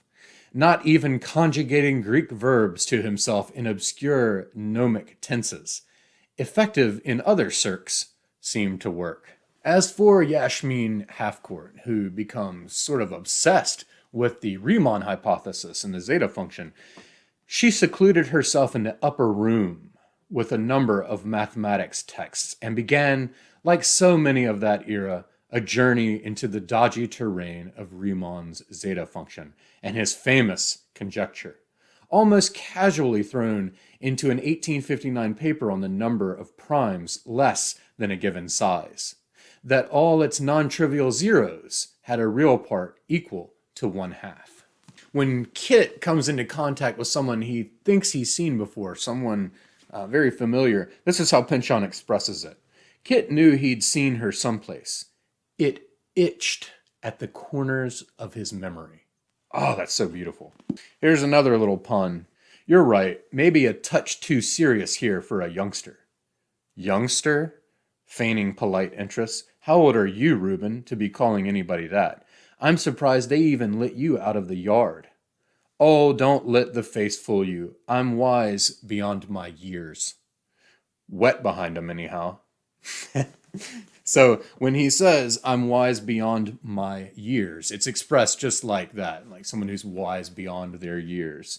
But of course, when his interlocutor says wet behind him, anyhow, he's playing on him saying wise beyond my years. Sorry to break that down like you didn't get it, but sometimes I have to do that in case you don't see the text or you haven't read it yet. Then they end up in Belgium, and we're setting up for the whole mayonnaise disaster. But we're also setting up for what I think is just a wonderful, wonderful joke. Probably his best joke in the whole book. But I do want to say that having been to Belgium several times, I think I've been there 4 or 5 times to Ghent, Bruges, and Brussels.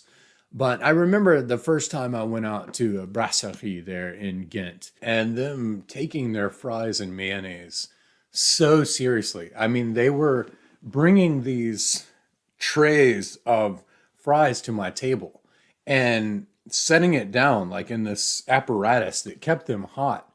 And still, every few minutes, they would come and dump the fries and put a fresh basket of fries there and copious amounts of mayonnaise. Pynchon is clearly aware of this and sets up to take the mayonnaise obsession to, of course, his usual scaled up heights. But there's this one exchange where Kit is asked, how much do you know of la mayonnaise? She inquired. And it says that he shrugged. And he says, maybe up to the part that goes, aux armes citoyens. But she was frowning, earnest, as he had seldom seen her. And so what happened here is that Kit confused la mayonnaise with La Marseillaise, the national anthem of France. And here's the quote that I alluded to earlier. All investigations of time, however sophisticated or abstract, have at their true base the human fear of mortality. Here's a whole stretch of exchange that's just humorous, brainy, and evocative. The 3 strands of Pynchon. And arms dealers, don't forget, smiled Mulciber. And we will remember that Mulciber was in Paradise Lost as the fallen architect of hell. It's said the inventor of this weapon has found a way to get inside the scalar part of a quaternion, where invisible powers may be had for the taking. The scalar part, again, is the part that defines the magnitude of the vector. Of the 4 terms, that being the scalar and the 3 parts of the vector, knotted nebulae, the scalar or W term like the baritone in a barbershop quartet or the viola in a string quartet, has always been singled out as the eccentric one. If you considered the three vector terms, I, J, K, as dimensions in space and the scalar term as time, then any energy encountered inside that term might be taken as due to time, an intensified form of time itself. Time, explained Dr. Rao, is the further term, you see, transcending and conditioning I, J, and K, the dark visitor from the exterior, the destroyer, the fulfiller of the Trinity. It is the merciless clock beat we all seek to escape into the pulselessness of salvation. It is all this and more. A weapon based on time, mused Victor Mulciber. Well, why not? The one force no one knows how to defeat, resist, or reverse. It kills all forms of life sooner or later. With a time weapon, you could become the most feared person in history. I'd rather be loved, said Root. Mulciber shrugged.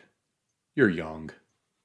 So again, humorous, brainy, and evocative, all packed together on page 558 in the Penguin paperback. It also just shows the imagination that Pynchon has when he's looking at a quaternion equation.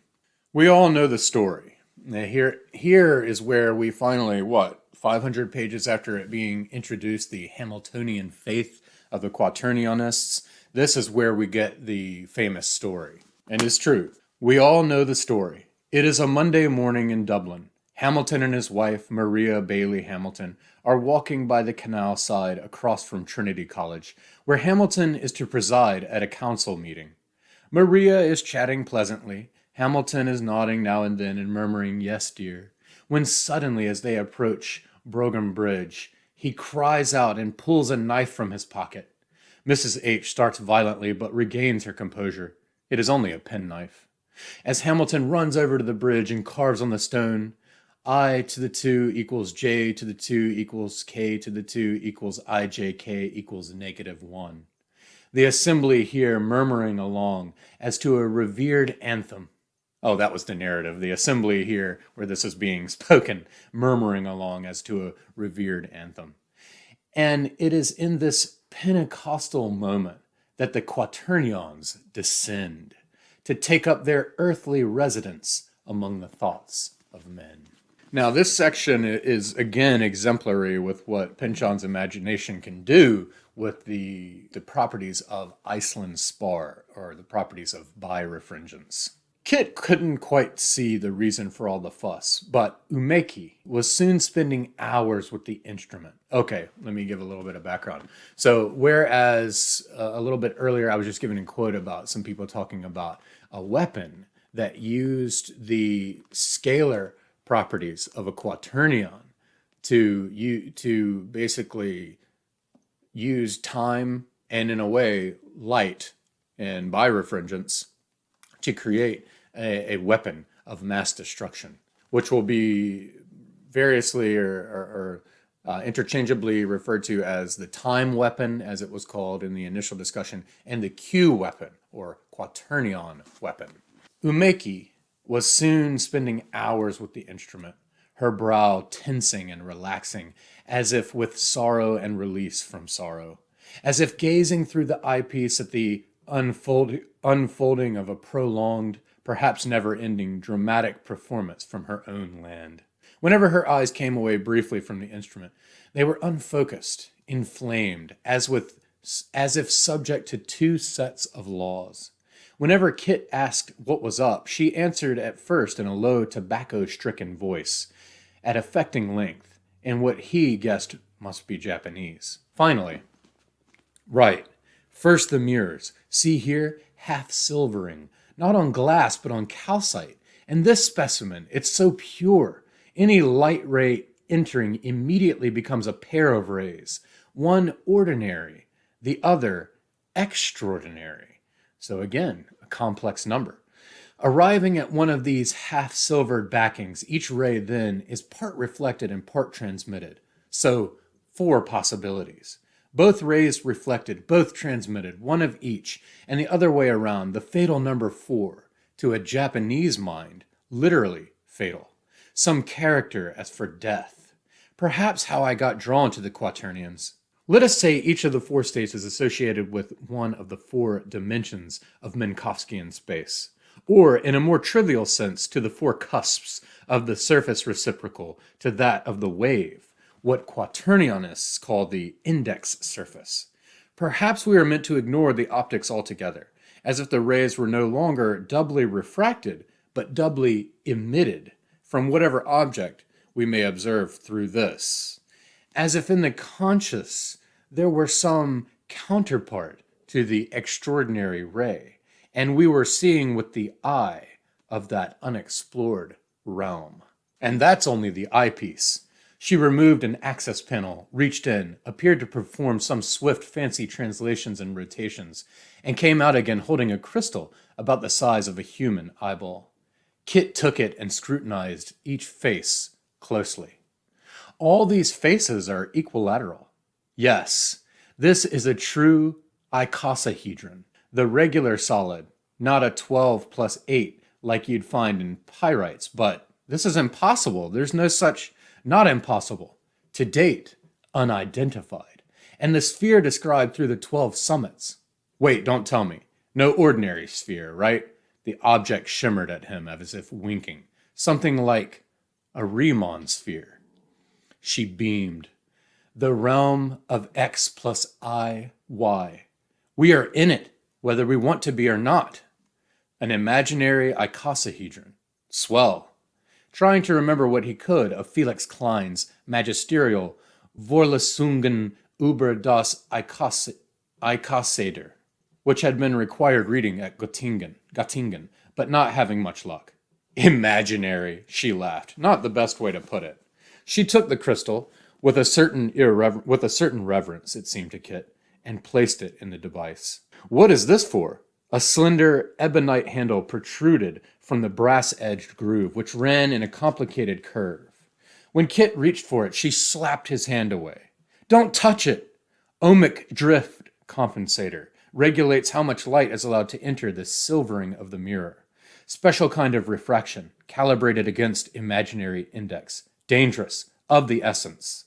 This unit is no bigger than a machine pistol, Kit said. How powerful can it be? I'm speculating, but the speed of the Earth moving along in its orbit, consider it 18 miles per second. Take the square of that, multiply it by the mass of the planet. Good bit of kinetic energy there. And it goes on, and eventually it includes what will be used for the compendium of scholarly studies we'll turn to toward the end of this video, called the Corrupted Pilgrim's Guide. And it says, within the mirror, within the scalar term, within the daylight and obvious and taken for granted, has always lain, as if in wait, the dark itinerary, the corrupted pilgrim's guide, the nameless station before the first, in the lightless uncreated, where salvation does not yet exist. Continuing with the history of mathematics that's woven all through the book, perhaps for an insane zealot who believed the positive integers were created by God and all else is the work of men, of course, it is a religious war. Kronecker did not believe in pi or the square root of -1.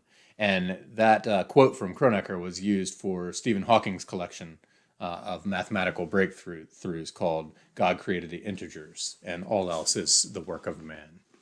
And so now there's this tension between, listen, and this is common,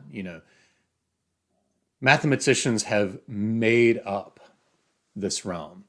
And so there's this huge split and huge disagreement or speculation or whatever you want to call it, where things like extra dimensions than the ones we consciously perceive are mathematically valid. But you can point back to things like I, pointing to the square root of -1 as being a man-made construct. So are we creating or are we discovering? And then we get into Shambhala. So now we're going into Tibetan Buddhism, this notion of the place Shambhala. This is a perfect place of peace and harmony and so on. It's like nirvana, paradise, heaven, so on. But, so for some, it's a state of mind. For some, it's an actual place you can go to. For some, it's a spiritual realm. But it's a transcendent place. It's another instantiation of what everybody in the book is pursuing. The mathematicians pursuing eternal return through orthogonal time. The time travelers building this machine. The Riemann spaces, the weapons of mass destruction. Technological innovation that will lead to a sort of capitalist immortality. But now we get the notion of Shambhala and people who are seeking to find this realm.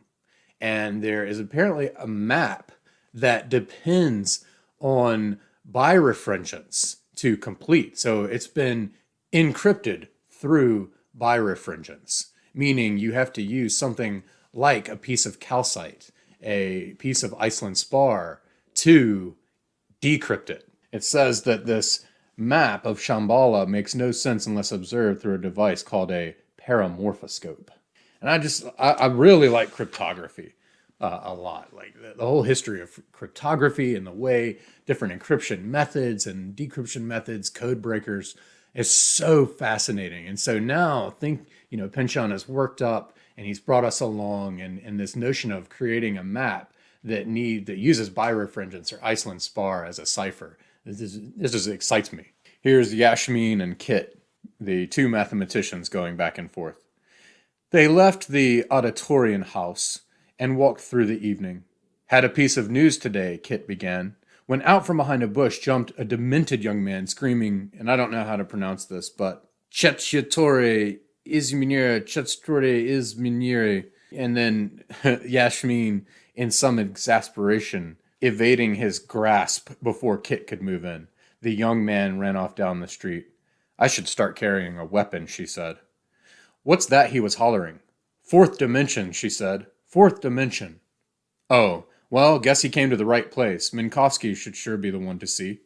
They're all over the place lately. They call themselves Otsovists, God builders, a new subset of heretics, this time against Lenin and his Bolshevists. Said to be anti-materialists, devout readers of Mach and Uspensky, immoderately focus on something they call the fourth dimension. Whether Dr. Minkowski or, in fact, any algebraist in the street would recognize it as such is another matter. But they have been able, with little effort, to drive the materialists in Geneva quite mental with it. And then I love this.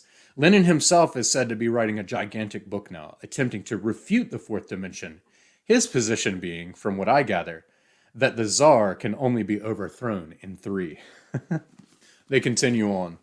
When spirits walk, beings living in 4-dimensional space pass through their own 3. So these cross sections we would see. And the strange presences that flicker then at the edges of awareness are those very moments of intersection. When we enter, even in ordinary daylight, upon a chain of events we are certain we have lived through before, in every detail, it is possible that we have stepped outside of time as it commonly passes here, above this galley slave repetition of days, and have had a glimpse of future, past, and present all together, which would be to interpret the fourth dimension as time, said Kit. They call it the already seen. So this brings in stuff that was in Flatland, that was in classic studies of the fourth dimension by Rucker, where we have the notion that if we saw, Borges brings this in, the Salvador Dali painting of the crucifixion brings this in, but if we saw a 4-dimensional being cross into our 3-dimensional space, what we would actually see is a cross section, because there would be a whole dimension of the figure that was unavailable to us. And they go on. He reminded himself that the night they first met, he had witnessed her disappearance into a solid wall.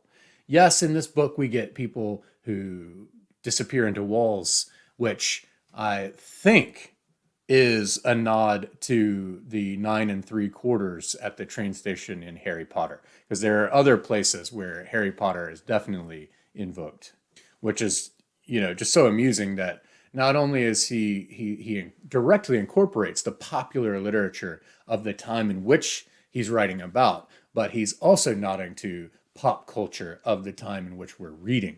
All right. Is it something you can control, go in and out of when you want to? He's asking Yasmin about this. And she says, not always. It started harmlessly enough when I was much younger, thinking about complex functions for the first time, really, staring at the wallpaper. One night, at some god-awful hour, I understood that I couldn't get away with only one plane. I'd need two, one for the argument and one for the function, each with a real axis and an imaginary one, meaning 4 axes, all perpendicular to one another at the same point of origin. And the more I tried to see that, the crazier ordinary space became, until what you might call I, J, and K, the unit vectors of our given space, had each rotated an unknown number of degrees about that unimaginable 4th axis. And I thought I had brain fever. I didn't sleep. I slept too much. Kit says, the mathematician's curse. And I love, more and more I'm starting to think about these parallels between Pynchon's Yasmin Half-Court and Cormac McCarthy's Stella Maris.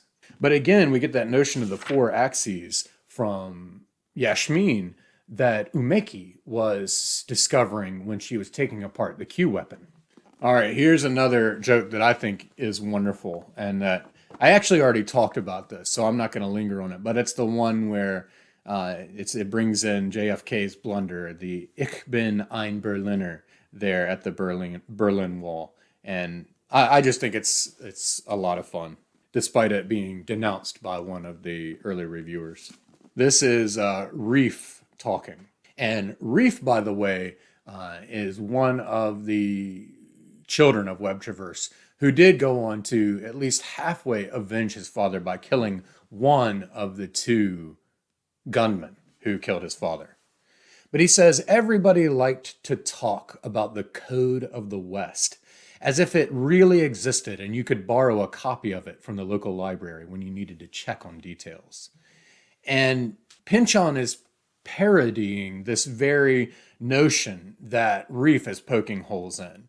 It's this notion of the Code of the West is not some actual code that's in a law library you can check out.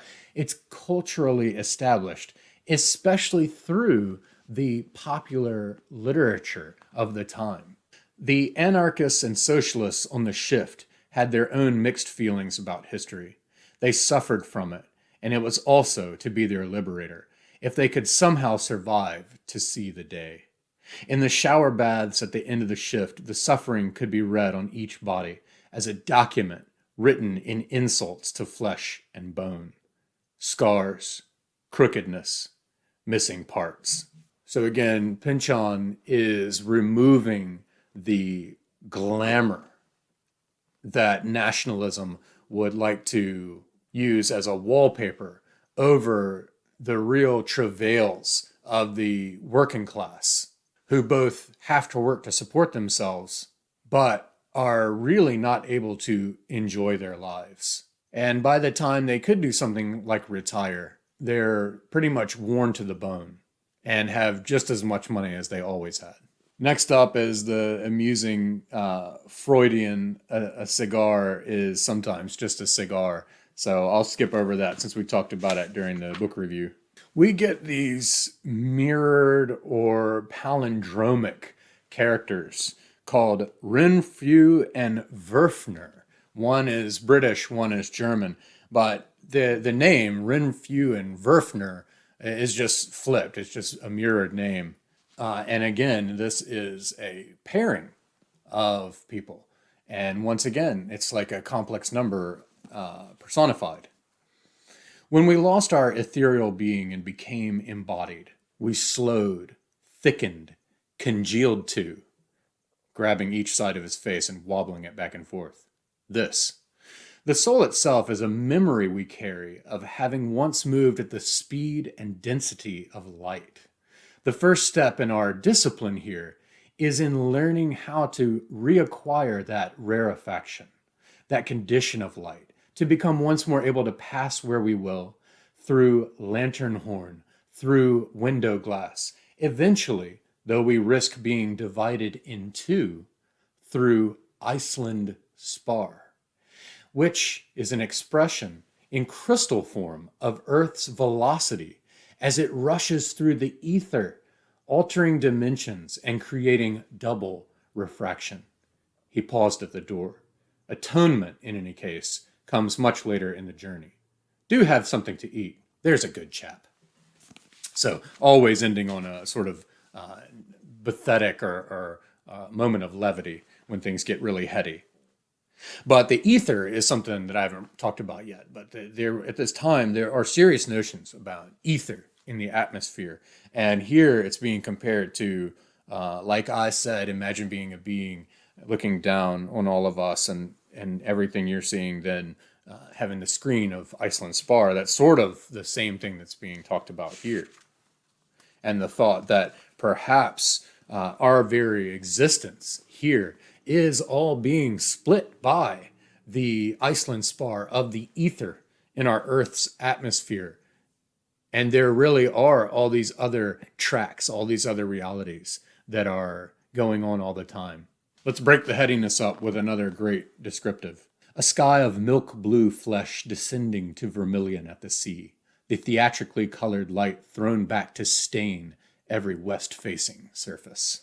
Just like the chums of chance within the pages of Against the Day itself, here we again have fictions bearing on reality. Back in the late 90s, meaning the 1890s, when vampirism became fashionable owing to the international popularity of the novel Dracula, granting biters of all sorts license to obey their impulses in public. So again, this is saying, I didn't look into this to see if this actually, occurred. I'm sure there were probably sensationalized reports of, people who read Dracula, acting on it and trying to bite each other, people thinking they're vampires and so on.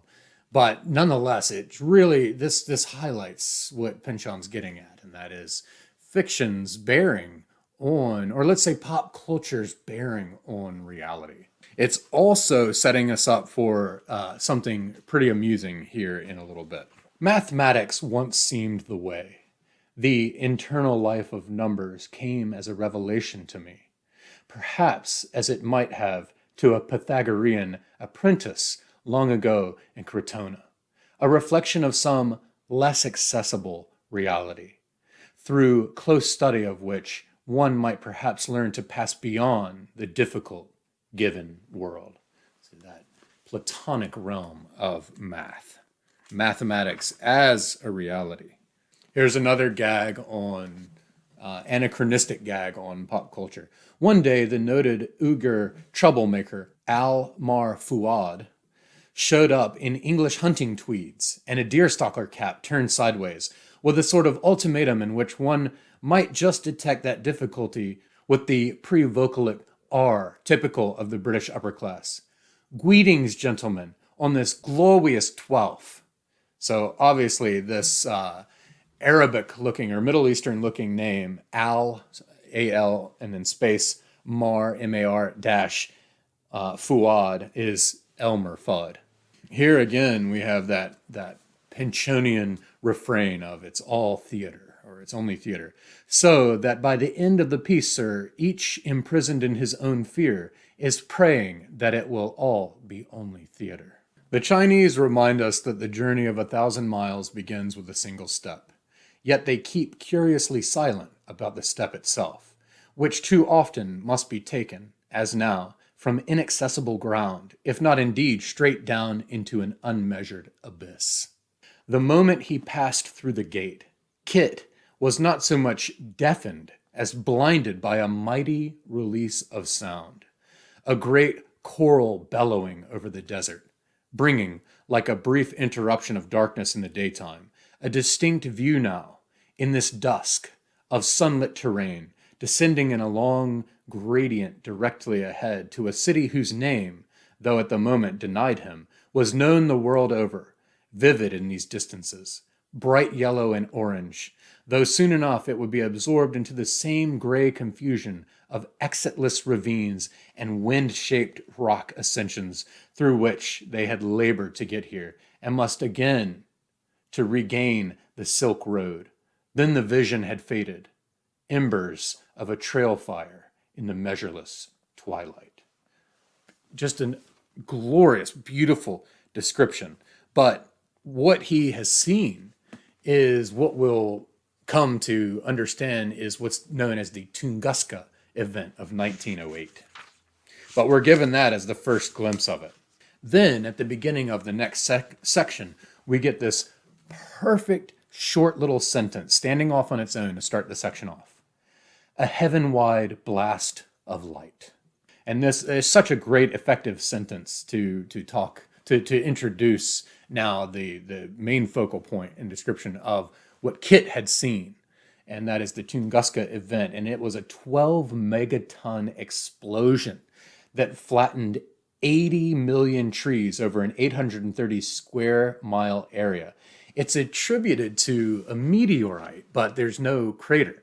And so it's referred to as a meteoric airburst. But it's a crazy thing that happened.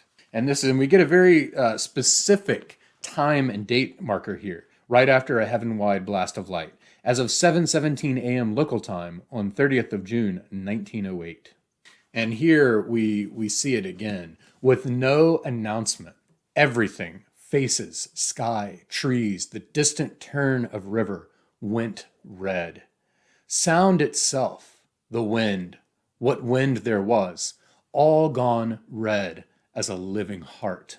Before they could regain their voices, as the color faded to a blood orange, the explosion arrived. The voice of a world announcing that it would never go back to what it had been. Oh, this could be a description of the moment in the desert in Oppenheimer. Let's read it again.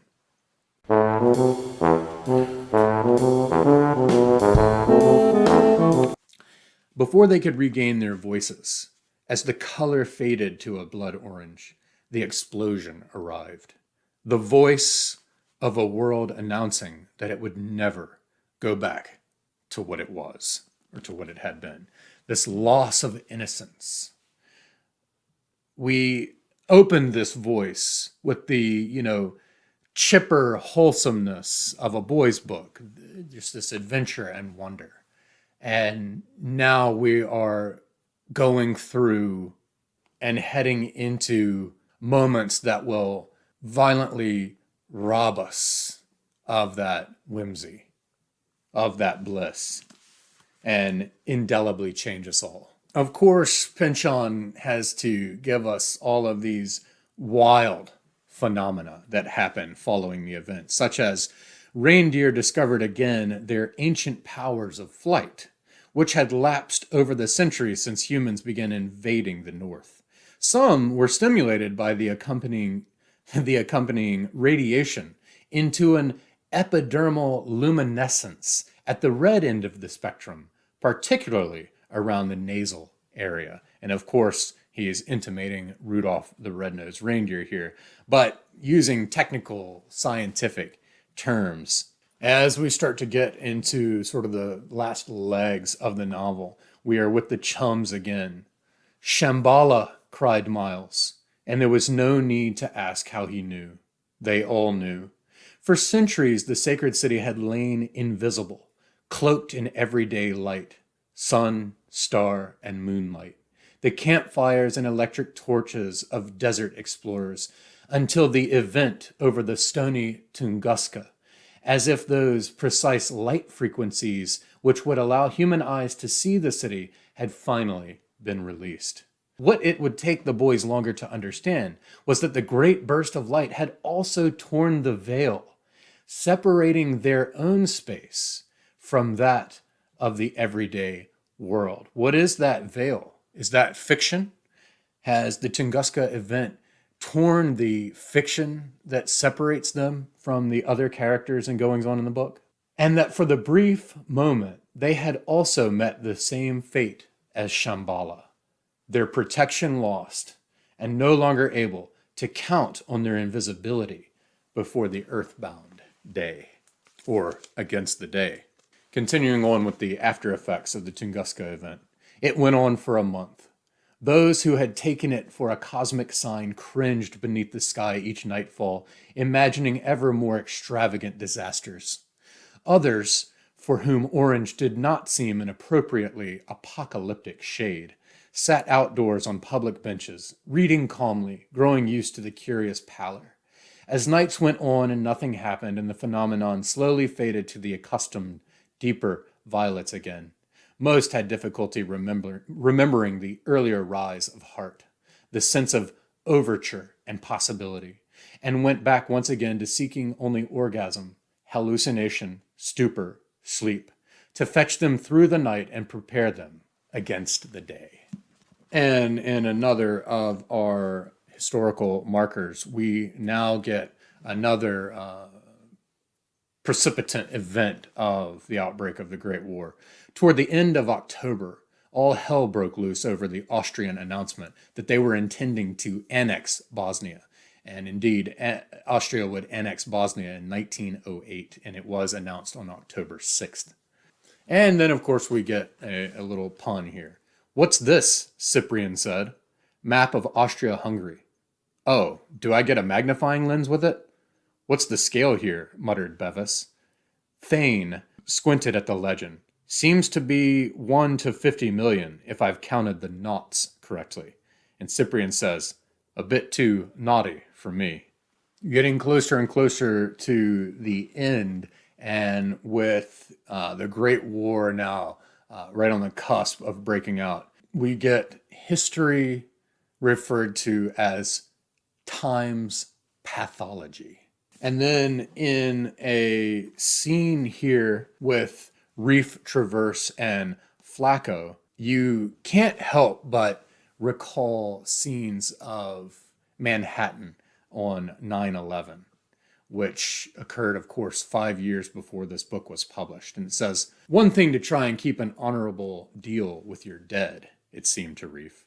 "Another to just go spreading death any way you can. Don't tell me I'm infected with bourgeois values. I've got to where I like these cafes, all this to and fro of the city life. Rather be out here enjoying it than worried all the time about some bomb going off." And then the narrator steps in, which is, of course, exactly when it happened. So unexpected and so loud that for many days afterward, those who survived would not be certain it had really occurred, any more than believe someone had actually desired to send such long evolved and dearly bought civility into this great blossoming of disintegration. Wow. A dense, prolonged shower of glass fragments, green and clear and amber and black, from windows, mirrors and drinking glasses, carafes and bottles of absinthe, wine, fruit syrups, whiskey of many ages and origins, human blood everywhere, blood arterial, venous, and capillary, fragments of bone and cartilage and soft tissue, wood splinters of all sizes from the furniture, shrapnel of tin, zinc, and brass, from torn, ragged sheets down to the tiny nails in picture frames, nitrous fumes, fluid unfurlings of smoke too black to see through, a huge, glittering passage skyward and back again, outward and across the street and down the block, passing through the rays of a completely indifferent noontide sun, like a long heliograph message sent too fast for any but angels of destruction to read. Wow. This is Yasmin, and at this point she's pregnant with Reef's child. And we will get more into this triad of Reef, Yasmin, and Cyprian in the scholarly work. But it says, "She dreamed the night she knew for certain of a hunter arrived at last, a trainer of desert eagles to unmask against her soul the predatory descent that would seize her, fetch her away, fetch her back, held fast in talons of communion, blood, destiny, to be plucked up off the defective Riemann sphere, she had been taking for everything that was, and borne in some nearly vertical angle of ascent into realms of eternal wind, to hover at an altitude that made the Eurasian continent a map of itself, above the glimmering of the rivers, the peaks of snow, the Tian Shan and Lake Baikal, and the great, inextinguishable taiga. All right, so I talked about Dracula and vampirism and its bearing on fiction and reality and so on. Well, we get this, which is a joke that even James Wood admitted was pretty good. But in Vienna at the time, there is this operetta of all the rage called The Burger King, and it's spelled like a burg, Burgher, The Burger King. Now, appearing in the first act is a young Bela Blasko, and he plays the Burger King, and it turns out that that's actually Bela Lugosi's actually original name, and so we're getting the young Bela Lugosi, right? And he is known for playing none other than Dracula. And while Kit, who is he there with? Kit is there with Dolly. And so Kit and Dolly are watching this play. And so we've got this funny little gag called the Burger King. We've got the Bela Lugosi who will go on to play Dracula, starring in it. And then Kit is watching the stage and he goes, "But what's with that piece of business where he bites old Heidi's neck? What's that all about?" And she says, "Something they do in these parts? You're the one with the college education." Her look just short of what you'd call innocence. Kit peered back, trying to resist the nitwit smile that was about to take over his face. "Well, hard to say, my Hungarian being a little rusty and all, but didn't it look to you like she was sort of going for it?" "What, having her neck bitten?" Slipping, she was sure she didn't know why, into her country weekend mode of English accent. "Well, here, let's just..." "Kit, now what in hell are you doing?" But sweeping her hair somehow out of the way and lengthening her bare neck for him. At some point they became aware that the show had resumed, the Burger King and his associates up to the usual tuneful intrigue.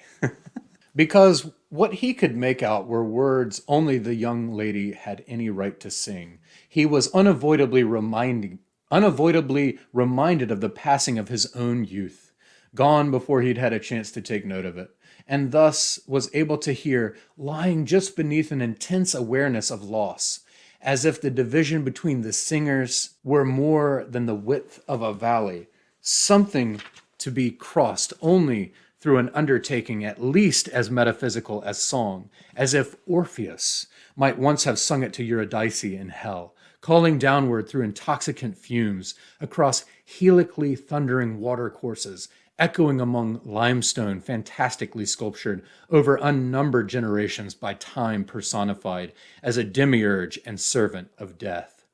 The two singers had repeated the song often enough, well into the onset of the night, for it to enter into the grooves of Professor Sleepcoat's memory, right next to the ones dedicated to regrets and sorrows and so forth. Wow, I mean, so much beautiful writing and idea and analogy wrapped up in all of that. And Pynchon, as he would do with Tyrone Slothrop, as an Orphic character in Gravity's Rainbow, who ultimately disintegrates. Cyprian Latewood is the Orphic character in here, and will go through his own transformation. We discover that Yashmin Halfcourt's father, Oberon Halfcourt, from whom she's somewhat estranged, has been off searching desperately for Shambhala. And towards the end, he finally proclaims that, for me, Shambhala, you see, turned out to be not a goal, but an absence. Not the discovery of a place, but the act of leaving the futureless place where I was. Some people have pointed to this and said, well, this is typical Pynchon, who's trying to say, stop looking for goals and answers, but just enjoy the journey. But here, that journey is kind of stripped away as well, because according to Oberon, The journey, the goal, is an absence. And so to me, this sort of conflates the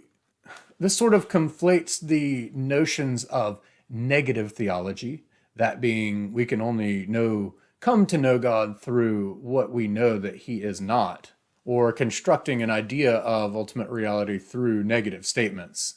Not negative as in the mood, but negations. And the concept of living in the moment, or the moment being eternal, free of past and present. And there's, especially in Eastern mysticism, there's all kinds of stuff wrapped up in that and through different types of meditation to help us sort of unlock what's been called that power of now. But here, very close to the end, we're basically getting the notion from Oberon Halfcourt that his whole search for this transcendence has ended in him realizing that he's chasing after a will-o'-the-wisp. But I love the way that's formulated. His search for Shambhala, for transcendence, was not the discovery of a place, but the act of leaving the futureless place where I was. That can be parsed in several different ways. By the time they agreed to part, Stray, meaning Estrella, and Ubal had forgotten why they ran off together in the first place. Stray recalled it had something to do with her early notions of the anarchist life and its promise of a greater invisibility, extending for all she knew clear around the world. And so this is not unlike Yashmin's fascination with the transcendence of complex math. So again, the anarchists are finding through their different tactics and their worldview a way to achieve existence in an invisible realm, basically. All right, well, then I came to page 1000 of 1085. And I just jotted down these notes because I wanted to stop and think to myself about everything that had been spun up, where we were in the novel, with only, a mere 85 pages left. And this is what I wrote. With 85 pages left of this massive work, let's take an inventory. The chums of chance have been largely absent despite their prominent entrance in the novel. Though they appear to have been somewhat controlling events, chance, Scarsdale Vibe and Deuce Kindred are still at large. The whole world is deteriorating into war. Several characters are letting go of their quests for transcendence. Math. Shambhala. The Q weapon is somewhere. It's like Chekhov's gun at this point. The map that uses birefringence as a cipher is also somewhere. The event is still a mystery. In his typical fashion, Pynchon has unspooled so many threads and masterminded an incredible romp so far. How can he possibly bring this opere mundi, or world opera, to a close? And I also noted that characters who have been in and out of subterfuge are still mostly scattered all over the globe, though the Traverse boys are starting to converge. As we start to close the novel, we, in a curvilinear fashion, we eternally return to some of the things that were brought up at the very beginning. And as they entered and were taken, Chick Counterfly thought back to his first days aboard the Inconvenience, and Randolph's dark admonition that going up would be like going north, and his own surmise that one could climb high enough to descend to the surface of another planet. Or, as the commander had put it then, another surface, but an earthly one, all too earthly. And we hear the echo of Nietzsche, human, all too human there. The corollary, Chick had worked out long ago, being that each star and planet we see in the sky is but the reflection of our single Earth along a different Minkowskian space-time track. Travel to other worlds is therefore travel to alternate versions of the same Earth. And if going up is like going north, with the common variable being cold, the analogous direction in time by the second law of thermodynamics ought to be from past to future in the direction of increasing entropy. After a comprehensive review that extended through the night, The Two-Lad Navigational Committee determined that the ship had most likely come upon the Pythagorean or counter-Earth, once postulated by Philolaus of Tarentum, in order to make the number of celestial bodies add up to 10, which was the perfect Pythagorean number. We think again of the Tetractys. Philolaus believed that only one side of our Earth was inhabited, explained Chick, and it happened to be the side turned away from the other Earth he called Antikython, which was why nobody ever saw it. We know now that the real reason was the planet's orbit, the same as our own except 180 degrees out so that the sun is always between us. We just flew through the sun? Inquired Darby, in a tone his shipmates recognized as prelude to a quarter hour of remarks about the commander's judgments. Maybe not, Chick said. Maybe more like seeing through the sun with a telescope of a very high resolution, so clearly that we're no longer aware of anything but the ether between us. Oh, like X-ray specks, sniggered Darby, only different. And of course, this is an anachronistic remark of pop culture toy. Antikython, announced Miles like a streetcar conductor. The other Earth. Watch your step, everyone. So, like I said way back in the beginning where it says, you'll see in time, of course. This is where Pynchon is making good on that because the chums visit this counter-Earth. They go through the hollow Earth. So we're incorporating hollow Earth theory. And they discover and experience this going north that becomes south.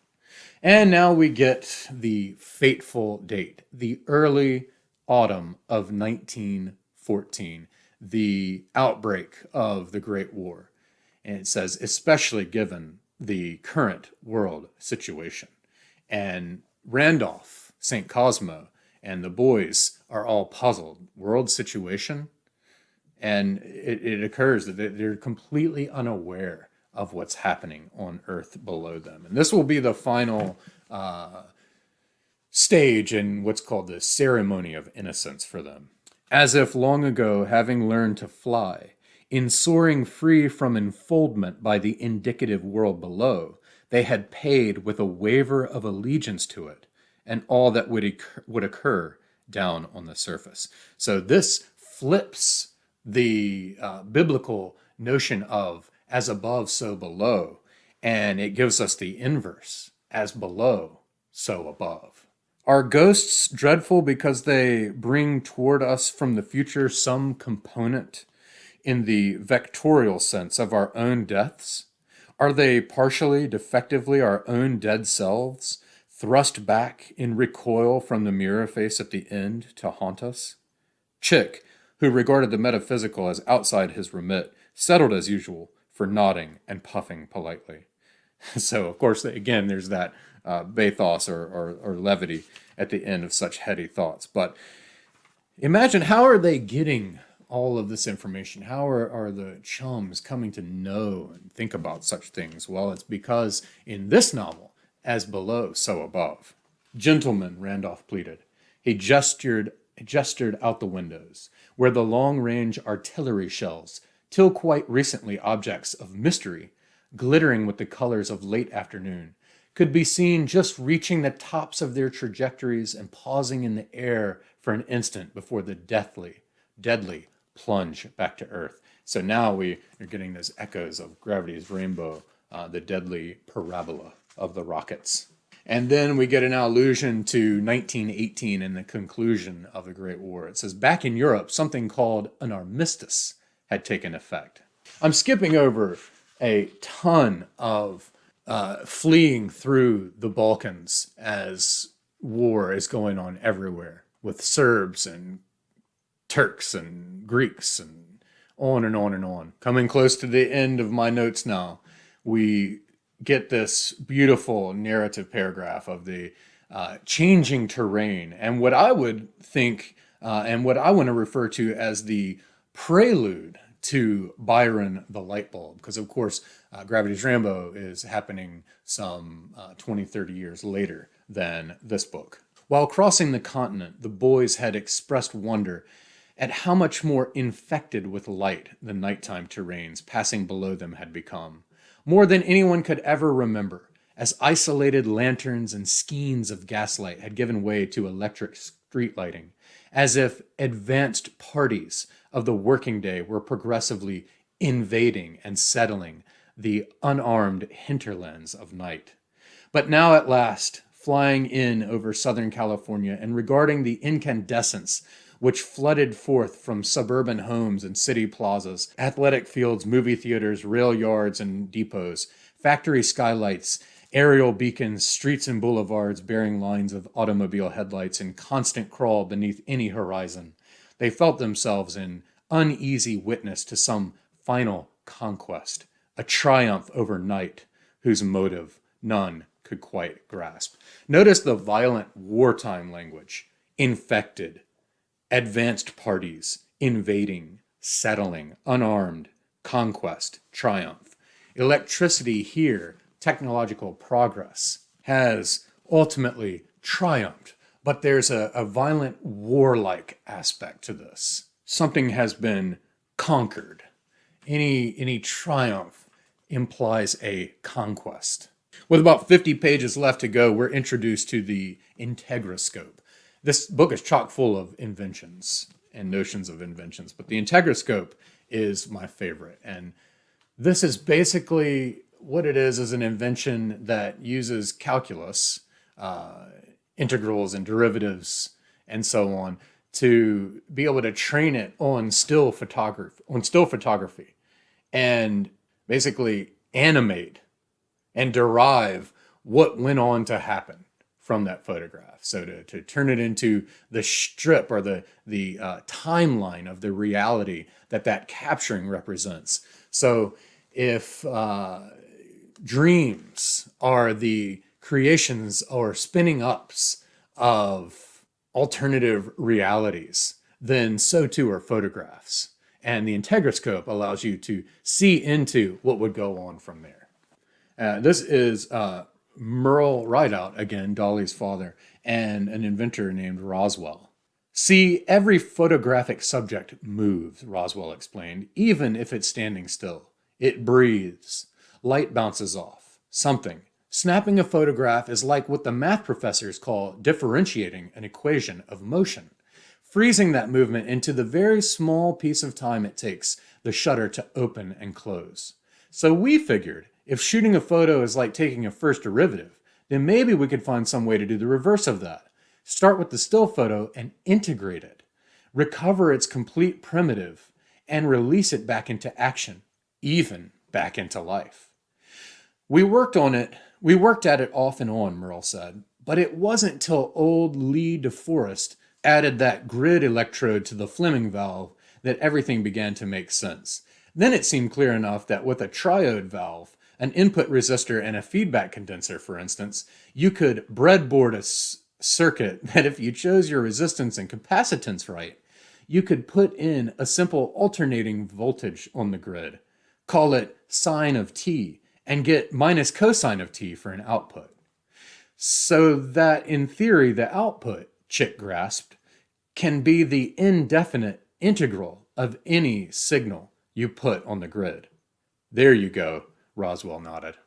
And in beautiful Pynchon fashion, he is going to not only give us that theory, but he's going to apply it and give us a fictional rendering of it in such a beautiful way. And this is what bridges the fourth part into the fifth part.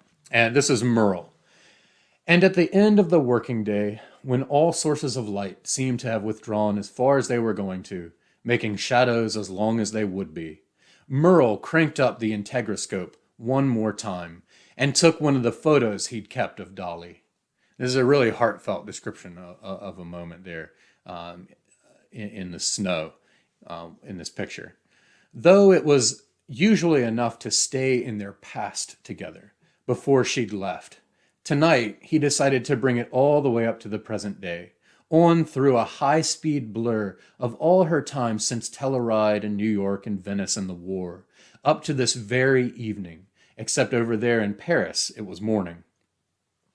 Merle now, tumbling, trembling in a rush of certitude, was on his feet and across the shop, fiddling with the radio receiver, its tubes blooming in an indigo haze, finding the band and frequency, and all at once the image of her silent lips on the wall smoothly glided into synchronization, and her picture was speaking. So he's now using the integroscope for the visual aspect and radio band for the audio aspect.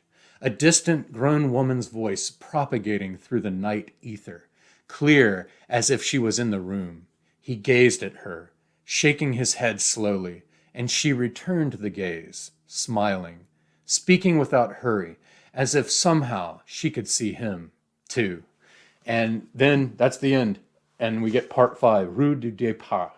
And it immediately opens with a dialogue of Dolly speaking with an ellipsis at the front. And so we're going to go over to her side of the globe and her side of this conversation using a picture of her radio frequencies and the integroscope to make it all work. He would have asked you for my hand, Dolly was saying, being that sort of kid. She's referring to Kit. But we couldn't have reached you even if we knew where you were.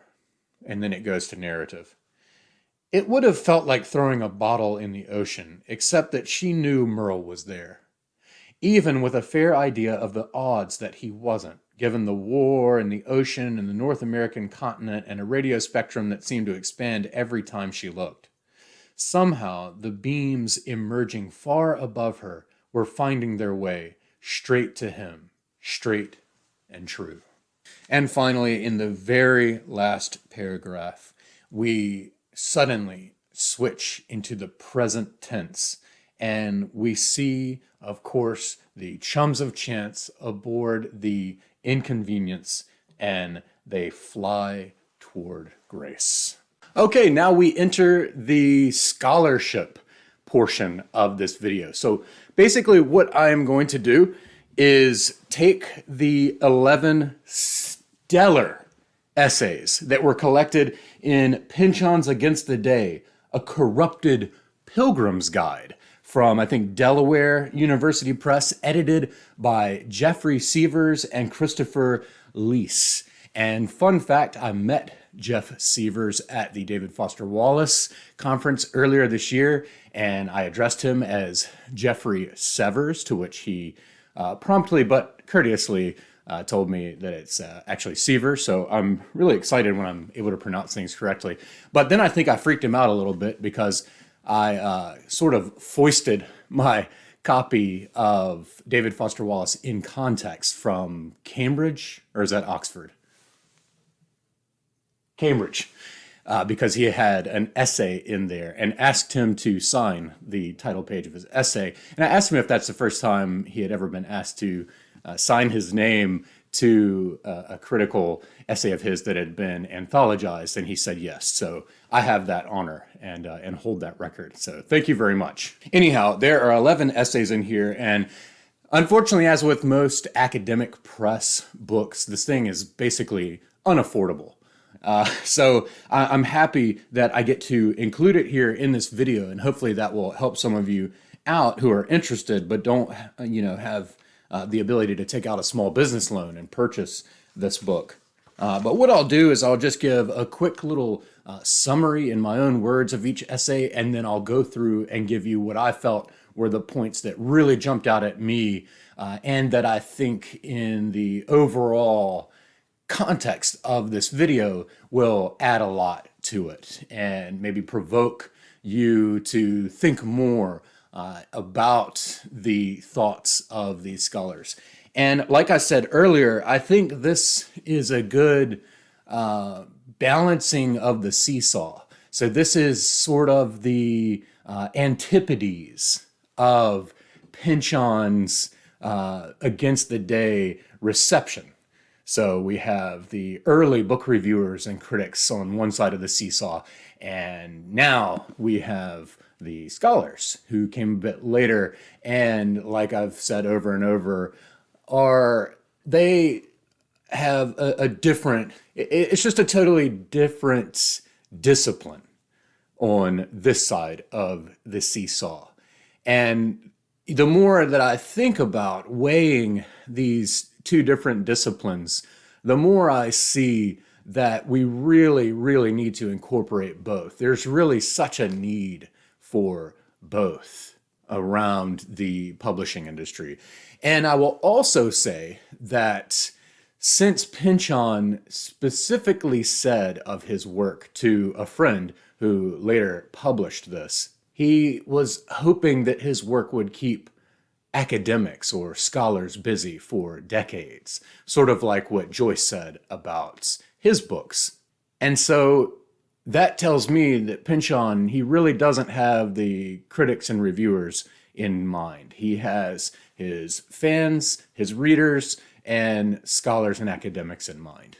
But first, let's look at two pieces of nonfiction, or two essays that Pynchon himself wrote for the New York Times Magazine, one in October 1984 and then one in June 1993. And I think both of these have points that illuminate stuff that eventually came into Against the Day. Obviously, a lot of elements in Against the Day were percolating in Pynchon's mind.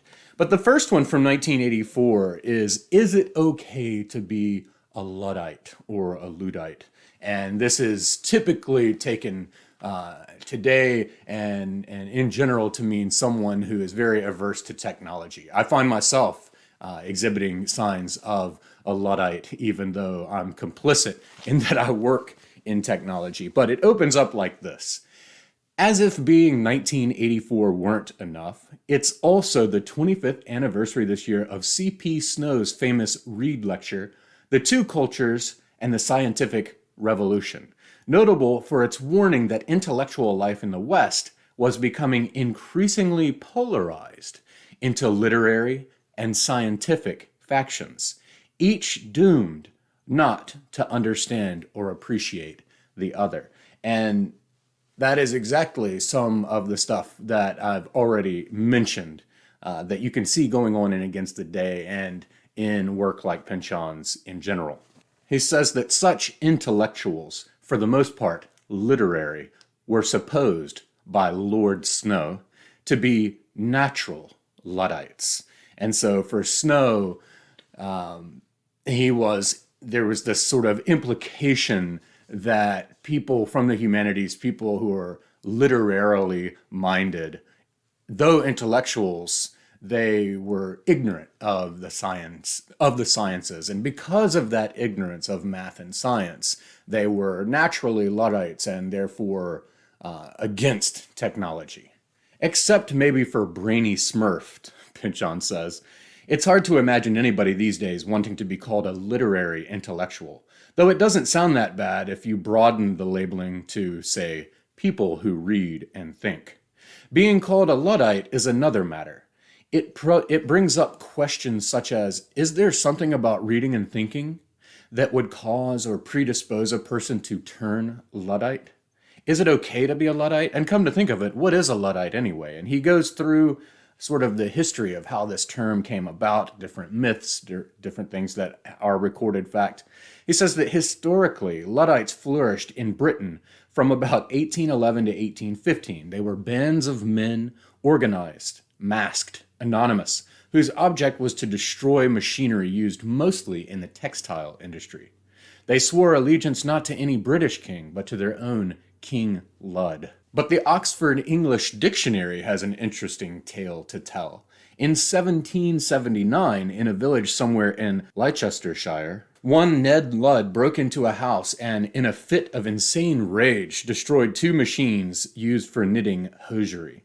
Word got around. Soon, whenever a stocking frame was found sabotaged, this had been going on, says the Encyclopedia Britannica, since about 1710, folks would respond with the catchphrase, "Ludd must have been here." He goes on, and it's just such a humorous but informative essay. It's exactly what you would expect from the writer of these books. By that December, as it happened, and this is the December of 1816, Mary Shelley was working on chapter 4 of her novel Frankenstein, or The Modern Prometheus. If there were such a genre as the Luddite novel, this one, Frankenstein, warning of what can happen when technology and those who practice it get out of hand, would be the first and among the best. We skip way down. What had once been true working magic had, by the age of reason, degenerated into mere machinery. Blake's dark satanic mills represented an old magic that, like Satan, had fallen from grace.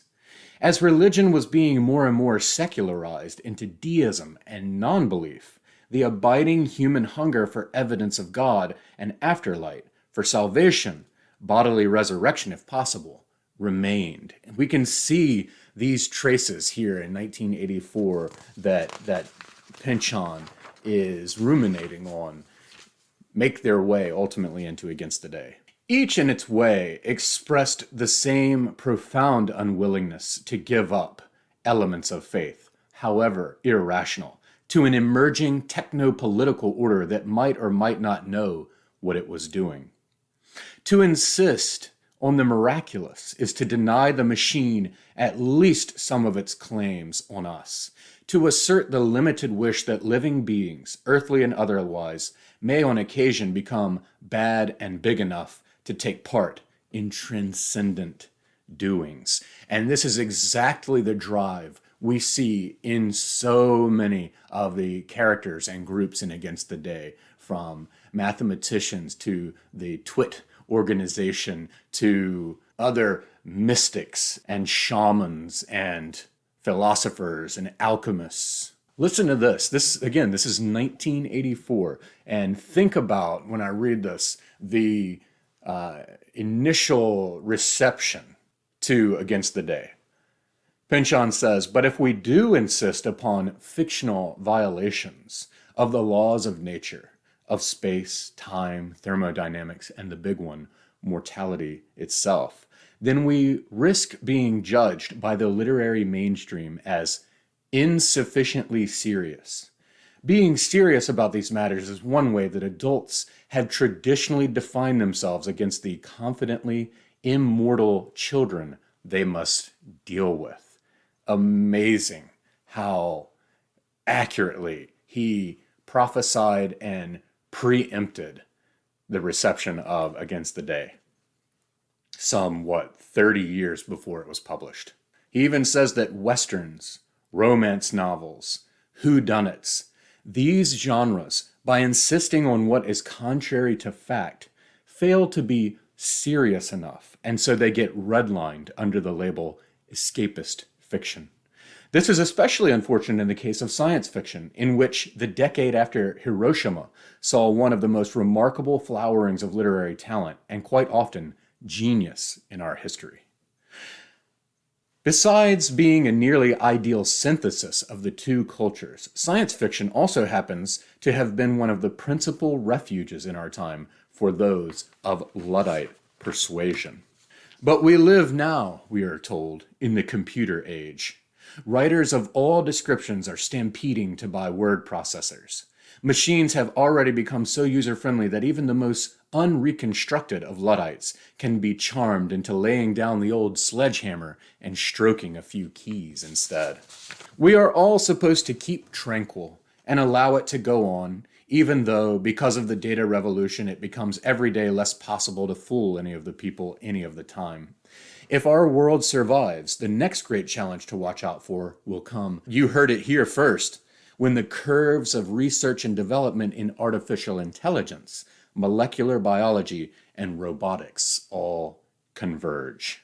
Now we're going to jump into the next decade, and in June of 1993, he writes an entry for the 7 Deadly Sins series for the New York Times Magazine, and he writes his on sloth with the title Nearer My Couch to Thee, which is, I love that. It's like a hymn to sloth, and it also implies the couch potato, who is a figure who will come up later in the essay. But he kicks it off with, in his classical discussion of this subject in the Summa Theologica, Aquinas termed sloth, or acedia, one of the 7 capital sins. So we keep that. I like how he frames this essay. So we've got a stake here in the ground early on with Aquinas. Then he jumps down. Writers, of course, are considered the mavens of sloth. I love the self-deprecation. The stereotype arises in part from our conspicuous presence in jobs where pay is by the word and deadlines are tight and final. In addition, there is all the glamorous folklore surrounding writer's block, an affliction known sometimes to resolve itself dramatically and without warning, much like constipation and, hence, finding wide sympathy among readers. Writer's block, however, is a trip to the theme park of your choice alongside the mortal sin that produces it. It is, of course, precisely in such episodes of mental traveling, and here he's getting at the fact that Aquinas said that while sloth was a mortal sin, it also led to venial sins such as curiosity. And Pynchon goes on with that to say, it is of course precisely in such episodes of mental traveling or daydreaming curiosity that writers are known to do good work, sometimes even their best, solving formal problems, getting advice from beyond, having hypnagogic adventures that with luck can be recovered later on. Idle dreaming is often the essence of what we do. We, writers, sell our dreams. Now he's going to put a stake in the ground with Benjamin Franklin and Herman Melville. Between Franklin's hectic aphorist, Poor Richard, and Melville's doomed scrivener, Bartleby, lies about a century of early America consolidating itself as a Christian capitalist state, even as Acedia was in the last stages of its shift over from a spiritual to a secular condition. Spiritual matters were not quite as immediate as material ones, like productivity. Sloth was no longer so much a sin against God or spiritual good as against a particular sort of time, uniform, one way, in general, not reversible. That is, against clock time, which got everybody early to bed and early to rise. In the idea of time that had begun to rule city life in Poor Richard's day, where every second was of equal length and irrevocable, not much in the course of its flow could have been called nonlinear, unless you counted the ungovernable warp of dreams for which Poor Richard had scant use. Sleep was considered time away from accumulating wealth. During the Poor Richard years, Franklin, according to his autobiography, was allotting himself from 1 a.m. to 5 a.m. for sleep. The other major non-work block of time was devoted to the evening question of, what good have I done this day? By the time of Bartleby the Scrivener, A Story of Wall Street, 1853, Acedia had lost the last of its religious reverberations and was now an offense against economy. The economy. Right in the heart of robber baron capitalism, the title character develops what he proves to be terminal acedia. If you know this story, you know that Bartleby is famous for his refrain, I would prefer not to. He just chooses not to do anything. And Pynchon raises a great question from that story. Who is more guilty of sloth? A person who collaborates with the root of all evil, accepting things as they are in return for a paycheck and a hassle-free life? Or one who does nothing, finally, but persist in sorrow? Bartleby is the first great epic of modern sloth. It is a despair bought at a discount price, a deliberate turning against faith in anything because of the inconvenience faith presents to the pursuit of quotidian lusts, angers, and the rest. The compulsive pessimist's last defense, stay still enough, and the blade of the scythe somehow will pass by. Sloth is our background radiation, our easy listening station. It is everywhere and no longer noticed. Unless the state of our souls becomes once more a subject of serious concern, there is little question that sloth will continue to evolve away from its origins in the long ago age of faith and miracle with Aquinas. Perhaps the future sloth will lie in sinning against what now seems increasingly to define us, technology. Persisting in Luddite sorrow, despite technology's good intentions, there we'll sit with our heads in virtual reality, glumly refusing to be absorbed in its idle, disposable fantasies. And so with all of this, one major thing you can see in these, sloth as a reaction against Benjamin Franklin's insistence on every moment is precious for the fact that it can be used to accumulate wealth. And also the Luddite mentality of reacting against technological innovation that seeks to supplant humans or to harness humans as chattel just to make people above them accumulate wealth. We can really see that all throughout Against the Day, the characters who react like Bartleby and those who react like Web Traverse. With that, let's dive into the Corrupted Pilgrim's Guide. By the way, the title Corrupted Pilgrim's Guide, I can't remember if I said it yet, but it comes directly from Pynchon's Against the Day. In the introduction from editor Christopher Leese, he says, in the process of looking for the expected, it is apparent that many reviewers missed what was actually there. That is, what makes Against the Day a novel worth the serious consideration and attention his earlier long novels generated. By expecting full-fledged human beings, the critics seem to have missed the political influence that cartoons can exercise. In looking for Aristotelian convention, they largely missed the productive qualities in experimenting within and around questions of genre. Against the Day's raw materials, like those of other Pynchon novels, are thus not just the history, but also the literature that composed the narrative of America in its crucial periods of rise onto the world stage. The novel's finished product obliquely asks questions of that ascendant America in the present. Is America more Web Traverse or Scarsdale vibe? After 9/11, can we find violent protesters of entrenched interests sympathetic? And after the near collapse of the global finance in 2008, a question so much easier to answer, ought we not see CEOs as villains? As usual, for Pynchon, Against the Day's dominant mood is the subjunctive.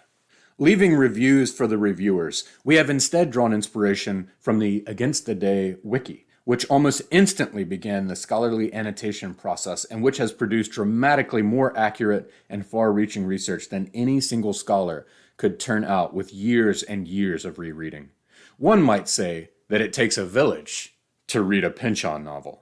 His works are, after all, populated with enormous communities of characters and touch upon countless world communities as these characters traipse across the globe.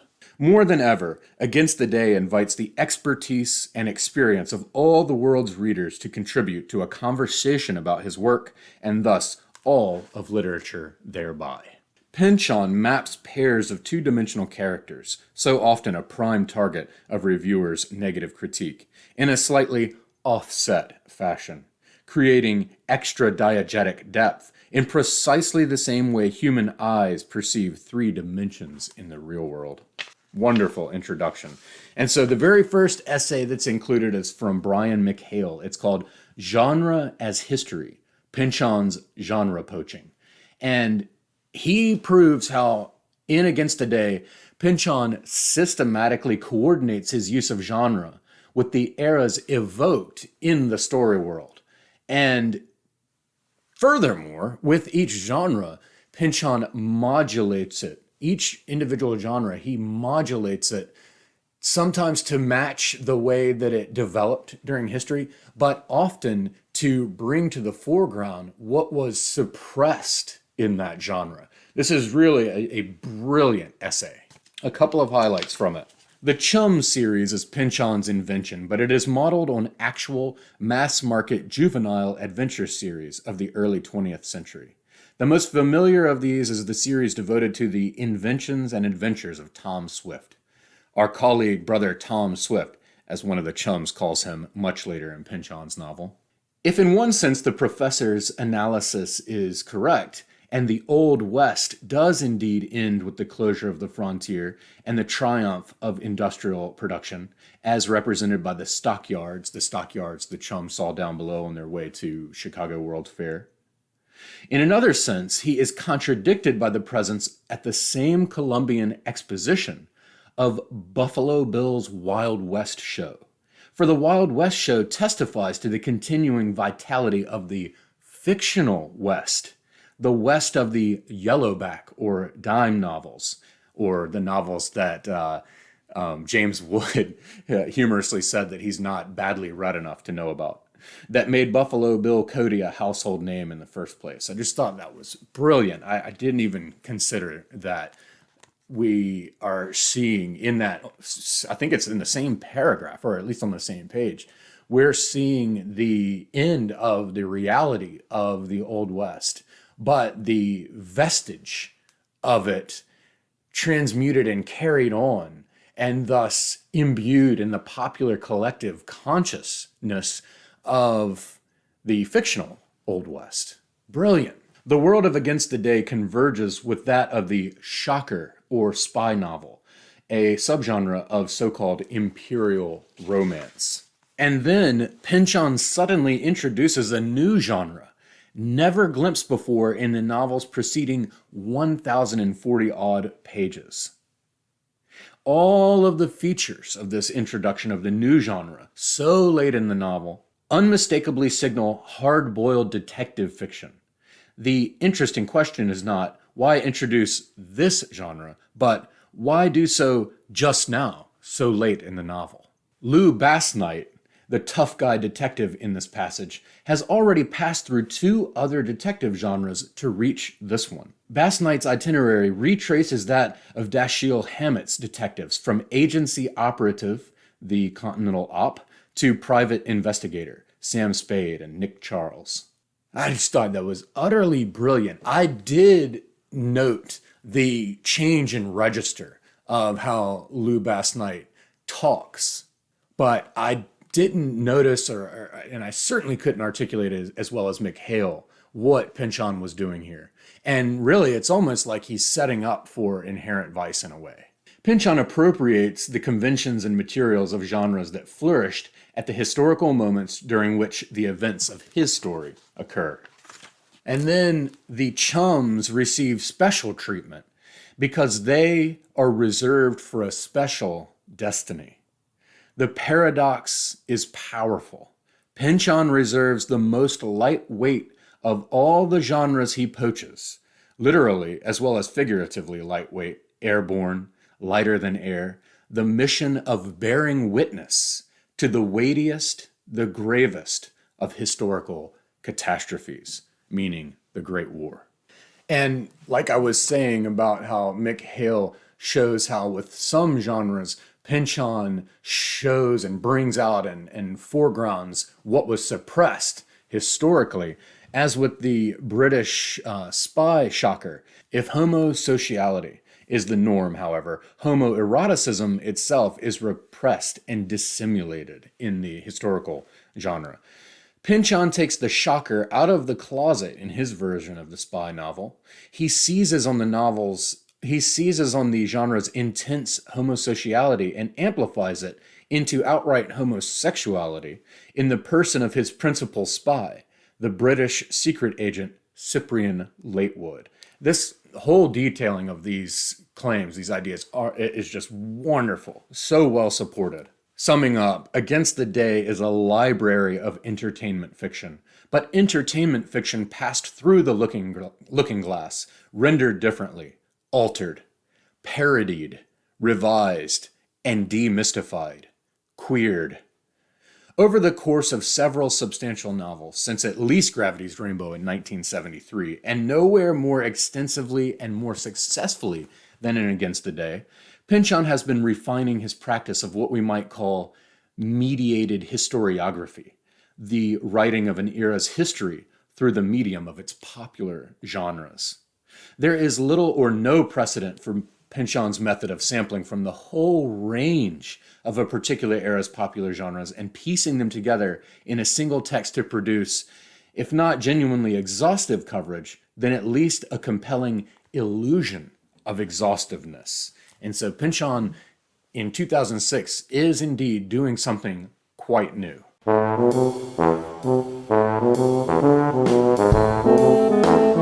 Multiply the genre mirrors, set them at different angles to each other, and one might stand some chance of approximating the historical truth of that era that produced them. This is what Pynchon is doing.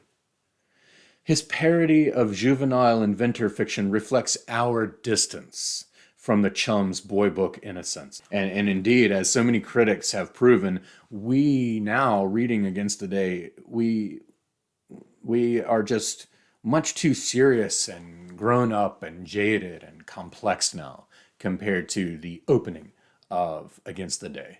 In the next essay by Amy J. Elias, Plots, Pilgrimage, and the Politics of Genre in Against the Day. So in this one, though Pynchon clearly appropriates the quest and the picaresque, he forges his own genre of the postmodern pilgrimage. This is Elias's thesis.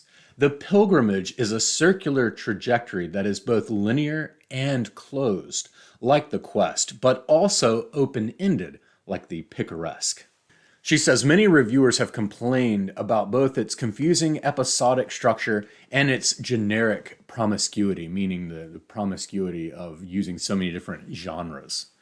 Yet, as Molly Height noted some time ago, Pynchon's novels always inscribe ideas of order.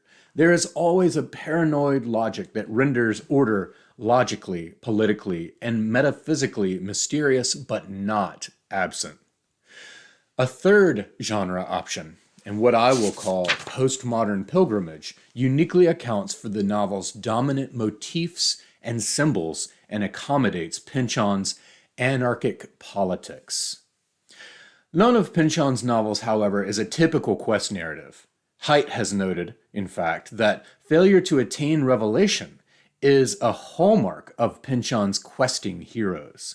What his protagonists usually find at the end of the trail or the heart of the adventure is aphoretic mystery of one sort or another. As destination points do on a pilgrim's map, shrines appear at key points in Against the Day. All the characters are traveling, hence the dominant family surname Traverse. And the shrines at which they worship become indexes of their relation to the gods of capital. Pilgrims superimpose one historical time, the future, onto another, the present, and introduce the time-space of possible worlds. This is a brilliant point. The central symbols in the book are Iceland Spar and Shambhala, both of which refract light to reveal or hide the multidimensionality of space. Though an eschatological vision is implied, the speech illustrates the necessity of open-endedness to a sacred vision of the world. Here, only closed systems of energy, of reasoning, end on final notes of certainty. And in Pynchon's work, this is always a bad thing, ending on notes of certainty. As a ritual pattern, pilgrimage, like quest, tends to move in a circle rather than an Aristotelian line. But this circular time of pilgrimage is, oddly, both closed like a quest because one performance of the ritual has a defined beginning, middle, and end, and because the ritual is often linked to eschatological history, and open-ended like picaresque because the ritual is reversible and recoverable. It can be replayed. It periodically returns. Just a brilliant essay about how pilgrimage and the shrines that pilgrims go to on sacred quests represent that multidimensionality, that superimposition of being in the now, but also because of time and place and mindset, I would add, you're superimposing a future or extra-dimensional world or realm. The next essay, Mapping the Unmappable and Pynchon's Anti-Tragic Vision, is from three different people, Krzysztof Pikarski, Martin Kevorkian, and Elizabeth Maketa. And here we learn that the mappable is the conquerable, and those in danger of being mapped must find an escape route. Pynchon demarcates or anarchizes realism's single protagonist. Against the Day revisits the dangers of divisive cartographic mastery and gives this problem teeth. What great writing and a great hook. Pynchon makes especially clear maps exert control not just over environments, but also over bodies and the shapes of lives. As this deterministic diagram suggests, mappable beings are easy to find, hunt, and kill. Their freedom has yielded to a charted fate. The chums fly toward grace at the end of the novel. In this leap into the present tense, they abandon their highly mapped, fully narrated, and recorded into children's books past. So like I said, this leap and this escape into grace, I think it's representative of the transcendence of literature, of their fictional realm. The chirpy, imperious asides in the authorial first-person singular dwindle and then vanish after about the first 100 pages. The chums' author makes a silent exit. Over the course of Against the Day, the chums become progressively less answerable to authorial dictates. A final narrative and metaphysical break occurs in the last movement of the novel as the chums go off the narrative map entirely. Does Against the Day itself offer up an aesthetic experience of anarchy? Through an all but unmappable treatment of character and plot, the novel delivers an anarchic performance that seeks to escape tragedy, a form that Pynchon has undermined throughout his career. Over the course of nearly 1,100 pages, about 10 fully developed characters emerge, each of whom holds the narrative point of view for between 50 and 150 pages. The remaining 100 pages are given over to points of view of about 50 other characters. So contra no fully developed characters being in the novel. The realist novel is infused with the sense that any character is a potential hero. Any character can be protagonist, but only one is. Pynchon's text realizes in practice the democratic and potentially anarchic premises of the realist novel, because Against the Day does not winnow its pool of potential heroes down to one. In Pynchon's novel, any character can indeed become a protagonist, a foregrounded consciousness through whom the narrative is focalized, and who is not ultimately subordinated with respect to the centrality of another character. In Against the Day, there is no clear quantitative criterion by which one of the 10 largest perspectives could be deemed more central than all the rest. In Against the Day, Pynchon chronicles a moment in history when the harmonious cataclysm of anarchism seemed just on the verge of pouring out to work its blurring way across the map of nations. But when, tragically, World War was mobilized against it. And finally, we end with this. A reader looking for a map of Against the Day will be fooled, whereas a reader attempting to make one may be rewarded.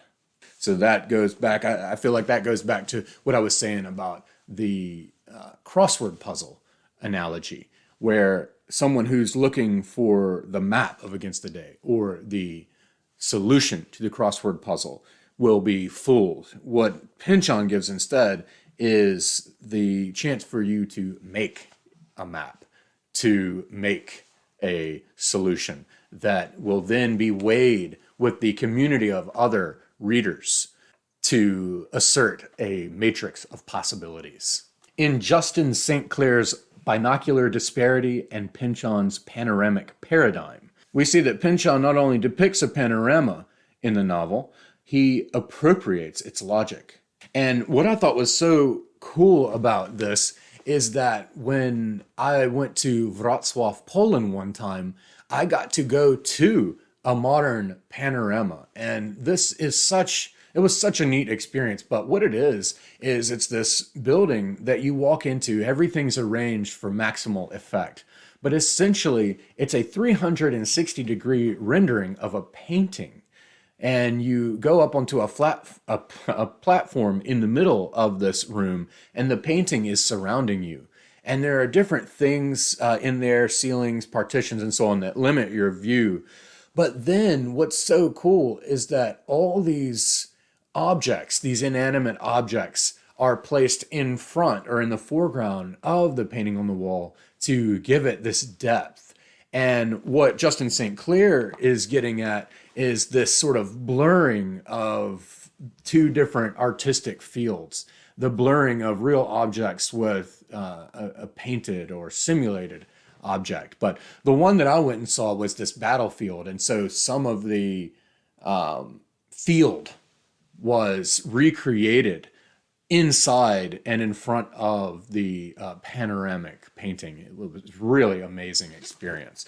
And a panorama shows up in Against the Day.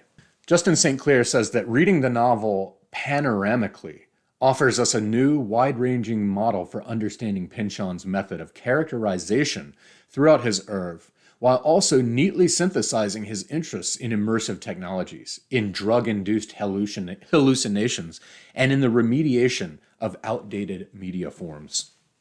Against the Day has remediated the panorama, not merely representationally, that is, through the inclusion of a fictional panorama, but in the very logic of the panorama's presentation.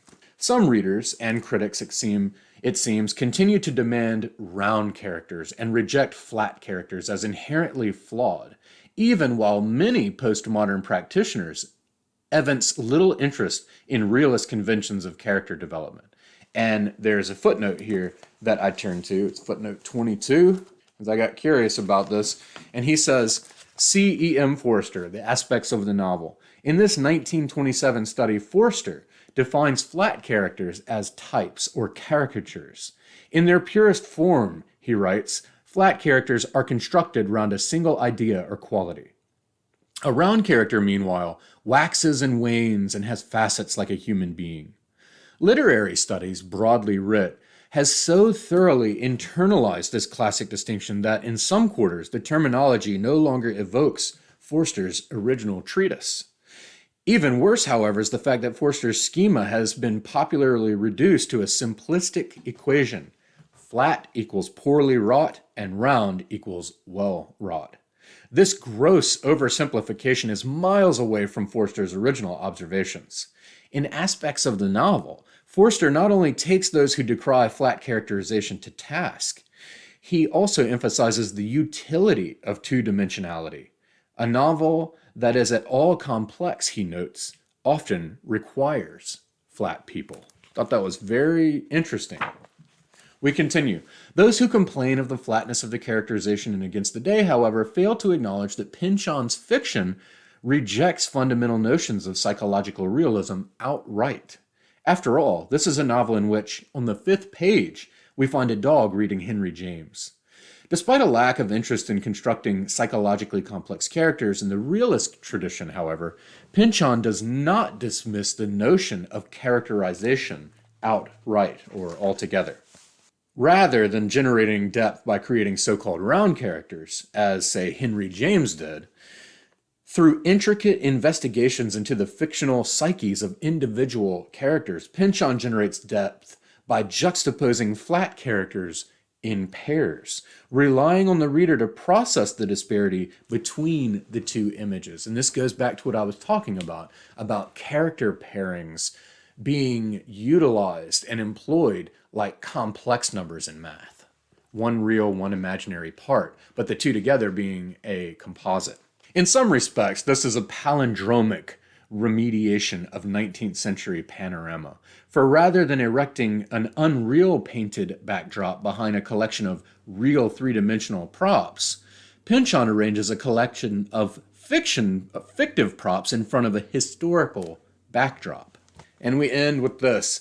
Pynchon's narrative, however, a literary panorama if ever there was one, repeatedly jolts us with passages that highlight the constructedness of the panoramic illusion, twinning flat characters and overtly layering the levels of fictionality in order to draw our attention to the tricks that panoramas, binocular disparity, and realistically round characters in realist novels play. And like I said with the reviews that we went through with so much material that I'm bringing into this video, it should be noted that I'm giving you highlights of these works of scholarship so that you can get the gist of their main ideas. They all have wonderful, respectable, responsible supporting arguments. This next essay was outstanding. This may be one of the most outstanding essays in the whole collection, which is saying a lot because not one of these 11 essays is at all even average. They're all way above average. This is an incredible collection. But this is from Christopher K. Kaufman. It's called Bogomilism, Orphism, Shamanism, the Spiritual and Spatial Grounds of Pynchon's Ecological Ethic. So yeah, there's a lot going on here. Kaufman asserts Pynchon's planetary consciousness, the idea of sacred space, a la Mircea Eliade again, animal languages and their historically rooted existence, spatiality, spirituality, and environmentalism in Pynchon.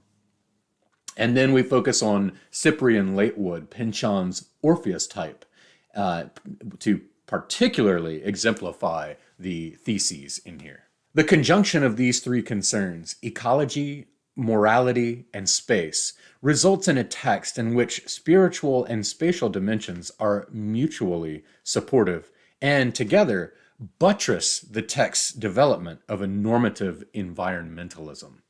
Often human interactions with natural space awaken a planetary consciousness, one rarely interested in preserving those who disturb it. So again, like I said, everything is imbued with consciousness in Against the Day, especially the natural world. The landscape of the novel is alive. It has motive, and it provides unanticipated spatial openings to those who can discern them. Kit's interaction with reindeer, for instance, such as Sasagan, and the chum's dealings with Pugnax, the Henry James reading dog, both resemble the use of an animal language by shamans. And so even in these ridiculous moments and scenes and gags, so-called, that fly in the face of realism, this essay traces them to actual scholarly, in-depth research and documentation to give them precedent. And that's why earlier on I said, even some of the most ridiculous things that happen can be traced back to historical proof. And it just shows that reality is as strange as fiction. Because the Orphic elements of shamanic ritual indicate a sympathetic stance regarding nature, characters who speak with animals, including Kit, the chums, and several of the shamans in Against the Day, are associated with positive and even transcendent values. And I think probably the most bizarre action in Against the Day, which is probably going to be tantamount to the coprophilia of Gravity's Rainbow, but this is less just outright gross. But still, probably the most shocking and explicit scene that happens in Against the Day is taken up in this essay. Some other aspects of shamanism reinforce its relation to Cyprian's dualism. Just as he serves as the medium of impregnation in his tryst with Yashmin and Reef, the Yukagir shaman is often called upon to transport a soul into a woman's womb. And this comes again, is cited in the studies of Mircea Eliade. And it goes on and on and on. Likewise, Cyprian's cross-dressing and bisexuality resonate with the ritual transvestitism, frequent hermaphroditism, and changing of sexual behavior found in the shamanic traditions of a number of cultures. And this is also cited and rooted in the renowned Eliade's work. And that's why I'm saying this essay was just outstanding, because some of the things that I couldn't even square, and I just thought were just for outright shock, are indeed rooted in rituals of types of people that are in the novel. Pynchon often describes the earthly spaces as either sacred or indicative, as with the awakening of the Vormance expedition's figure, of some sort of original sin against the planet. And beginning to wrap things up, in spite of such suggestions regarding the corruption of our world's spiritual and environmental nature, the novel's mystical geography continues to offer zones from which efforts at recovery may be launched. and shamanistic ritual and Orphic knowledge persist as central to comprehending them. The ultimate example of these spaces, of course, is Shambhala. Inger H. Dalsgaard has an essay in here called Readers and Trespassers, Time Travel, Orthogonal Time, and Alternative Figurations of Time in Against the Day. And this is one that uses Pynchon's sloth essay that we looked at a little bit ago. He talks about alternative time configurations, escaping the capitalist tyranny of linear clock time. Conceptions of time travelers in Against the Day can also provide a schema for the type of reading this book demands. There's a lot of great stuff in this essay. Against the Day can be said to expand, diffuse, or broaden definitions of time and temporal transport to involve theoretical, mental, spiritual, and existential senses of those concepts.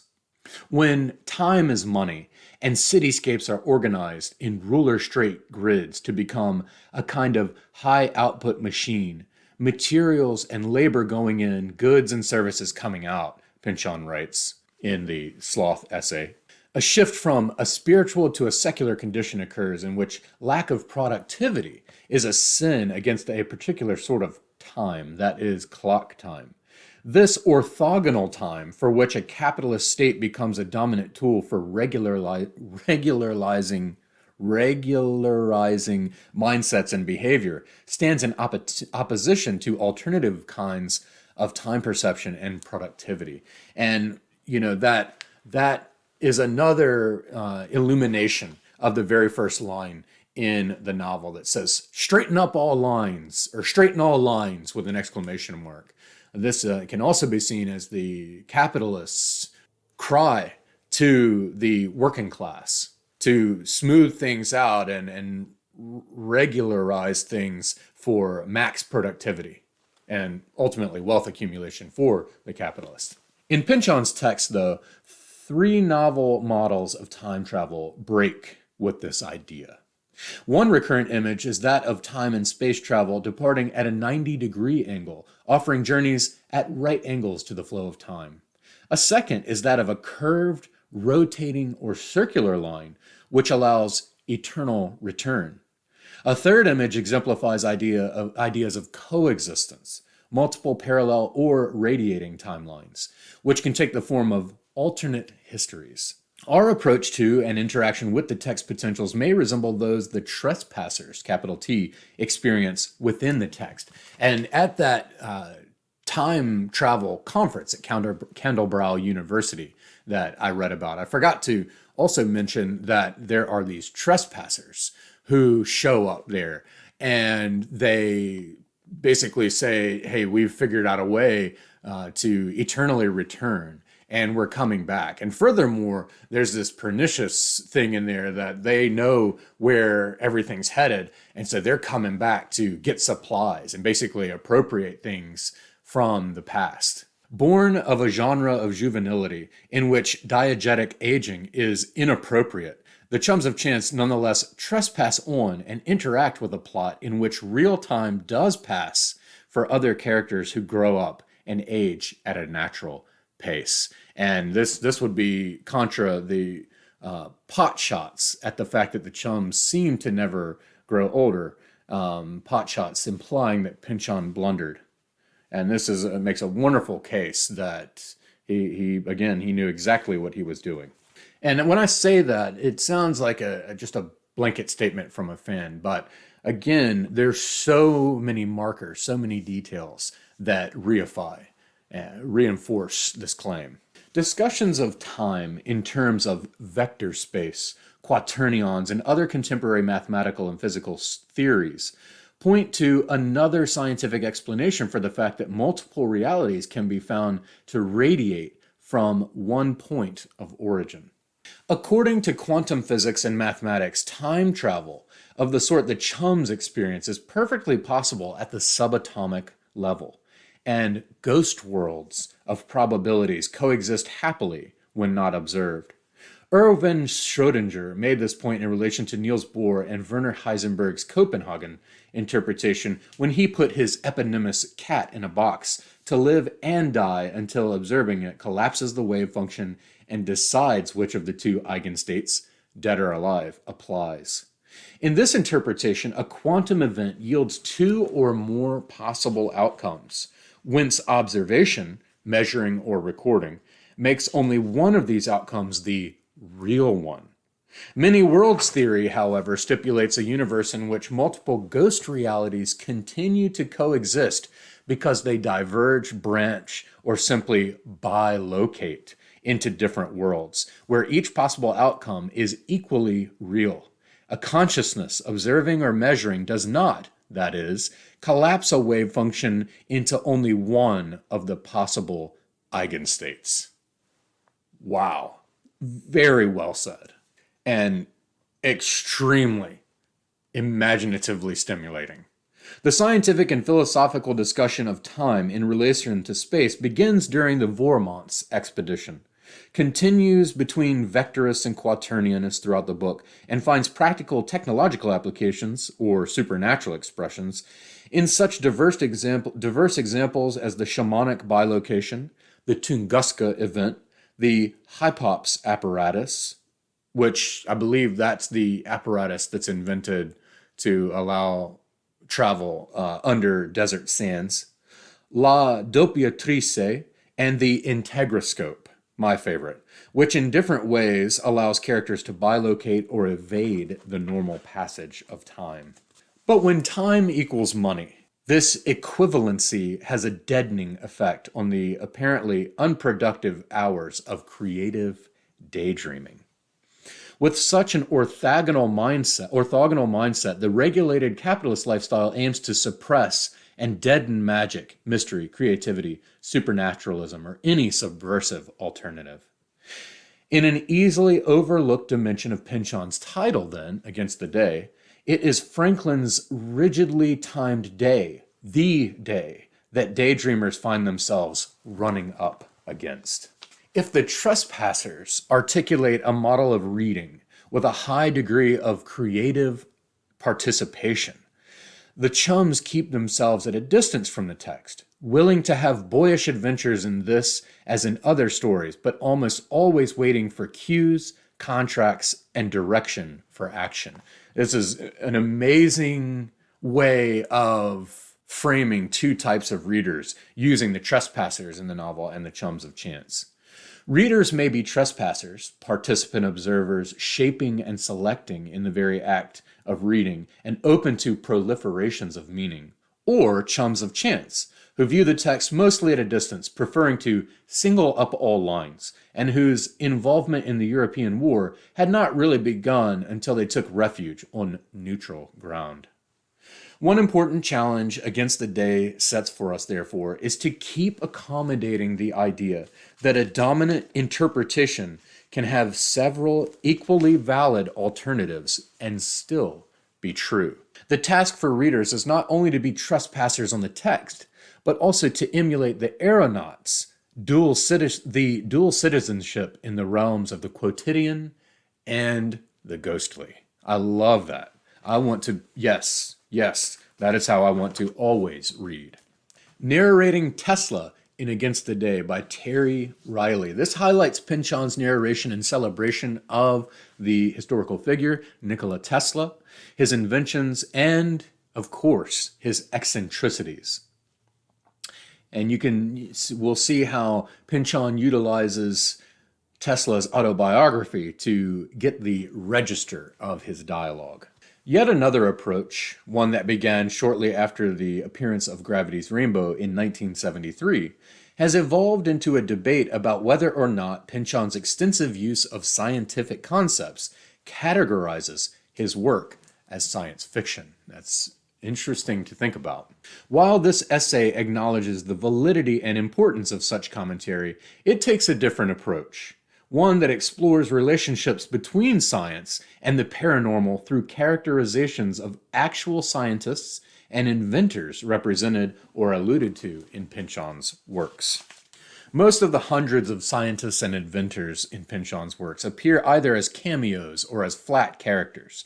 But when Pynchon chooses to develop these figures into more rounded characters, he emphasizes unorthodox aspects of their personalities or their work.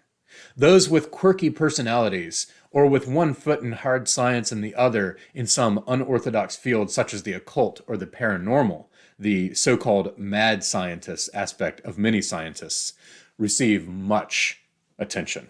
Against the Day as in part a type of Pynchonesque tribute, homage, or encomium to the life and work of Nikola Tesla. This is how we can definitely see Pynchon's approach to handling Tesla in Against the Day. Pynchon conflates and reshapes the two earlier passages from Tesla's autobiography, and we're given those excerpts so we can weigh them against Pynchon's rendering. The war culminated in 1893. That is the war between AC and DC, when Tesla and Westinghouse won the contract to light the Chicago World's Fair, using AC to power the machinery, pumps for fountains, and thousands of electric lights. The spectacle caused amazement among the thousands of visitors, and the bright lights playing off the brightly colored Beaux-Arts style buildings caused a member of the press to dub it the White City.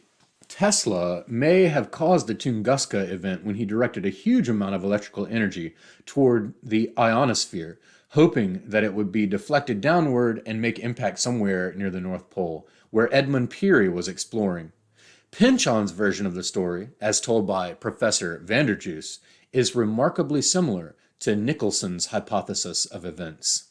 In the 1920s, on the basis of work he had started in Colorado, Tesla invented a large-scale death ray, which he described as a particle beam teleforce weapon capable of massive destruction. And he tried to sell it to various governments, including the US, the UK, and Germany. A lot of this information comes from a book called Master of Lightning, which I have not read, but after reading this essay, I will be getting my hands on. But that right there also shows the connection between real-life scientists utilizing mathematics, physics to collude with capitalist governments on mass destructive weaponry. And you can see the analogy to the time weapon or the Q weapon in Against the Day. Catherine Hume, The Religious and Political Vision of Against the Day, examines Pynchon's Catholic anarchism in Against the Day. 3 paths of life via media, convent, and dynamite. And despite a plurality of spirituality, Christianity marks the overall tone. And it opens like this. Since V appeared in 1963, Thomas Pynchon has exemplified American postmodernism, and Against the Day carries on the process of undercutting our ontological assumptions and denying us the stability that would support claims of truth or authenticity. In its religion and politics, however, this book differs from Pynchon's earlier novels. If one approaches Against the Day expecting just another Pynchon blockbuster, one can read right over the politics of violence and the religion of penance. This essay will try to disentangle Pynchon's presentation of religious and political positions in Against the Day and articulate the relatively coherent vision he offers in this novel. Its political program appears to favor attacking industrial infrastructures as the way to slow or derail capitalism. And he intertwines this program with a Christian and often specifically Catholic set of doctrines. According to one of Pynchon's college friends, Pynchon attended Mass through college, a practice that suggests familiarity with the basic doctrine and some identification with it for at least that period of his life. And yeah, his father was Episcopalian, his mother was Catholic, and the mother would often take the kids to church with her while the father went to the Episcopal Church. Simply put, the workers are good, the owners are bad. The more advanced the technology, the greater the oppression it imposes on the working class, and the more damage it does to the earth. Hence the ecological or environmental elements of the novel we just heard about. Pynchon jokes that reindeer discover flight and epidermal luminescence at the red end of the spectrum particularly around the nasal area. So she's pointing out the gag about Rudolph the Red-Nosed Reindeer as one of the after effects of the Tunguska event. More seriously, reindeer miraculously prove able to talk for a while after the Tunguska blast. In folk tradition, animals talk at midnight on Christmas Eve. But talking animals are also known in Siberian shamanism, as we learned from Eliade. So again, even his most outrageous gags are rooted in fact. Some characters seek Shambhala, a holy city in Central Asia. While the name belongs to the Tibetan Buddhist tradition rather than the Christian, the quest is Christianized for the aeronaut Miles Blundell. In Pynchon's world, sacred locations resonate for the seeker in the seeker's own religious terms. This really got me thinking. Pynchon thus emphasizes the Christian tradition here without denying Shambhala the role it may play for Buddhists.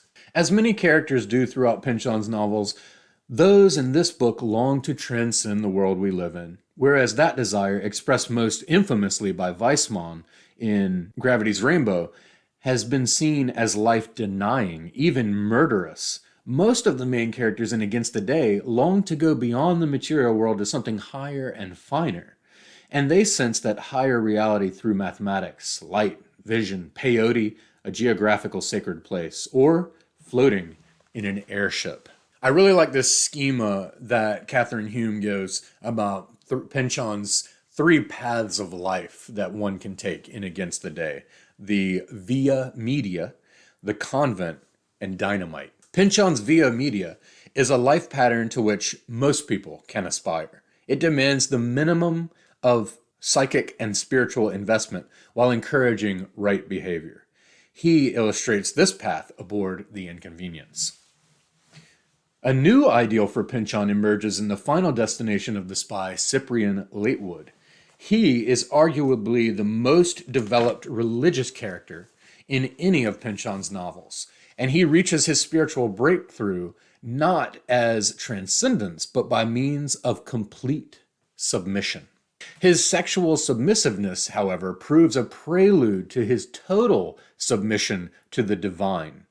An interesting change for Pynchon, who in Gravity's Rainbow suggested that sadomasochism was inherent in the state's relation to its subjects and the key to totalitarian power. Submission in that paradigm encourages citizens to obey their leaders, slavishly, no matter how vicious the orders. In Against the Day, by contrast, total submission leads Cyprian to a luminous clarity of mind.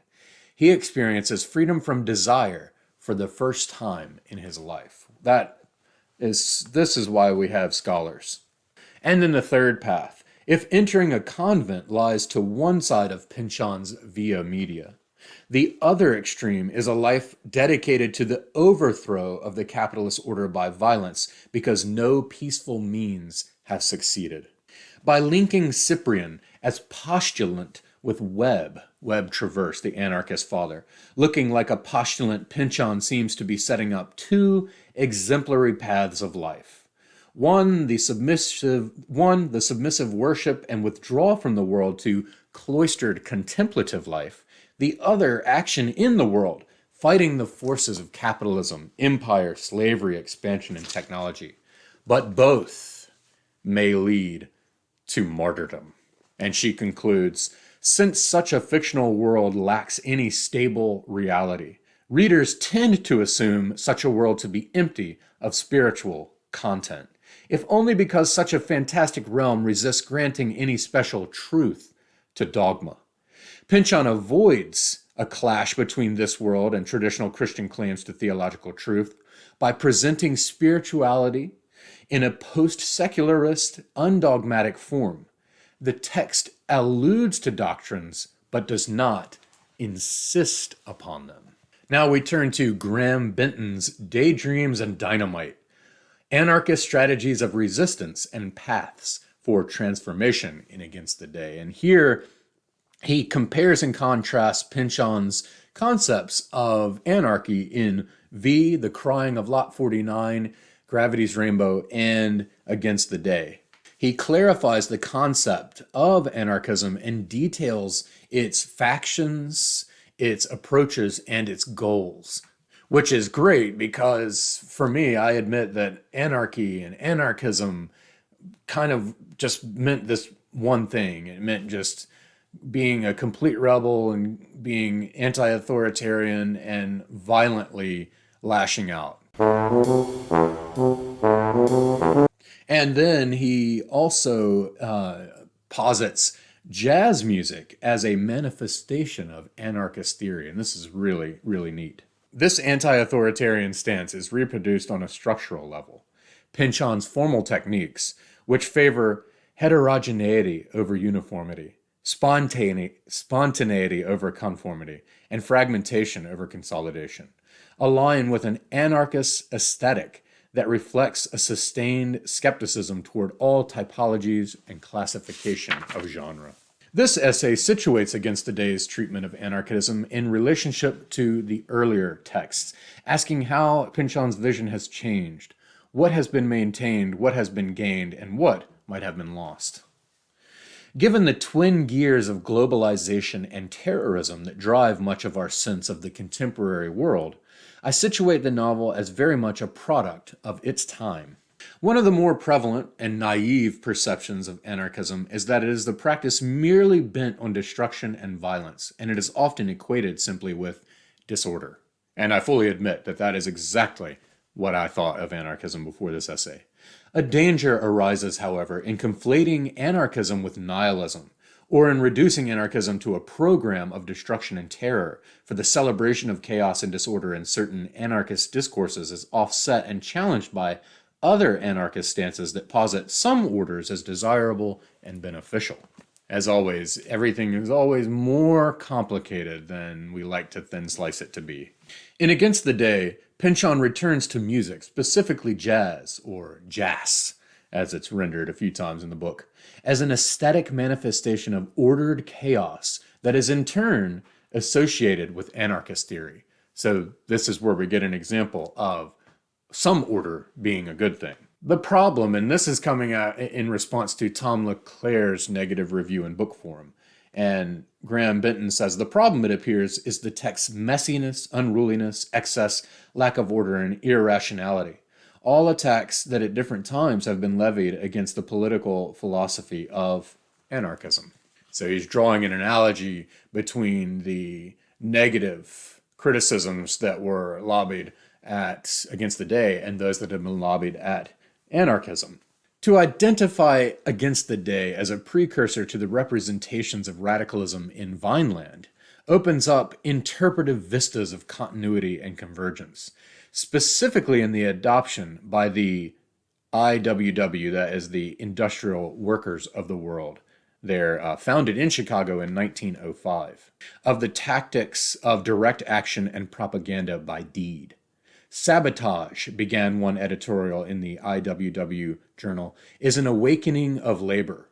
It is the spirit of revolt. Big Bill Haywood, a founding member of the IWW, leader of the Western Federation of Miners, and veteran of the Colorado labor wars, declared that sabotage means to push back, pull out, or break off the fangs of capitalism. Webb's, meaning Traverse Webb, Webb Traverse, Webb's destruction of mine equipment can thus be situated within the rich history of American radical activity, as a gesture not unfamiliar to the kind of sabotage later practiced by Wobblies in the Northwest woods. Nor would it be unfamiliar to the monkey-wrenching exploits of Edward Abbey's West Coast eco-anarchists of the 60s, to the readers of the Anarchist Cookbook in the 70s, nor, for that matter, to the violent street theater antics of the Starbucks-smashing Northwest anarchists of the World Trade Organization riots in the 1990s. An article in The Alarm, a Chicago anarcho-periodical of the 1880s, exults, "Dynamite! Of all the good stuff, this is the stuff. Stuff several pounds of this sublime stuff into an inch pipe of gas or water pipe. Plug up both ends. Insert a cap with a fuse attached. Place this in the immediate neighborhood of a lot of rich loafers who live by the sweat of other people's brows, and light the fuse. a most satisfying result will follow. Pynchon, however, has always been attuned to the dangers of violent fanaticism, and he often offers an alternate voice to those who kill indiscriminately as a means of advancing the revolution. Even though by many accounts Against the Day was long in the making, rumors of a massive tome about a female mathematician began to circulate in the 1990s. Its release in 2006 inextricably binds it to the cultural and political ground of the early 21st century. The text is a product of the social consciousness of its age, and Pynchon, directly and obliquely, confronts the manifestations of globalization and the singular defining moment of this decade for Americans, the terrorist attacks in New York City. All right, our penultimate essay in this collection from Jeffrey Seevers, The Abstractions She Was Instructed to Embody, Women, Capitalism, and Artistic Representation in Against the Day. And Seevers uses Dolly Rideout, Merle Rideout's daughter, with whom he made connection with the Integroscope, bridging chapters 4 and 5. But he uses Dolly to highlight one of Pynchon's best female characters and to highlight women, capitalism in women, and artistic representations and women. So everything is in relation to a wonderful treatment of also of a surprise return character from V late in the novel that also is tied to that moment with the Integroscope bridging those chapters and Dolly that I didn't catch at all. I haven't read V.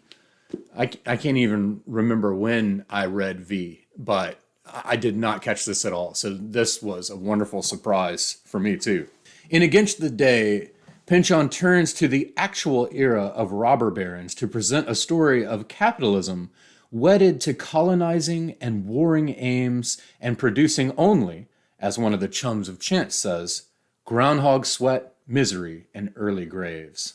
To tarnish such temples as the White City temples, to show their distance from reality, this may not be entirely new in Pynchon, but his method for doing so, I argue here, does shift in Against the Day, in no small part because of a new approach to gender, women's economic roles, and women's sexual selves.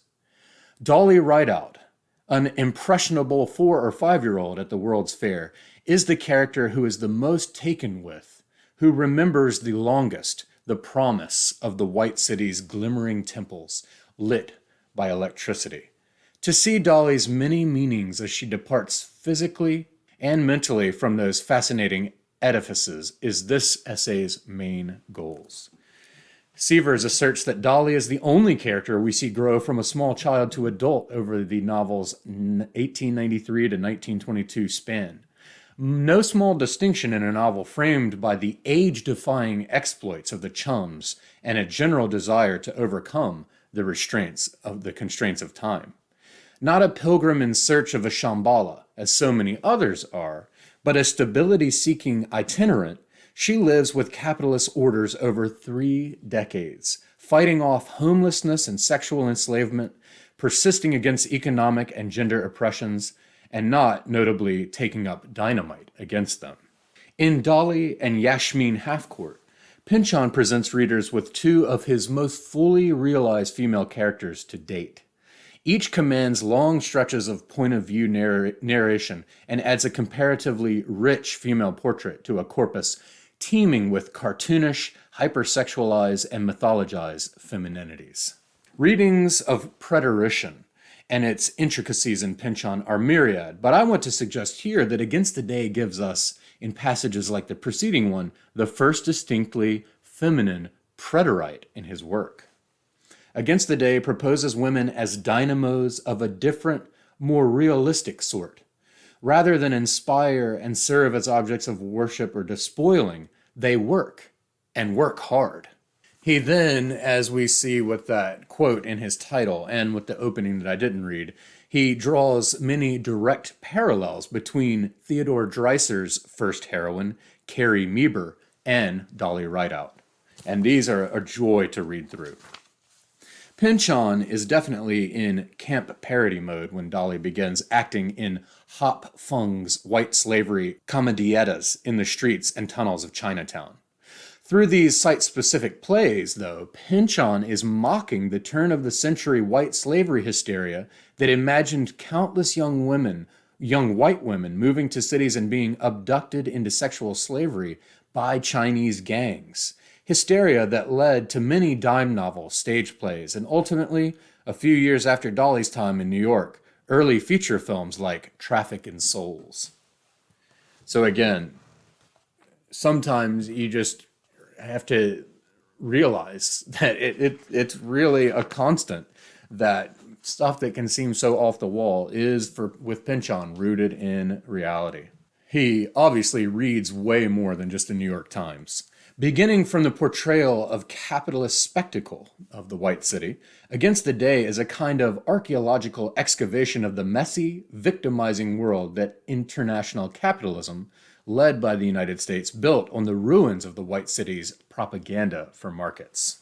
This is taken from the introduction that Pynchon wrote in 1997 to Jim Dodge's Stone Junction, subtitled An Alchemical Potboiler. The fatal temptation for a fiction writer, says Pynchon, who must accept the presence, often a necessity, of magic in his own work, is to solve difficulties of plot, character, and, more often than is generally suspected, taste, by conveniently flourishing some prop, some ad hoc amulet or drug that will just take care of the problem as it arises. So, Sievers concludes, wary of magical transformation, Pynchon instead engineers Dolly's growth. And finally, we start to wrap up with the Integroscope.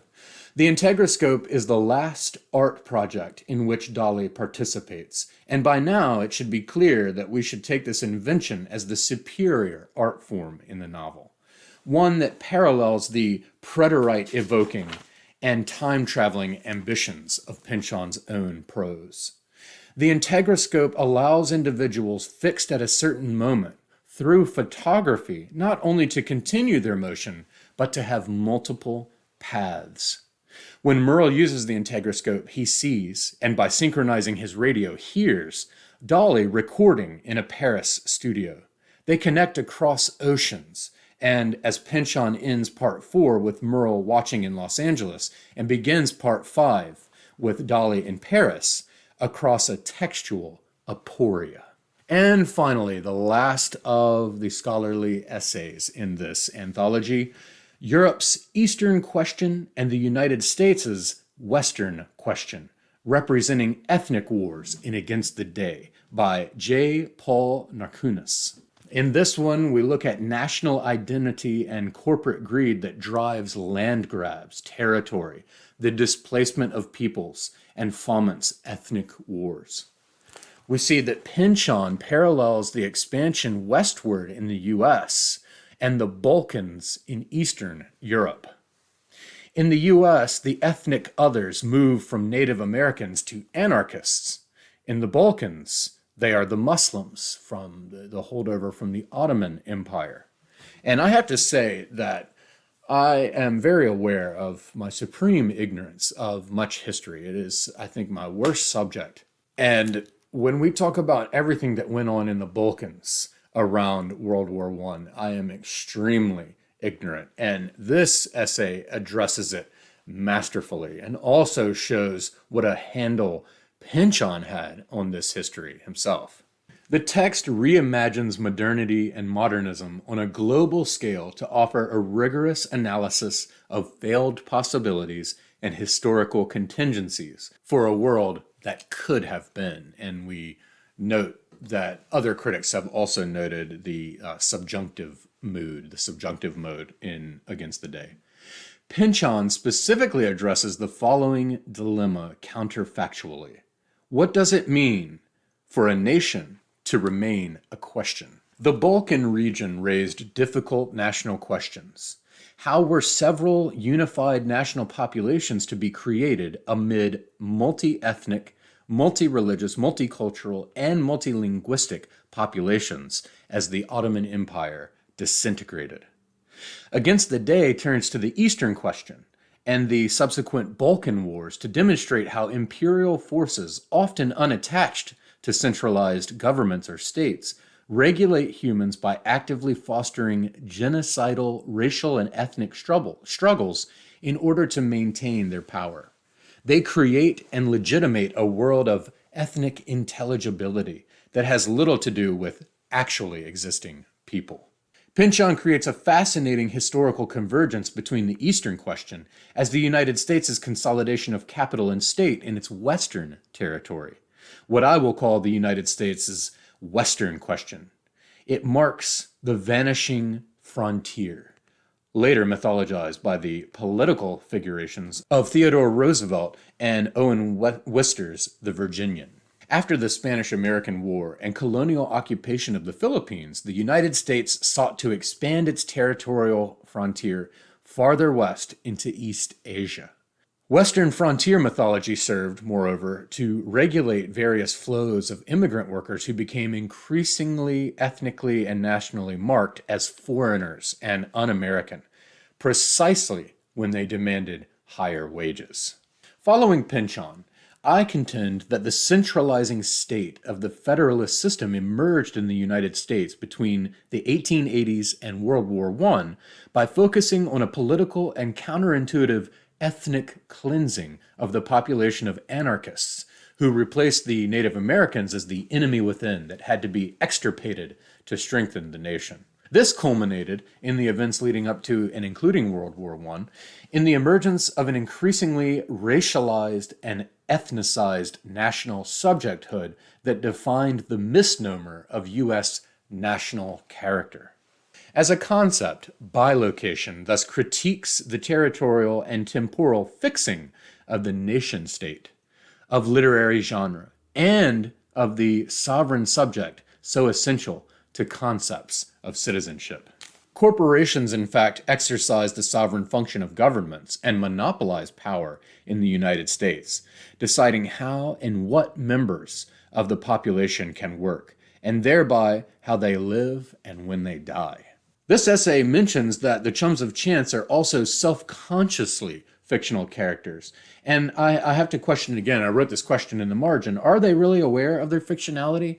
I can't recall whether or not there's a moment that confirms that they are aware that they are characters that appear in popular books that people are reading down below. Pynchon notes, at the 1893 World's Fair, Frederick Jackson Turner presented his frontier thesis to the American Historical Association, ascribing the uniqueness of America to its invention of citizenry through Western expansion, which fostered rugged individualism through encounters with the harsh, natural environment. But then on the other side, the specter of World War I haunts the entire text because it is the illogical outcome of all this rationalization via the railroad. It was Austro-Hungarian aspirations for a railroad to monopolize trade in the area that set in motion the events leading to war. In southeastern Europe, the Austro-Hungarian seizure of Bosnia in 1908 to facilitate the creation of the railroad destroyed the arrangements of power promulgated by the Treaty of Berlin. Moreover, the railroads would shepherd people, munitions, and supplies to the various eastern and western fronts of World War I, facilitating the mass slaughter. Although the United States would not join World War I until 1917, it was, Pynchon suggests, waging a national/ethnic war in its own territory against strikers. He juxtaposes the 1914 Ludlow massacre in Colorado and the Balkan Wars as flashpoints of violence that immediately preceded the global slaughter of World War I. And finally, Pynchon's novel thus shows how literature can also be a form of life, the real conceived as perpetual creation to offer new insight into the past, instead of merely as a form of existence that can be killed or controlled.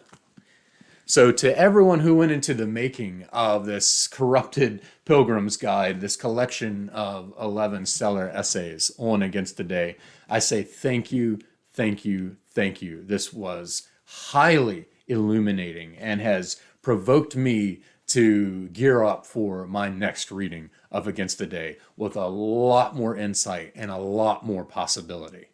And finally, let's end with a look at a debate between John Gardner and William H. Gass. What's interesting about these two figures in particular is that between the two of them, we get the perspectives of readers, writers, critics, and scholars. Yet two wildly different views of what a novel is, and furthermore, what constitutes a good novel. This is at the University of Cincinnati in October of 1978.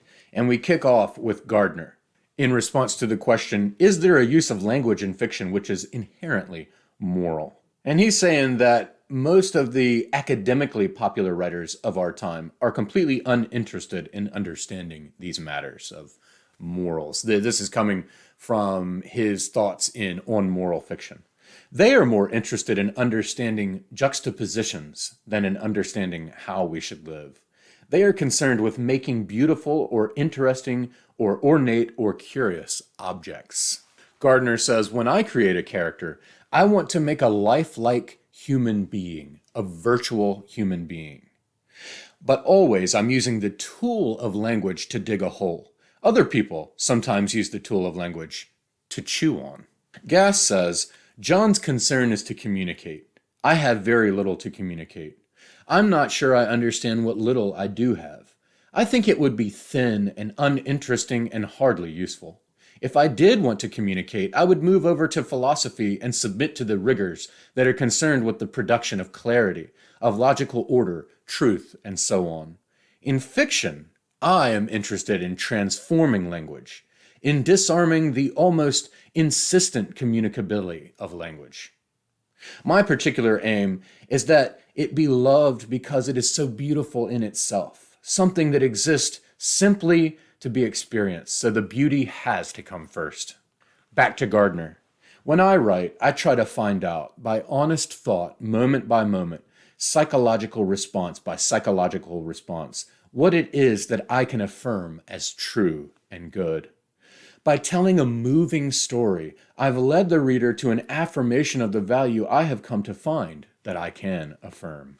Back to Gass. One of the problems that I find with John's view is that it might lead you to say harsh things about great writers. A terrible thought. Back to Gardner. I'm not saying that other people shouldn't make wonderful sculptures. I'm saying they shouldn't be mistaken for the big tent, the most important kind of work. Back to Gass. In reading fiction, the motion that moves the text comes from the reader. Gardner. When you decide as a writer that the novel is just a house you're trying to get somebody to go through in various ways, you have broken faith with the reader because you are now a manipulator as opposed to an empathizer. Back to Gass. The kind of response to novels that John is talking about certainly was appropriate 200 years ago when there were lots of novels written in that form. John begrudges some people writing in this newer or different way, in which the kind of attention the reader is expected to pay to the page transforms the way the work exists.